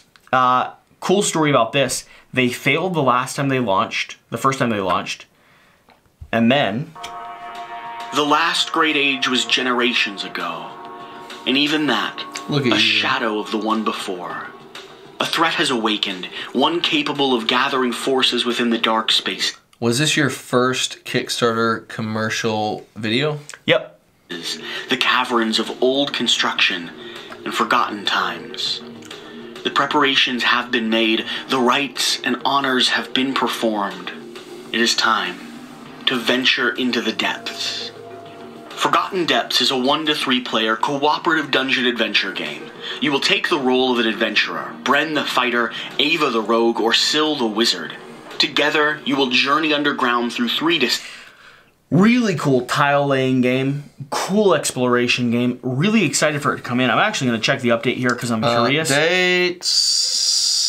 When they last talked March of this month. Okay, what'd they say? They said shipping and translation. The games are on their way. All products have left. Here are the current estimates. United States, this is a late April arrival with a window of early May fulfillment. Very exciting. I was very, very proud of this because it's the first time that we had a publisher that was willing to listen to our advice around Kickstarter. Not only did we do the main video for them, but they also redesigned the campaign page and added some details and information based on our feedback from the last failed campaign. And they came back swinging, and they came back and they funded. So very, very thrilled for Forgotten Depths here. Okay. This is one. So this is Adam, the designer of Nemesis. Adam Kwapinski, I think.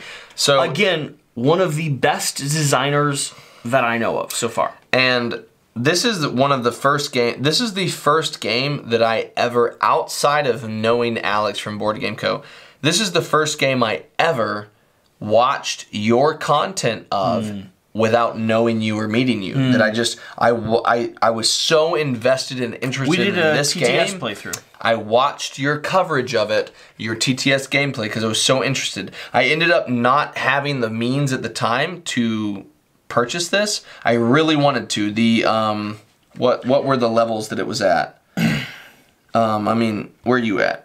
I'm at $1. You're at $1, but you did content for them. So I did content for them, and depending on, well, how things work out, I believe I should be the first content creator in the United States to have a copy of this game ready to cover. Yes, because I keep telling them that I want it. The deluxe pledge, is the one that I wanted, and even the core pledge I would have been happy with because it still had the wooden miniatures. I just, at this point, it was where I was very excited to jump into board games, but I didn't have the money at the time to expend on a pledge like this. But this is probably out of most of the games that have come on to Kickstarter in the last 2 years. It's one of the few games that I'm the most excited by and also the most frustrated that I didn't end up backing.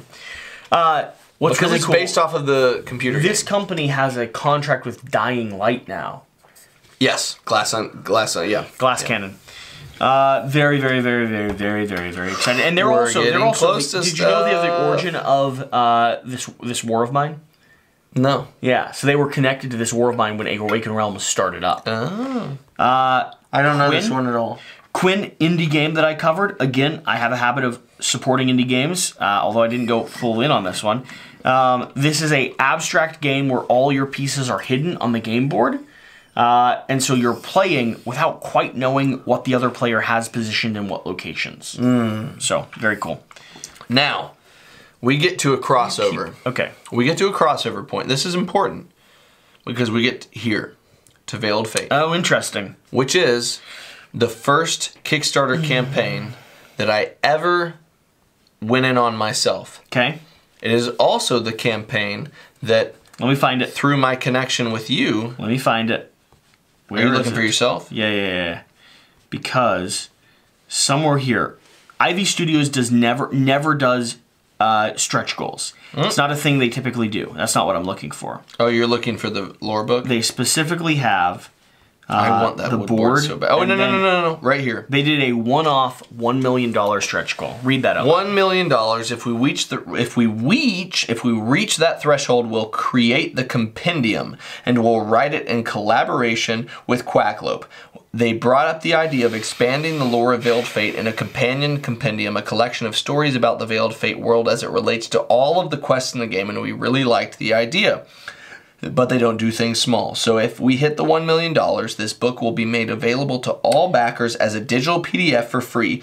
We will also create a hardback volume that will be available for purchase after the campaign if enough people are invested and interested in it happening. So they only raised $700,000, but because the people at Ivy Studios are stand-up people, in the Pledge Manager post-campaign, they crossed the $1 million mark and reached back out to us. And then I fumbled the ball hard. I mean, like for months. The ball just you didn't fumble, it just like hit you in the face. Dude, it was like, way more than I knew I was signing up for. It was just like, why? Because it just felt right. But someone's gonna cut that out of context. It looks like you're abusing me. Do it back. I don't want to. Yes. No. Yes. No, I just it was. If I touch you enough, you'll hit me. It was way more writing and organization than I think I could handle. And so, Devin, you ended up doing it. I did. You took a little bit of my notes. I did. I have 1% credit for you this. And Aaron did the initial credit. world building and framework design, and then I wrote all of it. It's true. But you guys did an initial setup and we paid you the entire commission amount for it. Which was very, very generous and sweet of you. You do great work.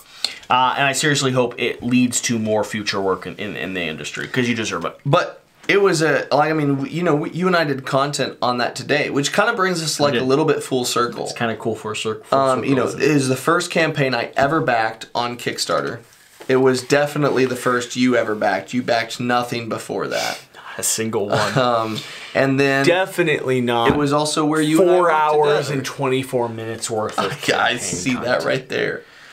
All right, I love Veiled Fate. Go see the videos we did. We just filmed them today. May not be today for you. Shadow Network, a game about spies. It looks cool. Talon Strikes Again. They had set two campaigns in a relatively short time. Do you have this? I didn't have $1 in. Check it. No, you didn't.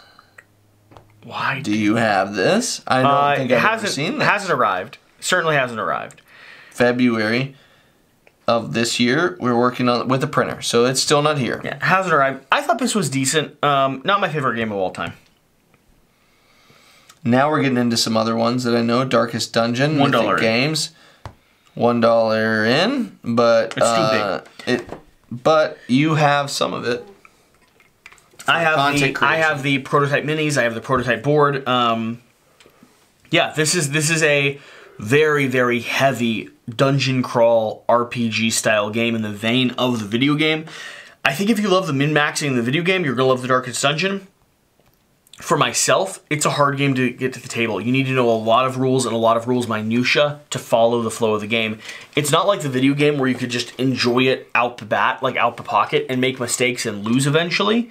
This is one where like you need to go in a bit experienced to be prepared to play it. What are you doing? I'm just seeing if I slowly move your way, if you notice. I do.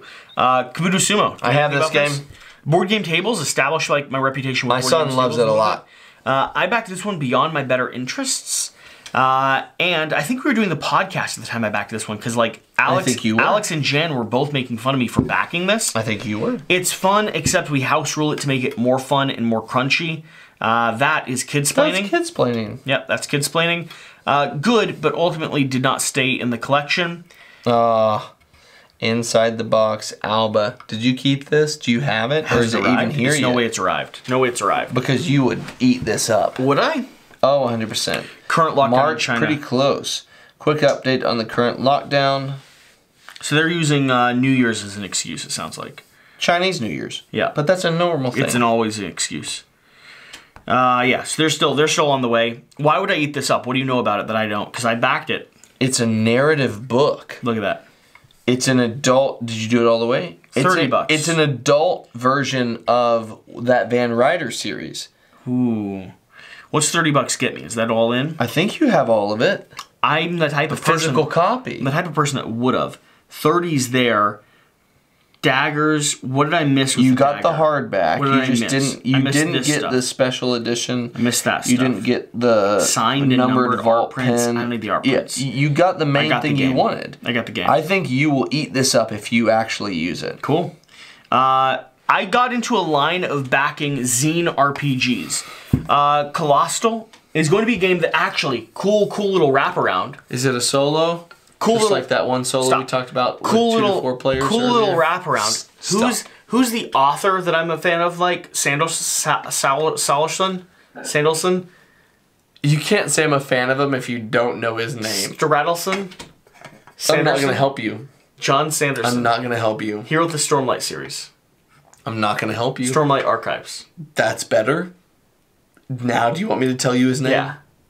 Brandon Sanderson. Sanderson. I was there. He was just talking about this on a podcast. This is Colossal. Colossal is an RPG that allows you to wake up in a realm of everything's bigger than you remember.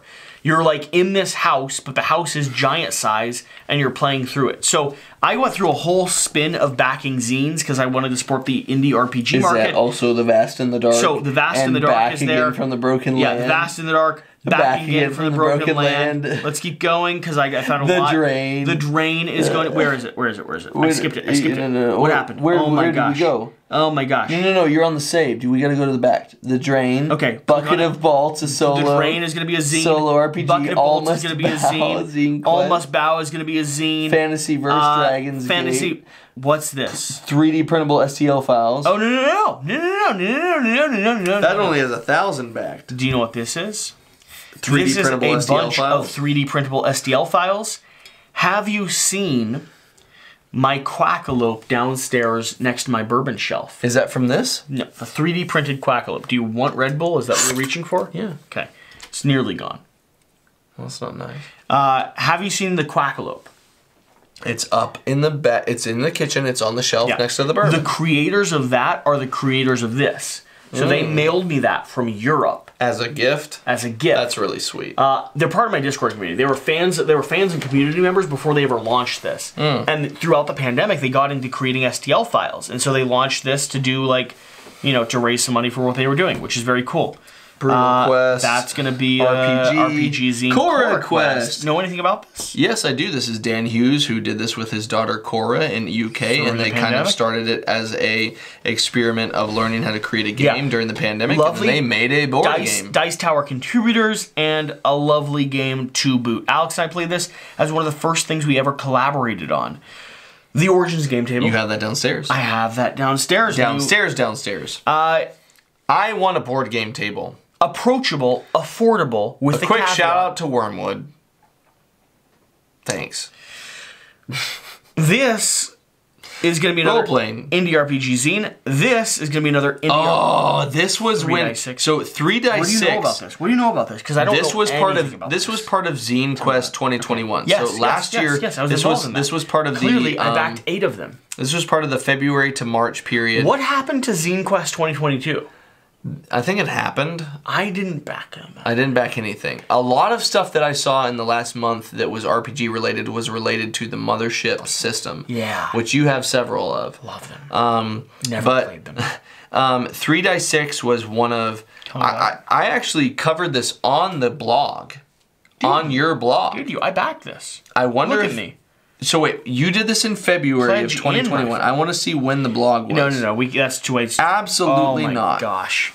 You're going to waste time on this? Like, people are watching still and they're like, not even sure. Quackalope blog. Quackalope blog. You don't even have my blog up. No, I never as a thing to go to. Search for your blog. I love you so much. You're such a supportive person. All right. Just go to the blog. Blog. Boop.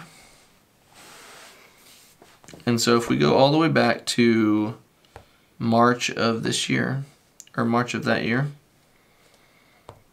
Is the blog still posting content? I haven't actively been writing stuff on a consistent basis. No. Because you've had me do other stuff. What? I can't do everything. Oh my gosh. So that was in... So you did it in February. This is very... We're very close. We're very close. You did it in February. Mm-hmm. It was a lot of effort. Look at all these things I wrote. Roleplay Friday. This was on the 12th. When did you back this? What was the other thing? Where is it? You backed it on... 24th. The 10th.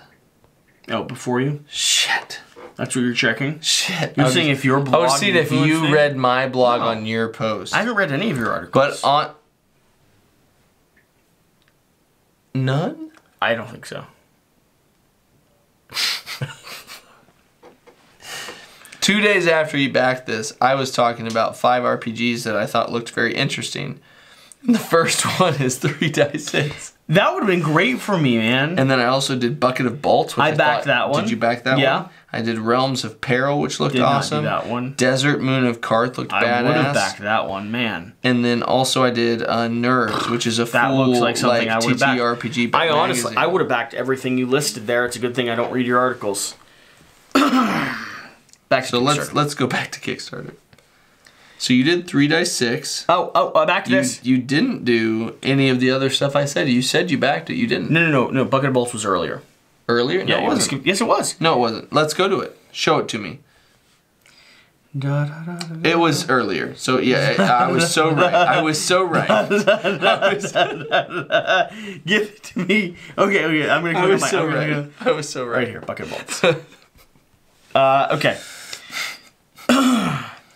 I backed this game. I have not yet received... You made me back that game. You don't have... Oh, you turned I have not yet received this game. 168 backers. Through the Appalachia, Make 100. No idea what this is. I think it's like a roll and write Appalachian hiking game. It's not here yet? I've hiked most of the Appalachian Trail. To the point where I self-did a tattoo of the Appalachian Trail symbol on my foot... Because when I was a tattoo artist. My grandfather, when I was 13. You did tattoo artist for like a year and a half. There's so many things that I have learned over the last week. Everything on my leg is produced. This is the first line work I ever did. My first ever tattoo is a panda on my thigh. There's a lot of stuff here. So, for context, you have no tattoos. I've got a tattoo here. Okay. And here. Let's talk about this, though. Okay. Because your foot's less interesting than my tattoos. Through the Appalachia. Rude. I backed this because it's about the Appalachia. This is produced by some company in China. Really? But I hiked the Appalachian Trail with my grandfather when I was 13 years old, like 2 years after my mother died from cancer. And it was a big moment for me. And while I think it's kind of weird for a Chinese company to produce a board game on the Appalachian Trail, no one else was doing it, so why not do it? I don't think I'm ever going to get this game. I don't think you're going to get it. It was State of the Industry and Fulfillment Update, June 2021. Yeah, I don't think I'm... Wow. That's my video talking at Eldorado Games Studio, talking about like the state of the industry. Why Kickstarters will be late and you don't have it. Joining me. Today, we're going to have a conversation about the state of our industry.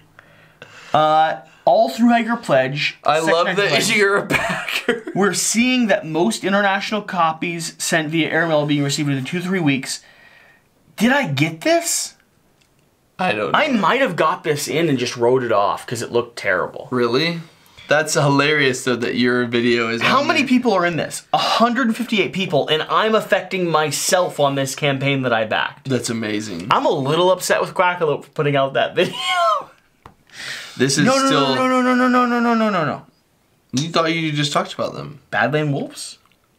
I backed them because of you. Did you? Also, Daniel Goresh had one of the fastest turnarounds of any Kickstarter campaign I've ever seen. Here's what I'm going to say. From Lexington, Kentucky, came out to my studio to advertise his campaign.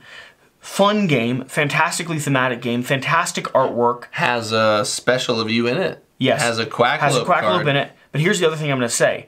Daniel Goresh, his family, his coworkers, and everyone are Ukrainian. Yeah. And he reached out to me recently being like, hey, I want to sell copies of my game at a discount and donate everything to pledges. I don't know exactly how to help him or how to support him or how to support the rest of the world. Like it's beyond me. It's beyond my capacity to understand and deal with. But he's a stand-up guy, and what's happening overseas is a tragedy. We've donated money personally to the limit that we're able to, and we'll probably continue following along and donating money. It's just not something we touch on the channel unless we're 5 hours into a campaign video. Yeah. But for those of you watching, like, we care, and people like this matter to us, and it's a balancing act. Yeah, it always is. If you are somebody who has the financial means to support, you should. You should. You should. Whether that's through this direct kind of like charity or whether it's through some other kind of means. Go for it. This is Terrible Games, the same people who did the Token Terrors. This is John DeCampos.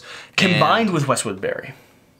Well, combined with Wes Woodbury, but also combined with, I believe this was involved with Tom Vicenda. Really, as well? Yes, I'm almost certain it was. Interesting. I could be wrong on the combination. Because yep, see? Tony. Oh, Tony. That's who it is. Sorry, not Tom. Tony Vicenda. Tony Vicenda and John. It wasn't the Wes. other one. It wasn't Wes. It was Tony who... Tony's has an amazing beard. Oh my gosh. Well, he has an amazing beard, but he also has an amazing channel. RPG it's the, channel. 1 Plus XP. And him it's plus and John... 1 XP. What? It's plus 1 XP. It's plus 1 EXP. You're right. I know. So, thanks, Tony and John worked together on this one, and fantastic RPG world. Am I? Like, is this shipped? No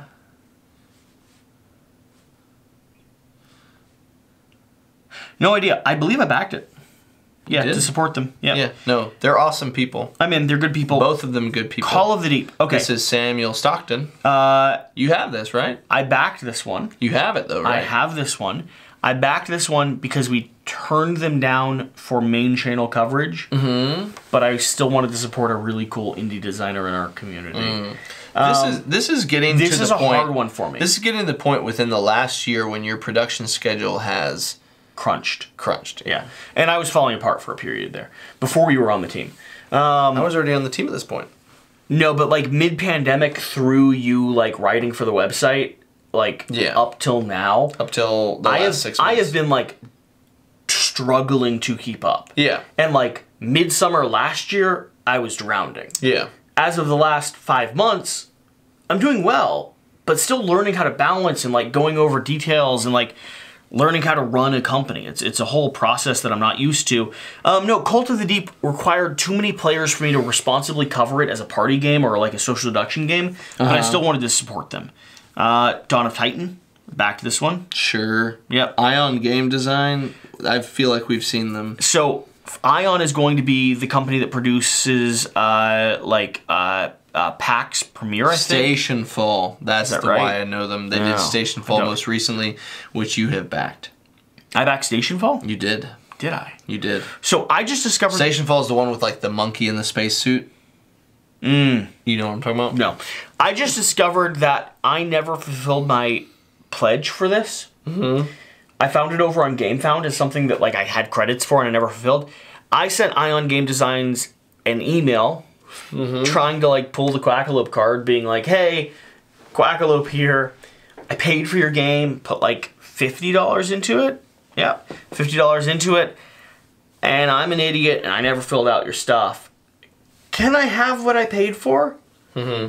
And we'll see if they ever respond. I may never get this game. Cool beans. Yeah, I mean, are you done? Are you quitting? What's going on? No. What's going on? You seem tired. Am I tired? Almost 5 hours into a video? Am I tired? Yes. Does that mean I'm quitting? No. Tiny Epic Dungeons. Slap me. Oh, you're so sweet. Tiny Epic Dungeons. Again, another Tiny Epic game. This is very fun. I just got a copy of this in. This is downstairs in the basement. It is. It is. We need to play that. Did I back this one? That's the question. Or did they send it to me? They sent it to me. Cool. Good to know. Utaki. This is one of the. Can I tell you about this game? Sure. Hodari Spiel. Indie game, first time publisher. You know I'm sweet on them. Weird game. Look how crazy that artwork is. It's absurd looking. It's a Euro game, worker placement game with a decent amount of take that mixed in with it. No. And this is the first game that I am aware of that included Quackalope as a promo on the main board before Quackalope had ever talked to the publisher. Where? So, I don't think I can zoom in, but Quackalope is, there's a little duck. No. There's a little duck on this main board that I don't think I'm going to be able to show it off unless it just has an artwork of it. And the designer was just a fan of our channel. And so he had included a bunch of Easter eggs, and he included a little horned duck or a little rubber duck. That's cool. And he reached out to me, and I ended up covering it because the game was good. If you look, I'm covering this with a print and play copy. Oh man, look Good old Metro Health Minority Men's Health Fair.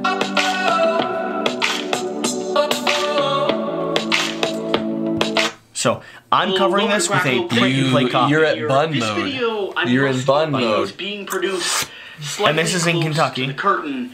You see, Utaki No, is currently this on is in Kickstarter Maryland. with, at the time of filming this Before video, I met only Shira. 15 hours left before it successfully funds and goes to print. And last week, specifically last That Thursday, sounds like a long time ago, doesn't it? So completely free. Yeah, I got a chance to like cover that and show it off, but very cool. Three Sisters. Did I back this one? You did. Yeah. That's the copy you got downstairs? Yeah, in the lineup of Fleet and I need to still play Fleet. What's the car Motor one? City. Motor City. Motor City is the worst of them. In my opinion, Three Sisters is the best roll and write games. Questeros. Dice allocation. Questeros is a tarot card deck. This is also from Terrible Game. Oh no, this is Fundamental Games. Fundamental Games. No, West but Woodbury. this is West Woodbury, and it looks like it's the art from John DeCampos. That's where the combination. So that's came where from you that I thought got it was. confused Yeah. by. Yep. Let's keep going. Gloomier. I did get this. What did I back really? it for? Yeah, I was wondering. I was wondering. You got all of it. I thought they might have sent it to me, and I'm a little disappointed to now learn that they didn't. I just paid bought for it You just bought without me knowing. Gloom is a game full of transparencies, and at a point, my friend and I were developing a transparency-based game. Gloom is a game about telling the worst story of your family history possible. So now we're getting to stuff I'm really excited about, and that is stuff that I actively was interested in. 1815 Scum of the Earth. This is the third part of the historical epic battle series. Tristan Hall is amazing. Tristan Hall is the designer. Hall or Nothing Productions. This is the third game in the series. I think you did. Top or bottom did I back this? Because this was a shell for sell, and I think you did.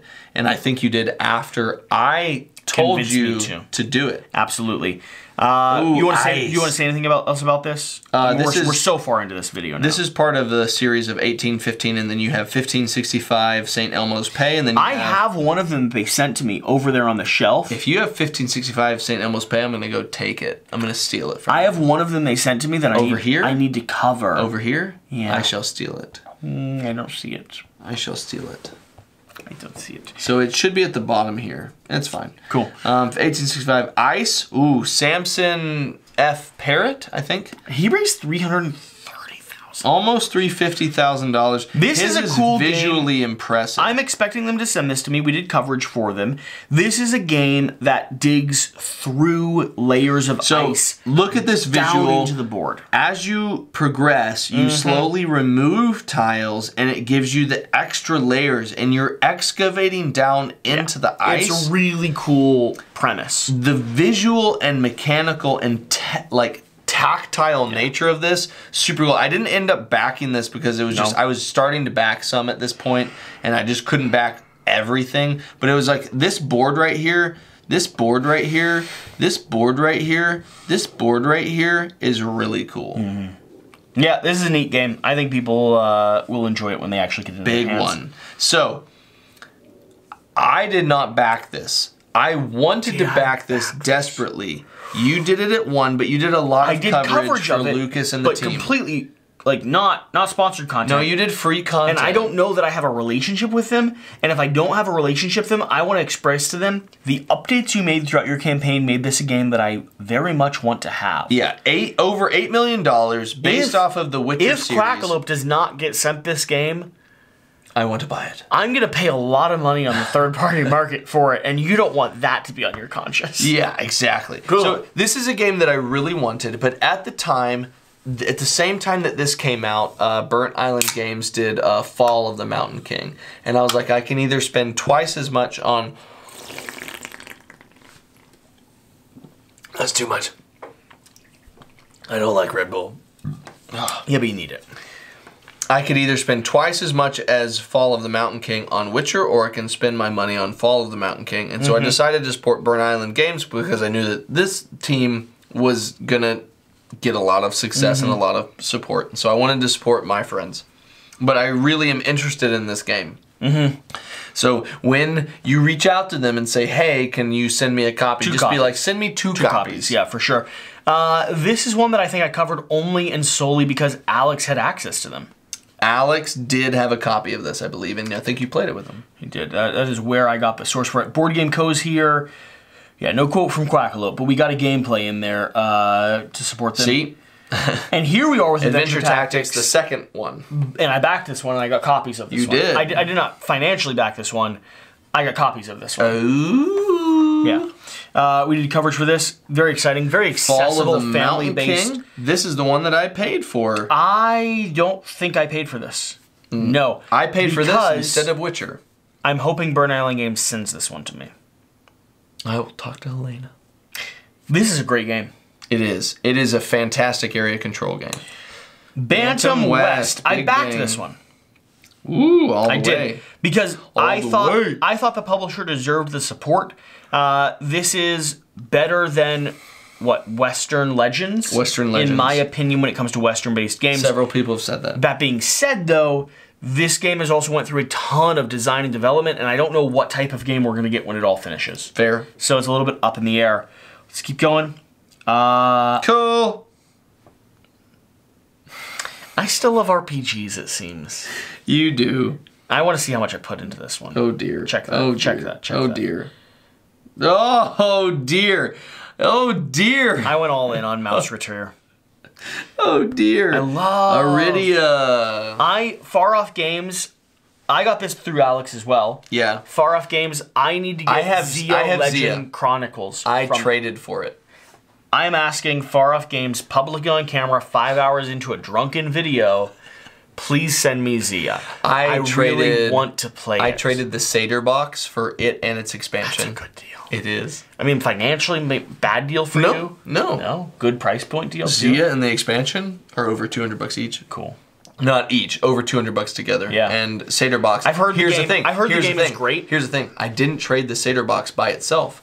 The person that I traded with allowed me to take all of the reprint cards out and sub them into the game, so I only sent him the expansion content. You know what you did to me? What? You came to my channel. And I told you to get rid of that game. And you told me that I'll never play with a Seder box. Did you get rid of the base game too? I agreed with you.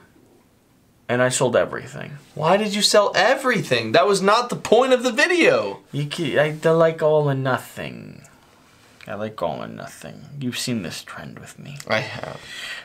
Avatar. This is probably one of the biggest role-playing game Can I ask you a question? ever. I almost backed this. I didn't. Why did I back this? Yeah, because it's an RPG. Why specifically this one? Because it's an RPG. No. Because it was the biggest RPG campaign period ever. Yeah. Quackalope thought it would be good to have this game for coverage on the channel, and guess what? We're on it, just like we are on the Brandon Sanderson game, and we're totally going to cover them all. Don't worry. Black Rose Wars Rebirth. Speaking of Black Rose Wars. In for $1. In for $1, in for £1. Because you're getting all of it. I've got all of it. In the Pledge Manager, they sent me a credit for the base game, and I upgraded to the full pledge. Yeah. You're getting all of it. Yep, very excited about it. Vivid Kingdoms playing cards. Do you know the t-shirt that I wear all the time? The t-shirt company. It's designed by an artist called 1000. Did he do this? This is 1000's first ever Kickstarter, and this is the Vivid Kingdoms Kickstarter. Are they like plastic cards? No, these are full-on, high-quality playing cards with custom artwork that he walked his channel through that tells stories through the elements of them. I backed this heavy. How heavy? I backed this with like full uncut sheets and everything, because my plan, just like the Brandon Sandersons, is I'm going to do a dedicated showcase and unboxing when this comes in, and I hope 1000 sees it. I've worn his t-shirts for like a year straight in every video, and I got to the point where someone emailing me on a YouTube fan mentioned that their cousin worked for him. Oh, really? And so, like, I'm a step away, man. You're a step away. One more good video talking about 1000, and I'm in that door. I would love nothing more than to like, have 1000 draw Quackalope, collaborate with him, go lick his foot. I don't know. Like, whatever the dude wants. Go lick his foot? I don't know what he's into, man. What? He's an amazing artist with a very successful YouTube channel and raised $3 million, $2 million, how much it was? $2 million on a playing card campaign. Marvel Dice Throne, nothing needs to be said about this. Both of us have backed this. You know what should have been said about this? We should not have backed Marvel Dice Throne. Wait. What did you get at that level? What are you talking about? Because I got... the battle chest. I got this too. Oh, you got some of the other stuff as well. Yeah. Okay. You know what we shouldn't have done? What? We should not have backed Marvel Dice Throne. Because I already got rid of base Dice Throne. Why? This one's just Marvel. Because it was alright. I never played it. Oh, it's such a good two-player game. It's such a good two-player game. Great game. Sky Tier Horde. Great game. You and Alex are very high on this game. Great game. Like tower defense. Like MOBA. Like League of Legends? Hearthstone. Hearthstone on the table. Fantastic game. I didn't actually pledge for this. I thought about it. And then I realized I'd never played any of their games. So here's the thing. I did not back this because I only keep one per trilogy right now, and I kept Raiders and its 2 expansions. Okay. I had Paladins, and I didn't feel the need to get this, and they also always come out at retail. I really wanted this, and like a month after this closed, I reached out to Shem or Garfield Games, and Shem gave me his email, and maybe we'll be able to start working with Garfield Games. I really like their products. Awesome. I mean, he's a fantastic designer. Yeah. So I'm hoping we get an in with them. One of my most anticipated games of all time. So excited. Do we... When people wonder whether or not Quackalope was serious about what he was saying... That's a lot. That's a lot. I might be a little serious about Marvel Zombies. That was all in, man. Like, that's what everyone paid. That's what everyone paid. Final Girl Series 2. Congratulations. $2 million. Congratulations, Van Ryder Games. You deserved every second and every dollar of this project. That's awesome. Yeah, we talked about this a little bit earlier, though. Collab. Relaunch. Really happy about this. Glad they did well. I thought this game deserved unique worker placement. But here's the thing that's so cool in this. I love this, man. This is the thing that I love the most. Quackalope promo. Oh, it won't let me zoom in. It's right there. That's pretty cool. Isn't that so cool? That's pretty cool. Isn't that so cool? So wait, let's go to... We're almost to the end. La Granja. This was January this year. February this year. I covered it in January this year. Close. We're so close. Close. All right. So we've gone through a whole journey. 5 years. You saw me fall in love with Kickstarter and back everything. Role-playing games. Then you fall my... Role-playing games. Then you saw my love of Kickstarter dissipate with life getting chaotic. Then I fell back in love with Kickstarter, and you saw me start backing everything again. Then you saw me lose $30,000 because a company screwed me, and I started backing everything at $1. At $1. Then you saw Quackalope start birthing, and I started backing everything again. Start birthing. Yeah. I backed off for a little bit, and now we're getting to the period of time where my policy is Quackalope is successful enough, and I've had enough publishers, for science, screw me over on telling me they'd send me a production copy of their game. You just back it. If you want something, you back it. If I want it, I back it. Yeah. So now we're getting to the point where, if I want it, sorry, we backed this in the Pledge Manager then. Sheer wanted this one. I added your stuff afterwards. Either way, yeah, we added it, right? Either way, come back to me. We're getting to the point now where if I want it, I back it. You're going to start seeing us campaign Pledge. Yeah. With the knowledge that some publishers may send us their copies eventually, but I can't rely on them actually being reliable at a certain point. Here we go. Did you get yourself the playing cards? Upgraded parts. I figured you got the cards. Mind Management. So they had $150,000 US previously, originally, and now they have $616,000. You know what they did? You know what they did? $750,000 US. Everyone shouted about them, and then Shut Up and Sit Down put out a review, and within 7 days they had a campaign launched. Because Shut Up and Sit Down is still the biggest balls in this industry. Yeah, they swing the heaviest, like they just do. Am I wrong? You're not, but just let's keep looking. Ostia. Don't know what this game is. I thought it looked beautiful. I backed it. I'm back. No. It's not what you think. Is this won? It's the wrong language. Is this Chinese? It's the wrong language. Is this Chinese? I think it was $92. Won. Yeah. I am now getting to the point where I am backing things for the channel and backing things because I want them. For the channel and because I want them and because Shira wants them. We started the collection update series here. This is probably the most problematic period of time I've ever had on Kickstarter. Wreckland Run? Yeah. I'm in on this one. You went in ooh, what did you get? Did you get all of it even with the Warp's Edge stuff? Warp's Edge is coming. Oh, I couldn't do it. You don't like Warp's Edge? I haven't played it yet. I couldn't justify doing it. Wreckland Run was good enough. I was intrigued. Rolling Heights, AEG, fantastic game. Beats out Quacks. You said it beat out Quacks and Cubitos? Absolutely. Yeah. Fall From Home, RPG. There's a theme throughout this entire series. Still in love with them. I could tell you nothing about RPG as well. Maybe I did find the zines. Yeah. Did I find the zines? I think you did because you talked about it in the month that it was active. I find the zines. Man, I backed it. I did. Did you go all the way? I did. You ended up doing it. Oh, I couldn't do it. It's a board game I've played, or a video game I played. I enjoyed it a lot, but I couldn't justify it. Yeah. Find a book. This is Old Man Games. I had to support this guy. Yeah. I just had to. I love what he does. I hope the amount of work that goes into this book deserves Kevin Grote. Kingdoms Forlorn. What do you think I did with this one ultimately? No. What did you think I did? $1. Yeah. I am anticipating that they will send me everything. It's what they promised me. By the way, no financial tie with Kingdom Forlorn at all. But you were also a little bit worried about some things you wanted changed, right? Yeah. I don't know, based off coverage, if they will send me a full pledge.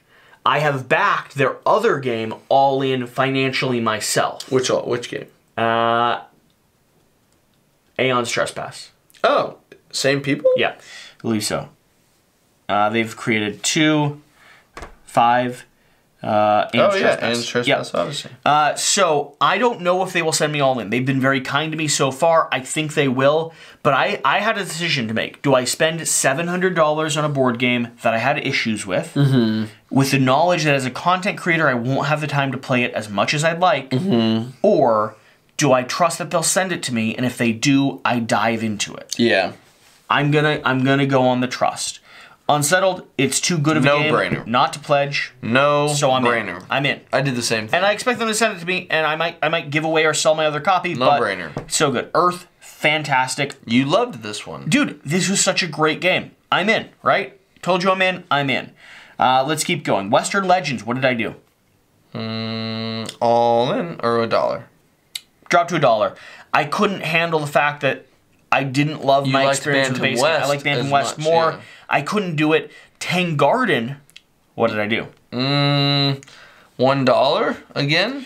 I went all in on this one specifically because I thought you were in. I am. Sheer and I are going to try it. It'll sell for a higher value than what I backed it at. And my first experience with this was terrible, but it was also duo with Jan. And I feel like I could have a better experience in a different context. Fair. So I want to give it another shot, and it's a beautiful game. Dogfight, happy they funded, wanted to support them. Still my theme of backing indie games that we do content for. We're getting to the ones that we covered in that other video. Is Shira's recommendation for us to do a year-long RPG calendar for her to start digging into it. Earth Under Siege, amazing little just did a gameplay of it a few days ago. We just did a gameplay of it. Illuminati, probably the most Illiterati. Probably one of the most fun Scrabble-style games I've ever played from Gap Closer Games here. Amora coming from Ivy Studios. We absolutely backed that. It's their first comic line. You'll be able to see it at conventions coming up soon. And now we're to the point where I'm not sure if I'm backing or not. I'm not sure if I'm backing or not. This is the stuff that you still have some time left on. That's a long time. 5 hours. 5 hours. I mean, some of that is our cuts. Some of that is our IP. All your pee breaks are staying. All my pee breaks. We went downstairs. Yeah. That's a lot. This was a 5 hour and probably 15-minute video. How do you feel about this? Was this? You mean 4 hour and 15 minutes? Was this a good idea? I think it was great. Okay. I think it even if people watch half of it or a fifth of it or none of it. This was a cool story. This was a narrative retreading of you. Yeah. And I thought that was really cool. Yeah. We got violent there. We had a slap battle halfway through. Can we... I'm sorry if I offended or hurt you at all during this video, man. Really, really appreciate the work you do, and I care about you as a friend and a partner. Thanks so much, man. You're welcome. Okay. I love it. I love it. That's better than you touching my thigh. With that, thank you for watching. Thank you for being here. Thank you for being a part of this freaking community and this journey and this, I want to get back to, the stuff that made me love this hobby. Yeah. Covering games I enjoy, playing with friends that I enjoy being around, and just sharing this with the community. And that means deep diving onto Kickstarter and falling in love with projects and sharing dumb indie projects with you and talking about RPGs. It's what's made this channel what it is. And for all the assholes out there who think we're big enough to not be affected by internet trolls or comments, I hope I'm never big enough to not be affected by them, because that means I'm big enough to not be affected by the people that care and that watch to the end of this video as well. And that matters to me. Thank you for being here. Thank you for watching. Whatever the case, whatever you do, remember to do the important thing. The tagline we've had for 2.5 years or so now, get out and play some games, because it's the whole point of why you watch. With that, we'll see you next time. I will see you later. Thank you. Bye. Bye.